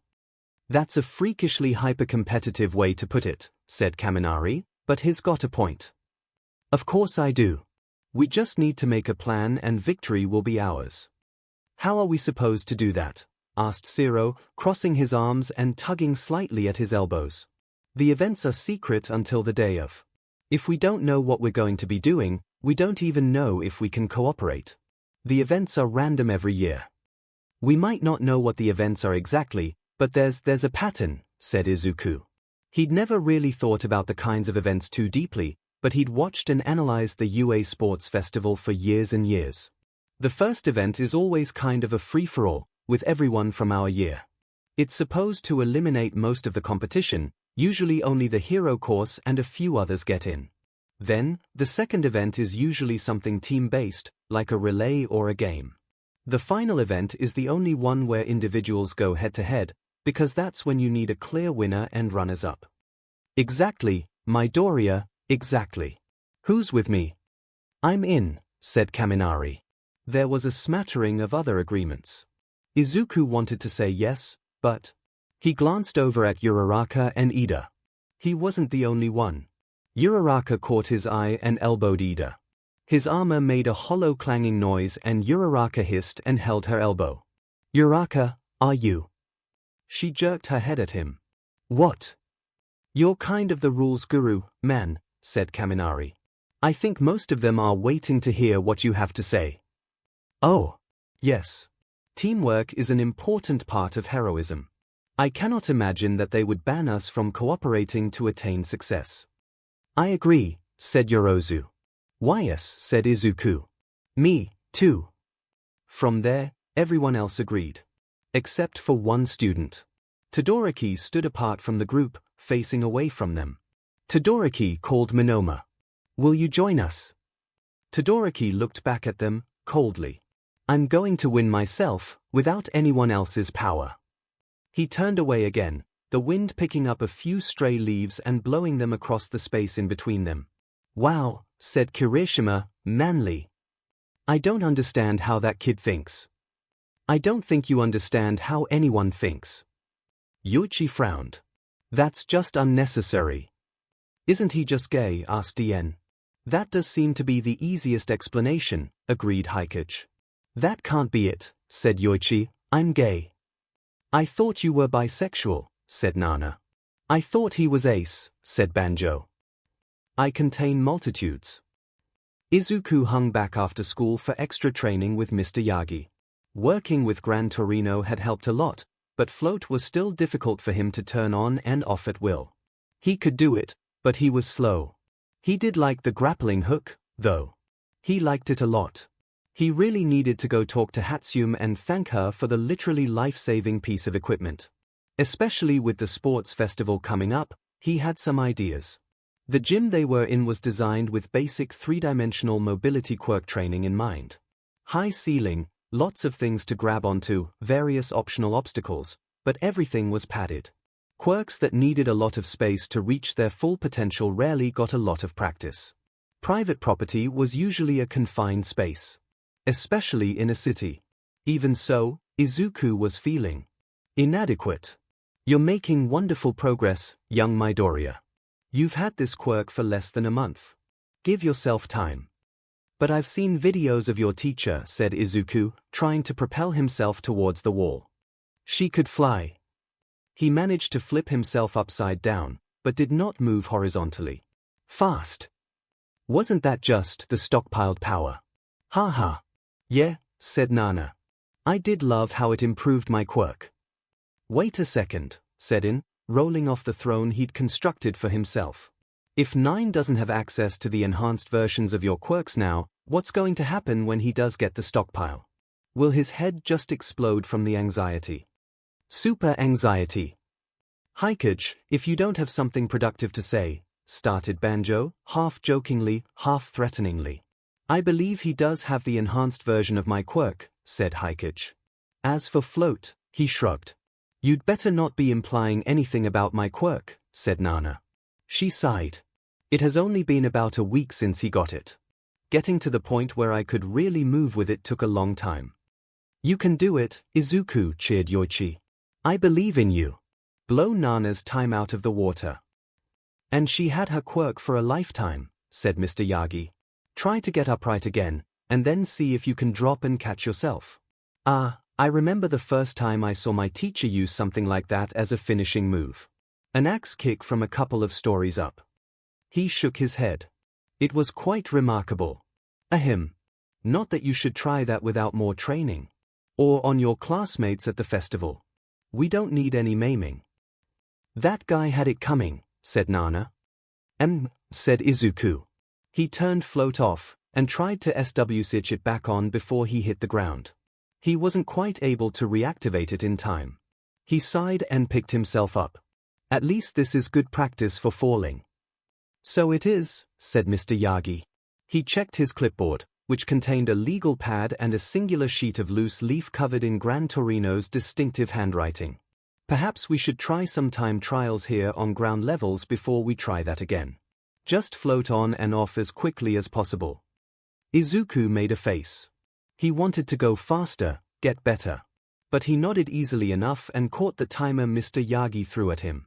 Whenever you turn float off or on, hit the lap button. That should make it so all your times are recorded. Okay, he said, turning on both float and the timer. Mr. Yagi. Yes, my boy. I was wondering, do you remember your first sports festival? Mr. Yagi frowned.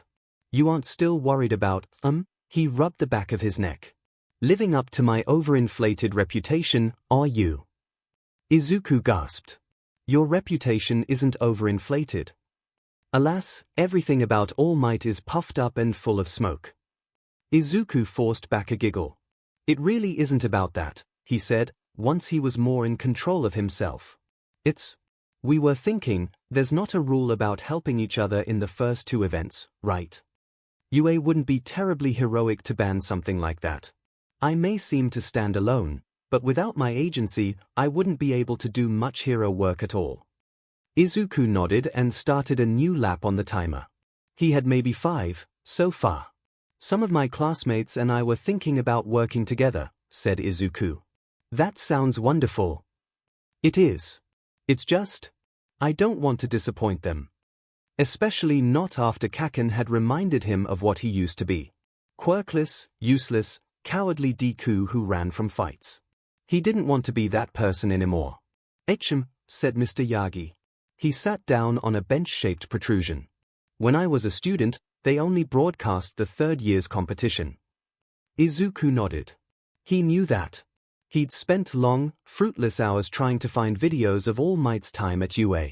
He hadn't been in the third-year sports festival at all, probably because of his mentor dying, if Izuku thought about it. I didn't do very well in the first 2 competitions. What? No way. He fumbled the timer. Oops. Don't worry about it, just keep going. It's good practice. But, no. I didn't do well. I adapted to the strength of one for all quickly, but I still hadn't adjusted to having it. He waved a hand. And all for one. He clasped his hands in his lap. I made a mistake in the second event that almost got my team disqualified. What happened? Didn't occur to me to use my quirk when I should have.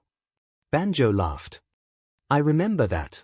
The one kid couldn't believe he'd gotten a hit in. He was so shocked. Yeah, said In. That's the only reason he could make up the points. In the corner, 8's ghostly shadow pouted. How did they, your teammates, were they, upset? They were, said Mr. Yagi. Some of them were even a little upset at me, for that matter, but, how should I put this?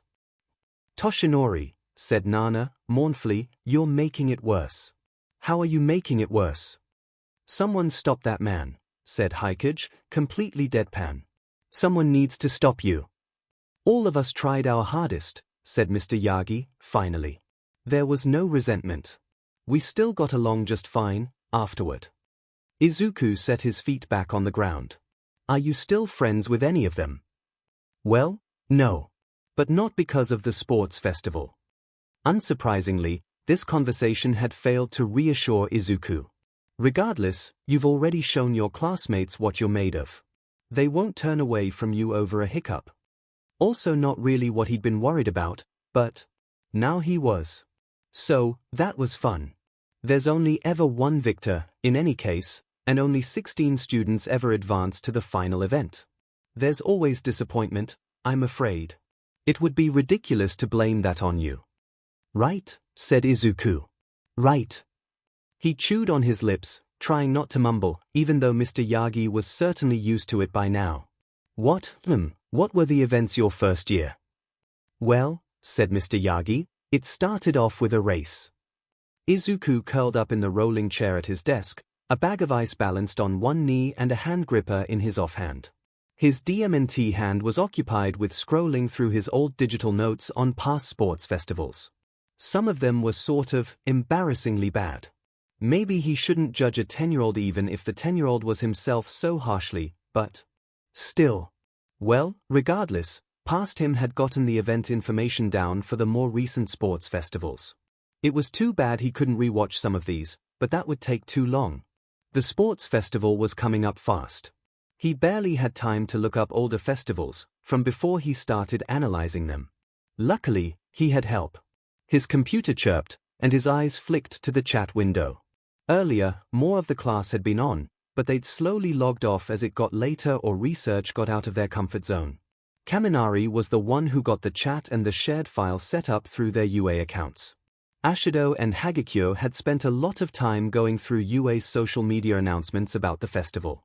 But now it was just Izuku, Monoma, Uraraka, Ida, and Yarozu. Izuku and Monoma were collating information about what events UA had done before and trying to find patterns in that. Uraraka was watching through the last few events and marking down the different examples of cooperation between students. Ida was going over all the rules and rulings made for past festivals, to make sure what they planned to do was allowed. Yarozu had started with helping Izuku and Monoma, but had branched out to follow other leads, like event popularity. Izuku thought it was a good division of LBR. Uraraka, I've got the last festival done sending now. Uraraka, no idea the 2 years were so funny. Got to watch more. Monoma, you found the part with Tagata Mirio. I see. Monoma, his quirk is interesting but… No. Uraraka, that too. Midoriya, okay so. Midoriya, from what I can see, the first event cuts the numbers down to around 40 or 50 students. Uraraka, 42's low and 50's high. Midoriya, might be a good idea to use that and get some allies from support or general. Like Hatsune. The support course and Gen Ed course could bring support gear into the events, according to Ida's summary of the rules, as long as it was approved by the school beforehand. Depending on what the events were, support gear could help a lot. Also, it seemed like something Hatsune would like, considering what she'd said about her babies. Uraraka, that's allowed.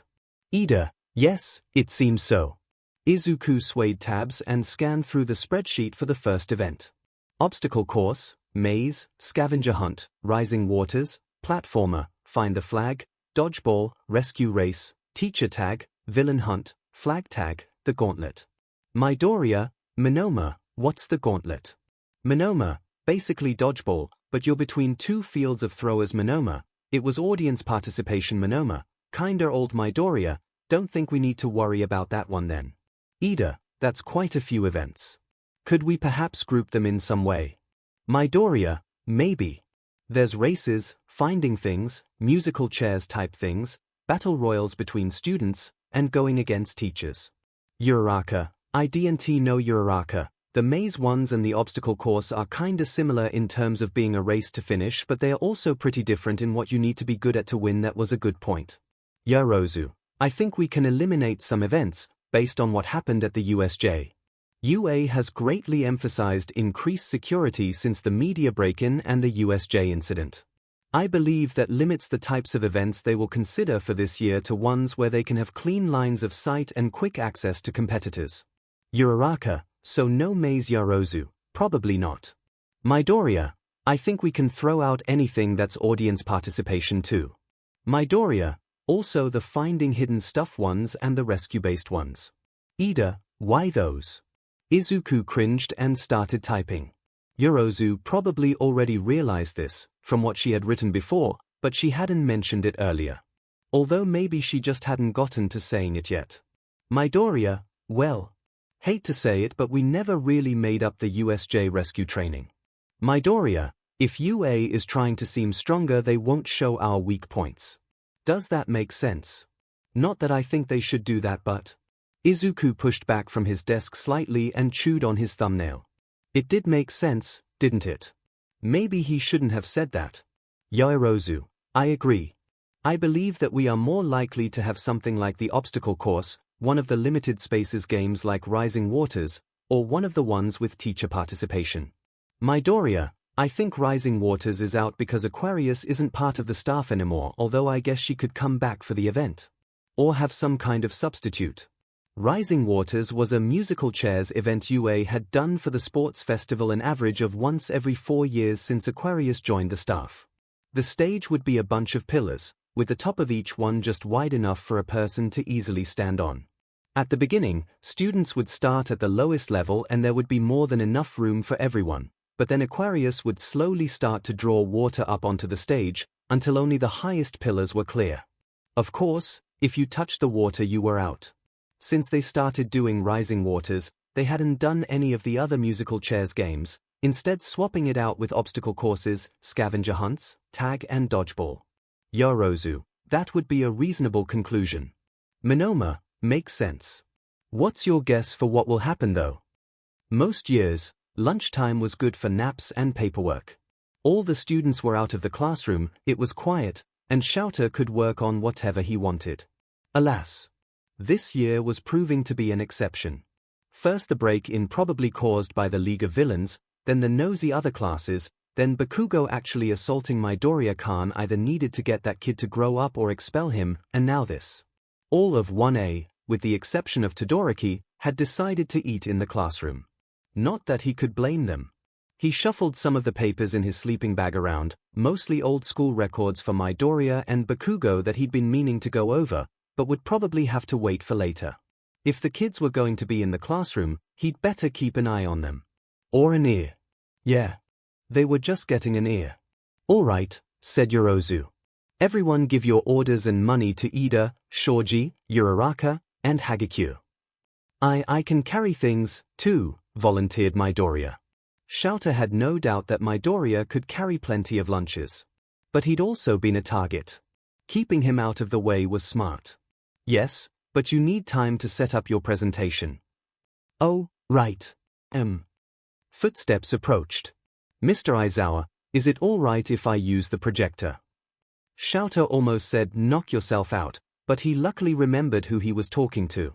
Go for it, he groaned. Wow, said Ashido, he even sounds like a mummy today. Teenagers. Which reminded him, no inappropriate pictures, right? They're all from the official sports festival releases, so.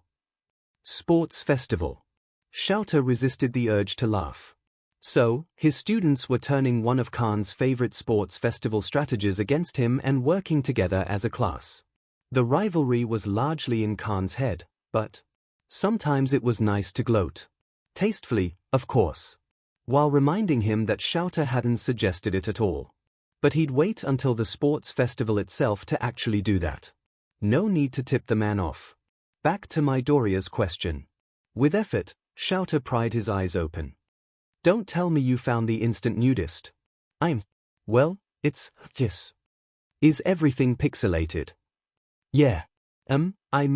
Yes. Yes, sir.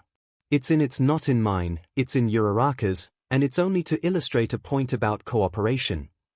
Did he just try to throw his friend under the bus? No, said Yoichi, of course not. Sounded a lot like it.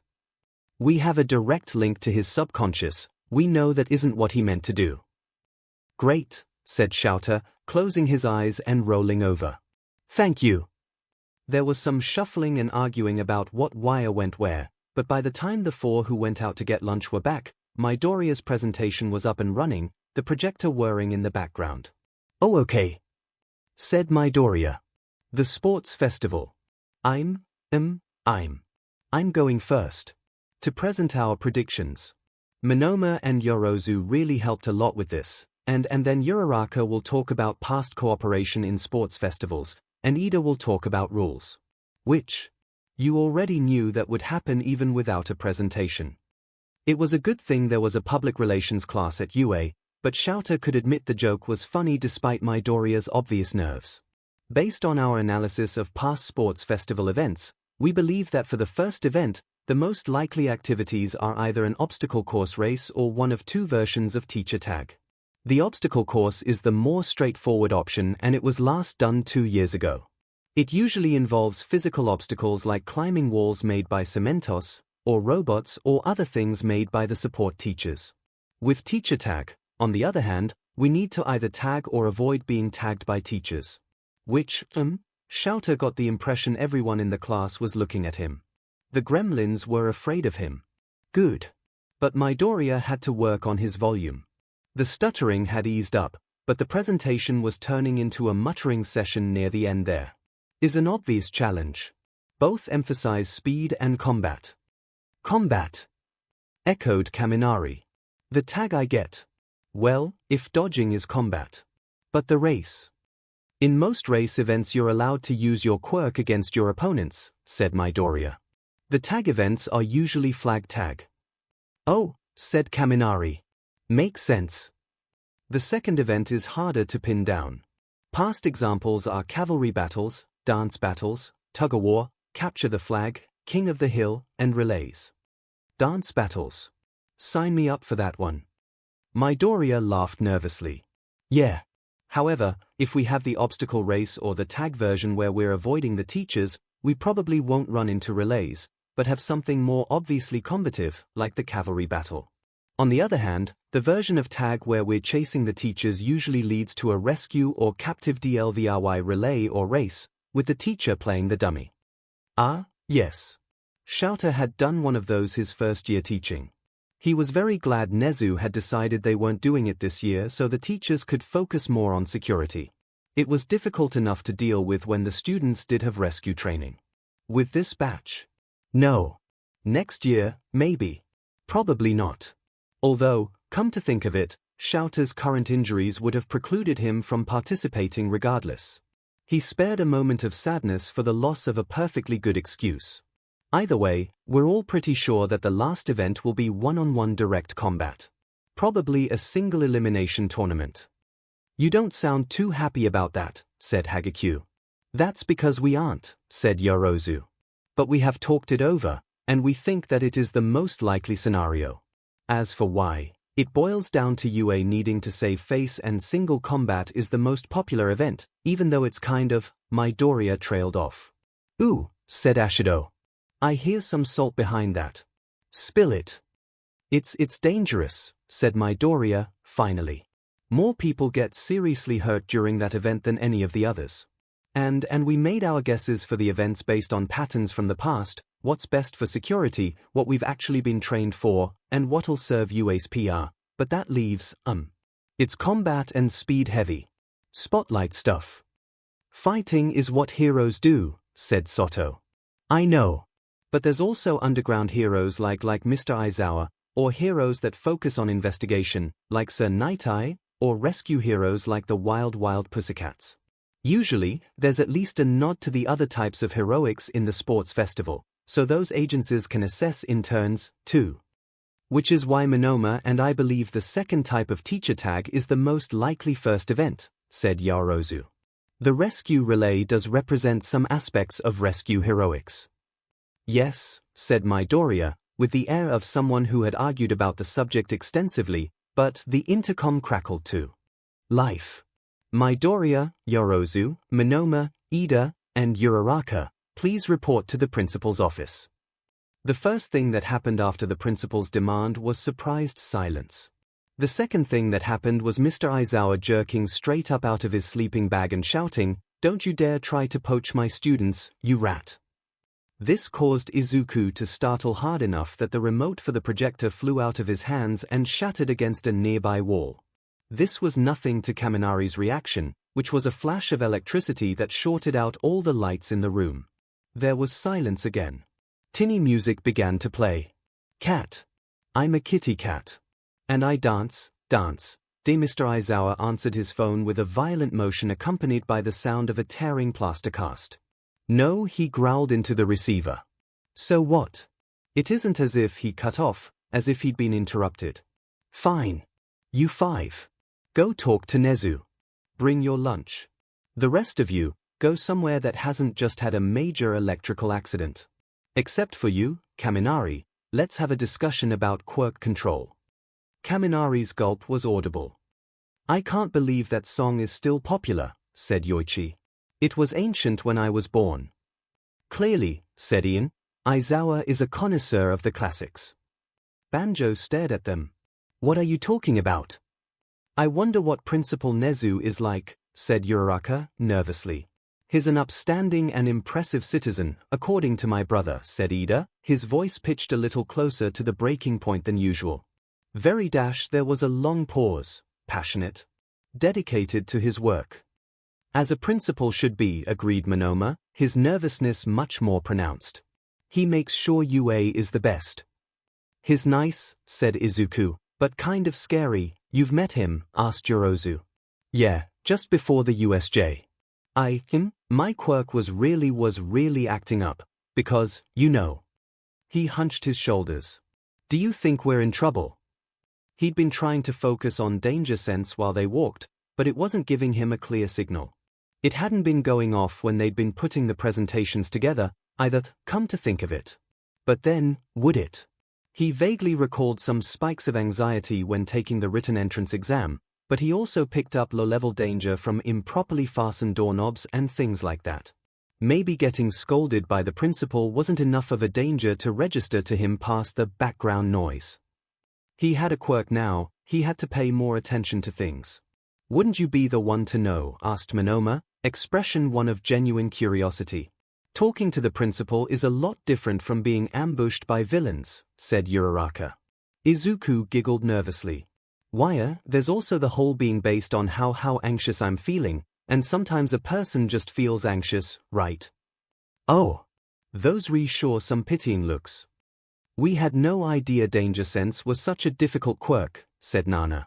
The vestiges turned their own pitying look on 𝐒𝐭𝐽𝐻.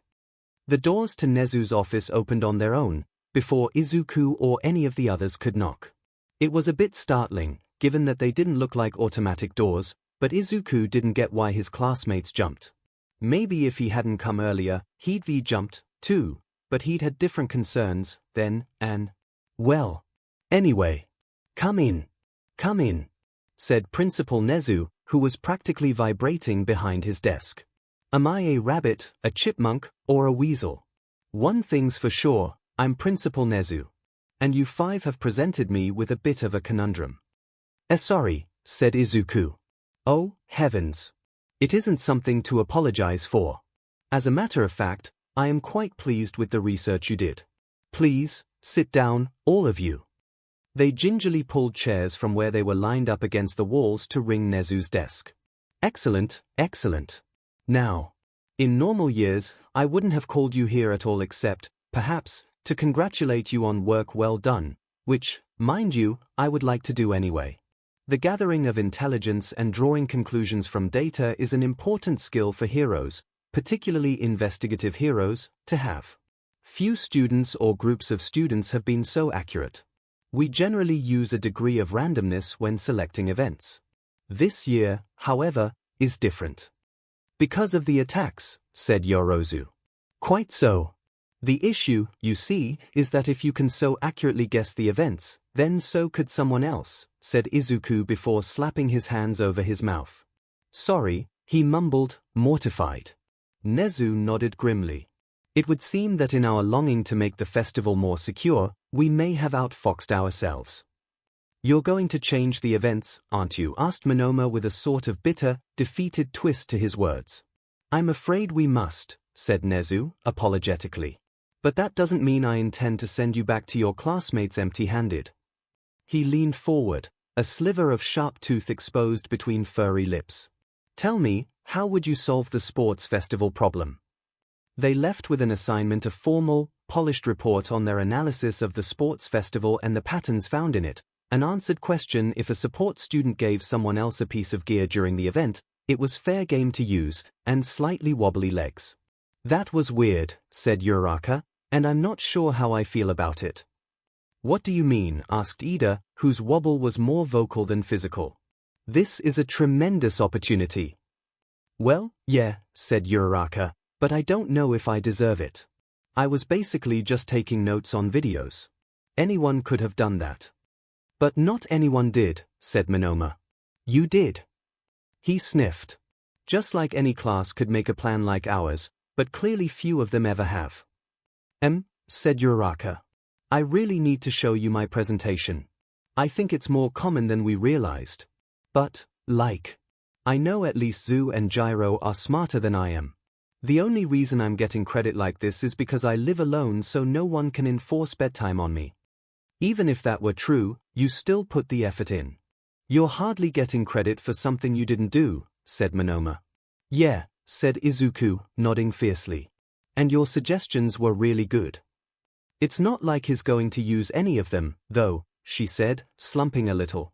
We've drawn a complete blank as far as the events go. That's not entirely true, said Yorozu. While we may no longer have any good guesses about the specific events, our conclusions about their general nature still hold true. We will have an elimination event, a teamwork event, and a one-on-one tournament, and they will all be on a relatively open field. That's true, said Uraraka, regaining some pep in her step. We can make plans for the second event teams and stuff. Or even the first event, mumbled Izuku. We really do need to see your analysis of what level of cooperation is generally allowed in the first event, Uraraka. Then, depending on the event, we can organize and practice teams optimized for speed or strike capability. Obviously we want some balance rather than one powerful team.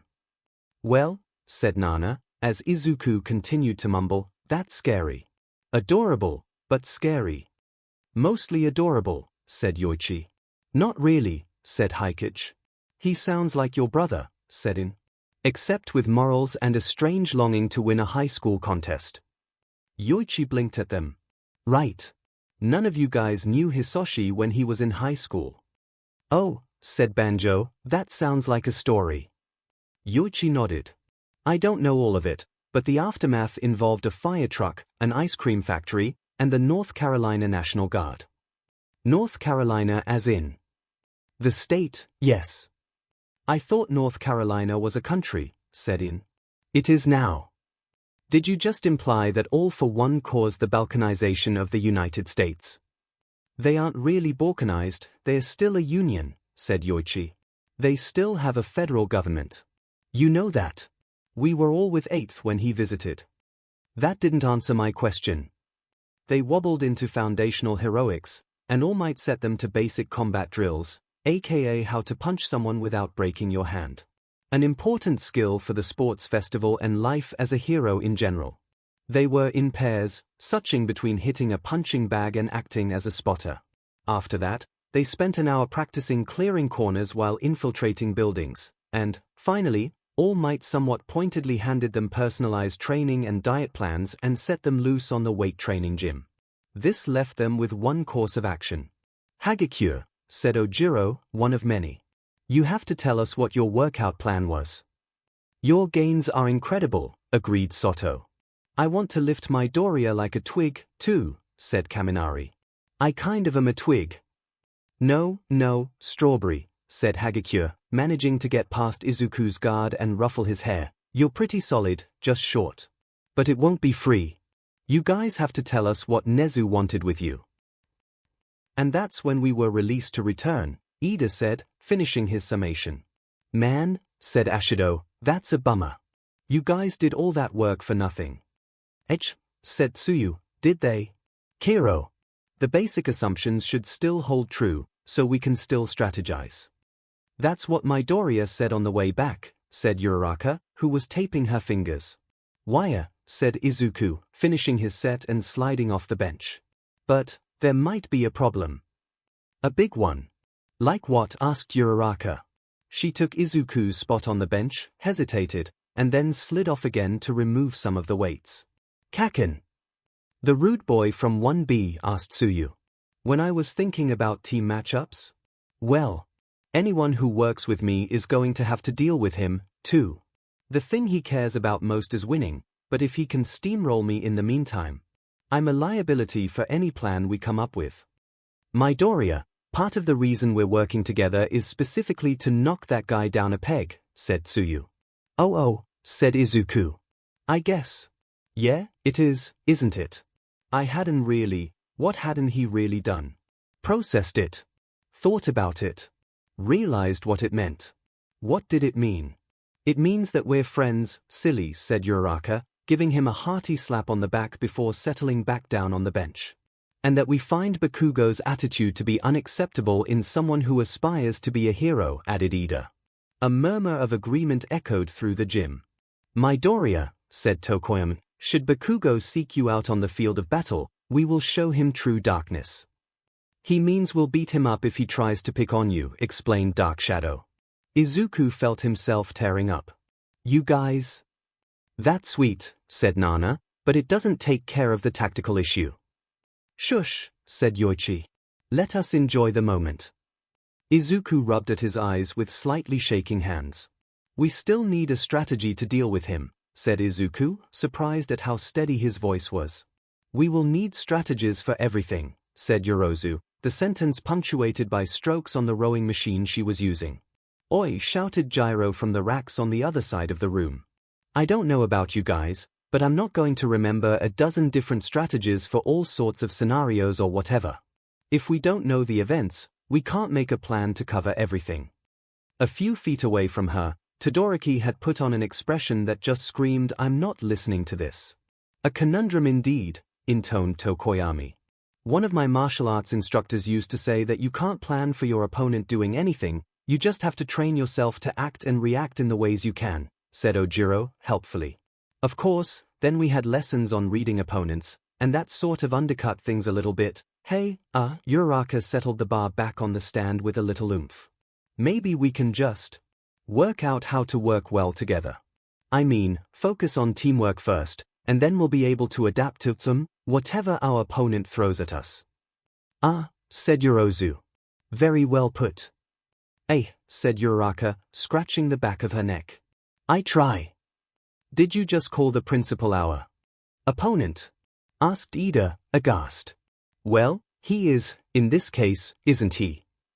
Ida was silent for a long moment. "He is," he confirmed. Then he sat up on the leg curl machine he'd been using the whole time and buried his face in his hands. Izuku, not knowing what else to do, patted him on the back. "Oh, hey," said Kirishima, "did we ever make a decision about, support and Gen ED?" Oh, said Kaminari, waving his hand with as much energy as remained in his body after an hours-long workout. Which was to say, not much, but still more than Izuku would have thought. "I'll get better, Purple." "Was that his name?" asked Kirishima. "Nah. I don't think he actually said his name." "Here." He stared into the distance. "It could be his name. I mean, we've got some weird names here. My name's basically Thunder Electricity. Makes you wonder what my parents were thinking." "Probably the same thing you're thinking when you blow out your brain," said Gyro. "My feelings are hurt," said Kaminari. "Terribly hurt. Wounded. Perhaps mortally so. Who gave your tongue such fatal barbs? How are you so bad at your literature homework when your vocabulary is like that?" "Talent." Said Izuku, raising a timid hand. "I'll talk to Hatsume, since I kind of know her." "I'll go with you," volunteered Uraraka. "I want to see what she's like." "Oh ho," said Hagekure, grasping Uraraka by the shoulders and making her jump. "Scoping out the competition, are we?" "WW what? Haha, no way." "Hopefully, she won't be competition until the last event," said Izuku. "I really think she will join us, if we can pitch it right." "Yeah, Hagekure," said Tsuyu. "If we're talking about the last event, people in this class are competition, too." "Actually," said Monoma, "if they do a standard tournament-style event for the finals, will be competition in the second event, too. When they do tournaments, they only have 16 people." He paused. "We can all agree on trying to take Kaken out first, though, right? And 1B, he added, as an afterthought. For a moment, Izuku thought their alliance might fall apart. But then there were solemn nods. "Let's do a cheer," said Monoma, leaping onto a treadmill. "For the crushing, humiliating defeat of 1B and the eternal supremacy of Class A." "That's a little too far, actually," said Yorozu. Izuku stopped, his heart in his throat, just a few feet down the hall from the support labs and grabbed Uraraka's wrist. Perhaps inevitably, the lab doors exploded outward. A girl with a ponytail and a headband with antennas on it jumped up, away from the warped metal, and ran back inside the lab, howling about her reaction while someone else cackled. The cackle sounded a lot like Hatsume. Said Uraraka. "Is that normal?" "It seems so. It happened last time, too."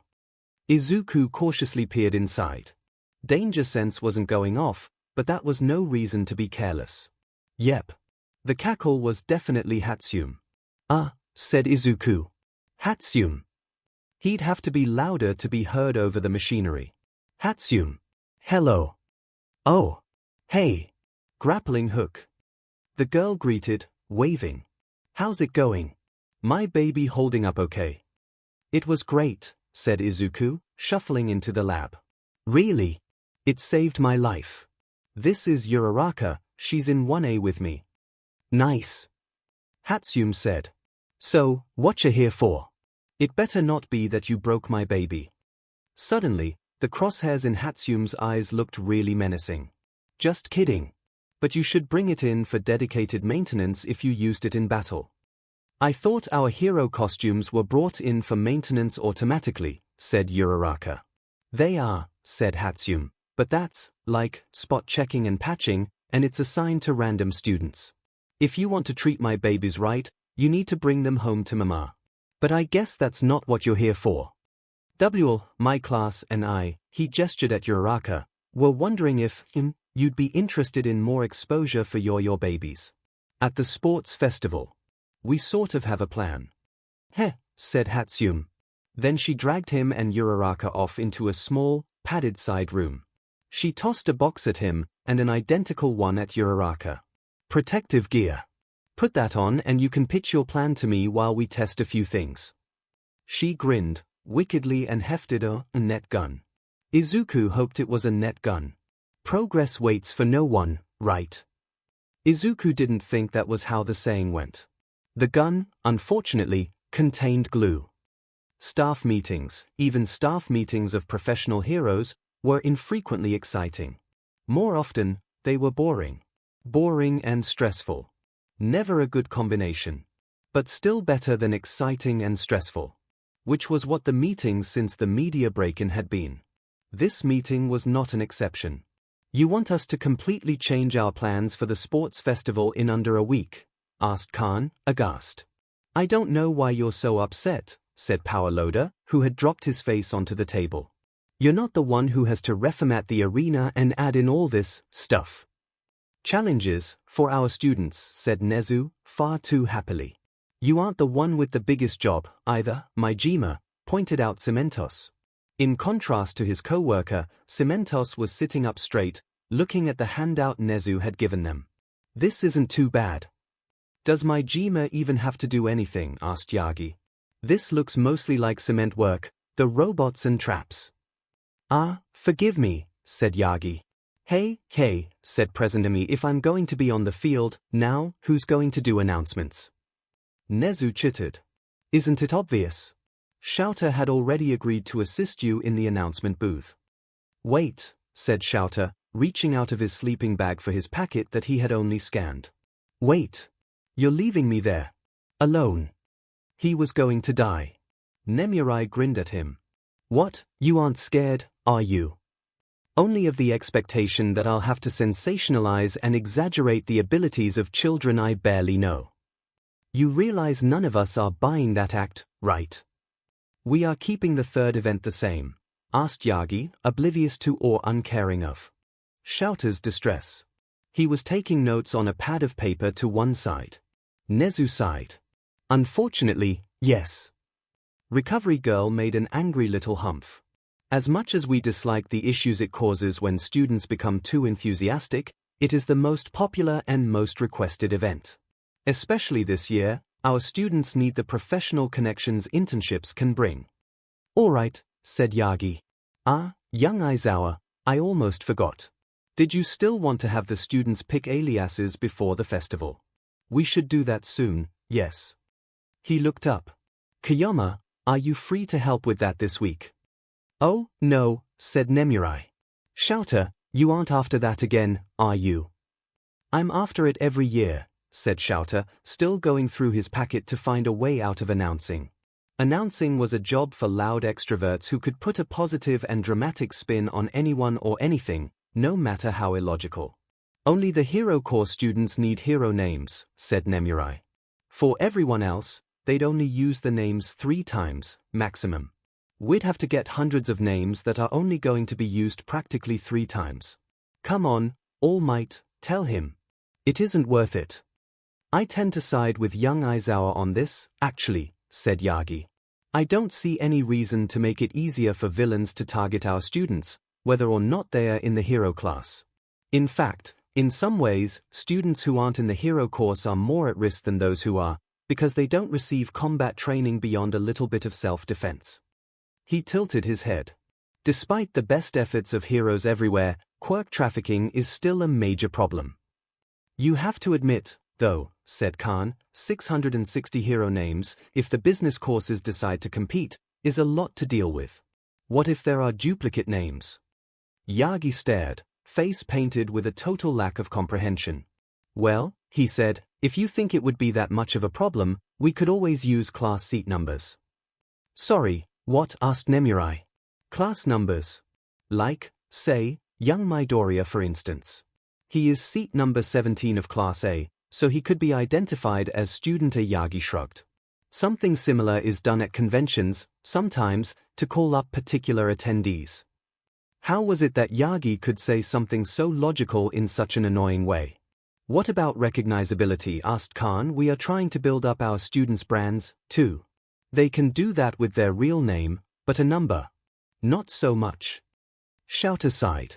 Then give the Hero Course students a chance to pick their names beforehand, and give everyone else the default.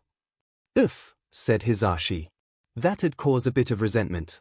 Maybe give everyone a chance to pick names, and anyone who can't come up with one, or who makes a duplicate name, gets the default.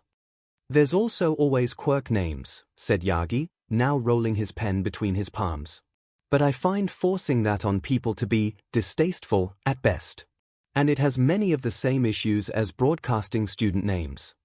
Shouter remembered what Yagi had mentioned about all for one and quirk names and suppressed a shiver. Yeah.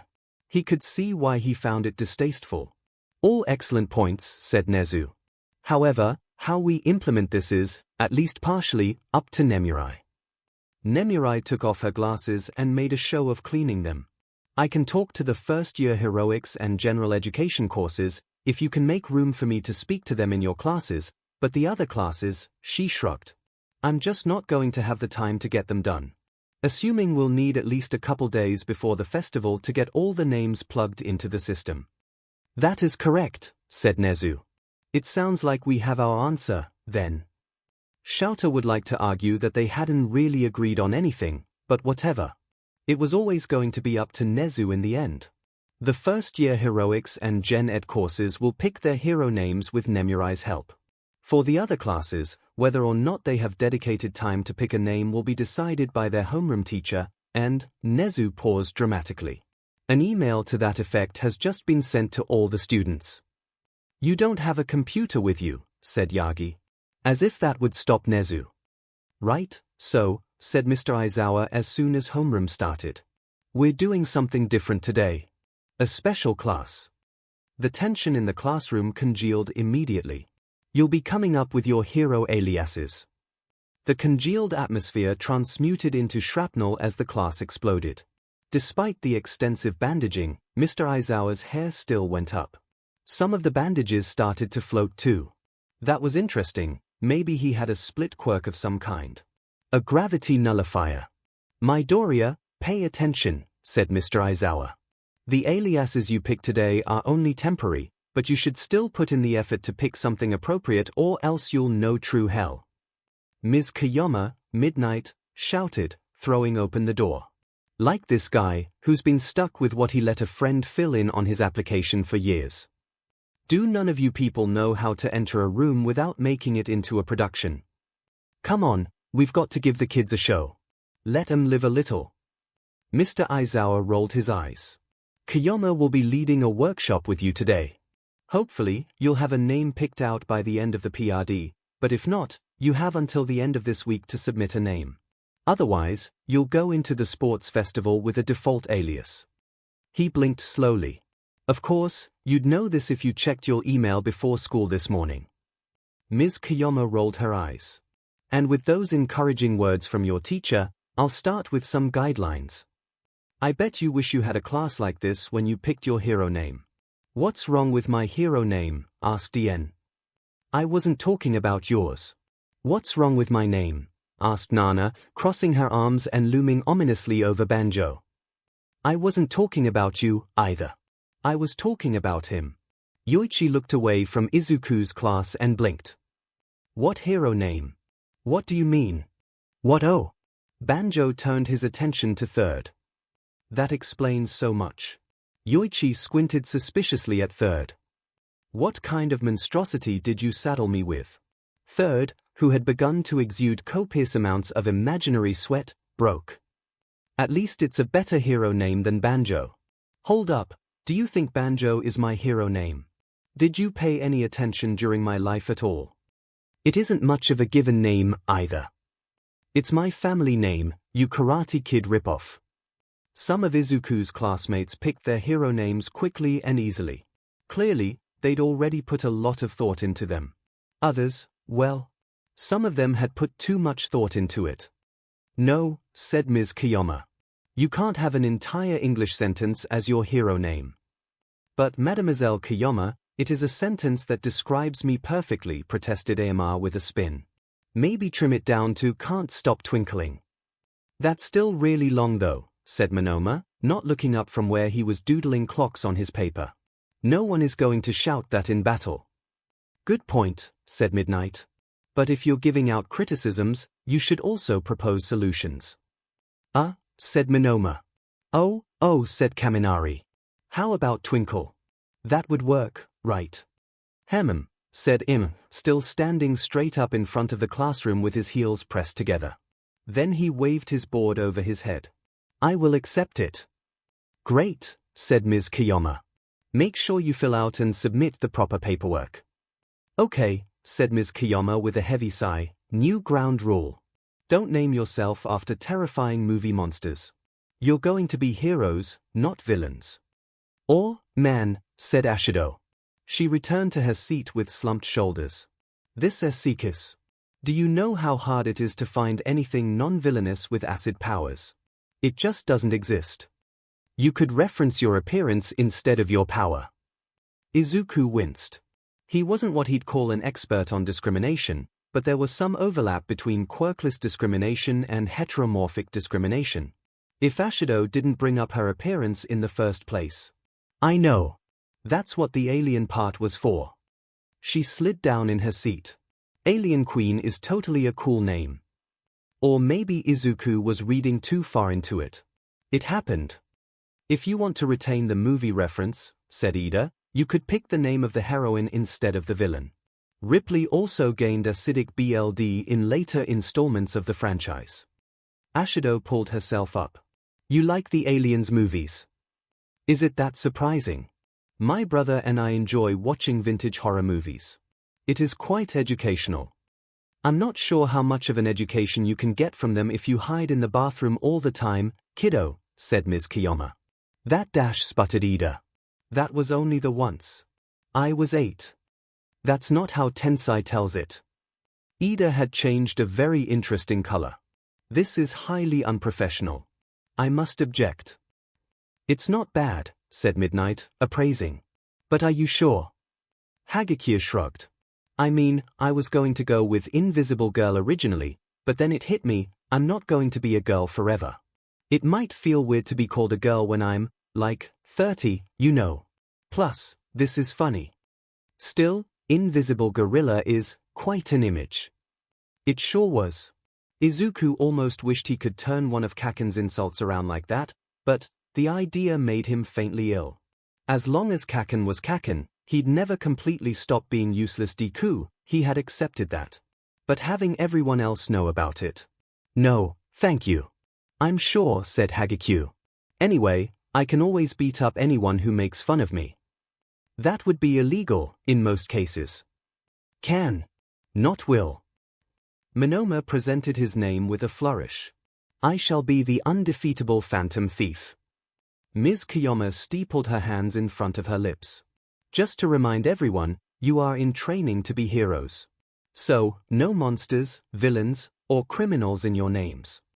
A Phantom Thief isn't a criminal. They are an archetype of a hero that fights for justice. I want you to think carefully about what you just said and come back to me on that. She paused. With a new name. Todoroki, how about you? You've been awfully quiet. I'm not picking a name. I'll go with the default. Despite his best efforts, Izuku couldn't hide from his own troubles picking a name forever. I think I need help, he mumbled, half scrunching up a piece of paper from his notebook. All of my ideas are terrible. Hagakure twisted in her seat. They can't be that bad. She snagged the paper off his desk and straightened it out. Izuku cringed. "Midori," she said. "This is just All Might Jr. and Small Might crossed out over and over again." Izuku looked away, blushing and trying to escape from the weight of Hagikyu's incredulity and disappointment. Unfortunately, 2 seats behind Izuku, past the seat that would have belonged to the expelled student, Monoma looked up from his own frantic writing. "Strawberry," said someone, just loud enough for Izuku to hear it. "Are you serious?" he asked. "Midoriya, please tell me you aren't serious." I did say I needed help," said Izuku, wilting. "Admittedly," said In, "that is pretty embarrassing." "You're so insensitive." Yoichi shouted at third, pelting him with random small objects. "Did it ever occur to you that I wouldn't want to be remembered as that? I thought you were dead." "I was dead. That doesn't make it better. Somehow not as embarrassing as this, though." "Yep," said Banjo. "Okay," said Midnight, "let's ask the class. Any ideas for Midoriya?" Uraraka stood up, almost knocking her desk over. She caught it with one hand and it began to float. "Strawberry," she said. "Strawberry. I think that's a good name. For a hero." She put the desk back down, her own blush making her as pink as the ovals on her cheeks. "Because strawberries are sweet." "Marimo," said Ashido. "They float, and they are green." "What about rabbit?" "Kiro. Because of the ears on your costume, and because you can jump high." "Those are more of an homage to All Might, though," said Izuku, flustered. "I think you'd be the 4th green animal-themed hero this year," said Ms. Kiyoma. "You could make a team." "4th? Yep, there are a few students in 1B who jumped the gun and sent in their paperwork last night. Lizardy and Jack Mantis." She tapped her chin with one finger. "And Longwazy, if dragons count as animals." Here. Izuku wondered if there might be some correlation between animal-type quirks and color weight. Izuku didn't have an animal-type quirk. He just had green hair. "I have a appealing name for you," said Ieima, prancing across the room. He pointed commandingly at Izuku. "The Green Rabbit of Wonderland." "Another incredibly long name," said Monoma. "It gets shortened to Rabbit again," observed Kaminari. "Just Midori would be a cool name," said Kirishima. "I like it," said Hagekure. "It's cute and it fits with your costume." "Or Green Rabbit." "It could also be shortened to Wonder," said Todoroki. "What an unexpected contribution." "Oh, because he's wonderful?" asked Ida, entirely straight-faced. Todoroki stared at him. Then turned his gaze on Izuku, who was trying to avoid spontaneous combustion. "No," he said finally, and looked away again. Also, had he just been staring into space like that since he filled out his paperwork? Not even reading or drawing or anything. Todoroki was a bit strange, wasn't he? Something tugged on Izuku's breathed leg and he just managed to suppress the jump that would have sent him flying across the classroom when he saw Dark Shadow under his desk. "Hi," she said. "Hi," Izuku repeated, faintly. "Fumi wanted me to give you this," she said, passing him a folded square of paper before retreating to the space under Tokoyami's desk. Izuku, shaking, unfolded the note. "Midoriya, my companion in darkness," it began in minuscule letters. "I would like to offer my thoughts regarding your choice of pseudonym. Firstly, let us consider your ability to detect ill omens, a power much maligned even in ancient myth, with those who would give warnings either ignored or blamed for misfortune. The actually quite insightful and interesting note was deceptively long, and Izuku scanned through it to the end. Therefore, taking both parts of your quirk and your position in the class, I would recommend the names augur, augury, or auspex, all terms which refer to the art of prophecy via the observation of the flights of birds." Izuku looked up from the note and gave Tokoyami a shaky thumbs up. Tokoyami returned the gesture with a grave nod.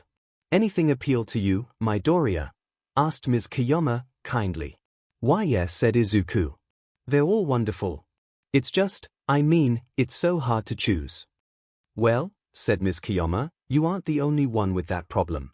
Remember, you have until the end of the week to fill out the paperwork and get it turned in. If you miss the date, you'll have to use the default name." Honestly, A17 didn't sound all that bad. The school day went normally after that. As normally as any day at UA could be, anyway. They zoomed through their normal classes, got another day of sparring and conditioning in heroics, and then it was the end of the day. For Izuku, this meant quirk counseling. But he had a few minutes, so he went to the bathroom and checked a book on quirk analysis out of the library. He'd been trying to find this edition forever. On the way back, he checked his phone, and apparently Kaminari had informed the group chat that Better Purple had agreed to come to the Saturday Sports Festival cram session, which, perhaps inevitably, led to an argument about whether or not they could even have a cram session for a sports festival, or if it would better to just refer to it as training. He wondered if a constant state of bemusement was just something that came with having friends, or if strange arguments were part of some intricate ritual he had no foreknowledge of. It could also be both, he supposed. "Good," said Mr. Aizawa, "you're here. Find a spot to sit in. I have some worksheets for you on my desk." Izuku picked up the worksheets and read the first one. "How does using my quirk make me feel?" "Yeah," said Mr. Aizawa. "It sounds silly, but we've got to start somewhere. And these are the basics." He sighed. "We will be getting into the whole supposed to be super strength thing eventually, but for now, no matter how weird of a quirk it is, it's still a quirk." "All right," said Izuku, planting himself in the nearest seat and whipping out a new pen. "I'll fill these in right away." "You're not going to finish them all in one size. Slow down. Midoriya, are you sure you don't have a speed quirk?" Izuku paused, baffled by the question. "Yes. Unless one of the early users had a speed quirk." "I wish," said Yoichi, "that would have been so cool. And so much better than some of the users we did get." The last was directed at Third. "I bet a speed quirk user wouldn't have lied to his successors about his friend's name, death, and personality. Too bad we don't have one of those. I was trying to make you look cool. Let it go already." Behind Third, Second looked like he was covered in even more shadows than usual. As nice of a distraction as quirk counseling was, it didn't solve the two very large problems looming over him: the sports festival and his hero name. He sighed heavily and let his entire weight hang from the subway overhead hand grip. Maybe he could figure out how to do pull-ups of some kind from this. Arguably, the sports festival was the bigger problem, but no matter how nervous he was about it, how stressed he was about failing and dragging down his friends, they did have a plan to deal with it. He was already doing everything he could. On the other hand, his hero name was all on him, and despite his classmates' suggestions, he felt like he was caught in a whirlpool, about to be scared under. A bad choice here could torpedo his future. It could expose him to vicious mockery. He knew what he was talking about. He'd seen Native get ripped apart for appropriation, and X-less. Yeah. The internet was a scary place. He hopped off the subway and started the jog home. Even vigilantes from the dawn of quirks weren't immune. The same forums that whispered about the quirk boogeyman in reverent tones always made time to poke fun at the apocryphal vigilante who went by Dumas. Yes, his namesake was a brilliant author. Yes, it was pronounced Duema, but that didn't stop people from writing it as, well, dumb. But come to think of it, wasn't Alexandre Dumas the one who wrote The Three Musketeers? That was where the saying one for all and all for one came from, wasn't it? Here. Could it be that? Nah. No way. But back to the name. Izuku could ask his mother what she thought, but as a mom she was obligated to say that she'd like anything he chose unless it was really bad, so that would have limited utility. There weren't really other people he could ask, except Mom, he called into the apartment, "I'm home." "Oh, good," she said, emerging from her office. "How was your day at school?" "It was good. We're supposed to pick our hero names this week and, well, I'm a little stuck." His mother made a sympathetic noise. "Do you have any options?" "Yeah. My classmates helped me come up with some. It's just hard to pick one." Said his mother. "I can understand that, but don't let worries about offending someone keep you from picking what you want." "Oh, no." Izuku hadn't even considered that aspect. He swallowed. "Actually," he said, "I was wondering, do you think I could call Dad tonight even though it isn't a scheduled day?" "Of course," said 𝐒𝐽𝐽. "Your father always wants to talk to you, you know that. But remember, the time difference means that he might not be awake to answer the phone." I'll go find the number he gave us for the hotel he's in now. Right, said Izuku with a small nod. Then he grimaced and tried to clean his ear out with his pinky. Growing up with Kaken meant that he sometimes had a little bit of tinnitus, and he was used to it, even if it was annoying. It was funny, though. Today it sounded almost like a bunch of people screaming in horror in the back of his head.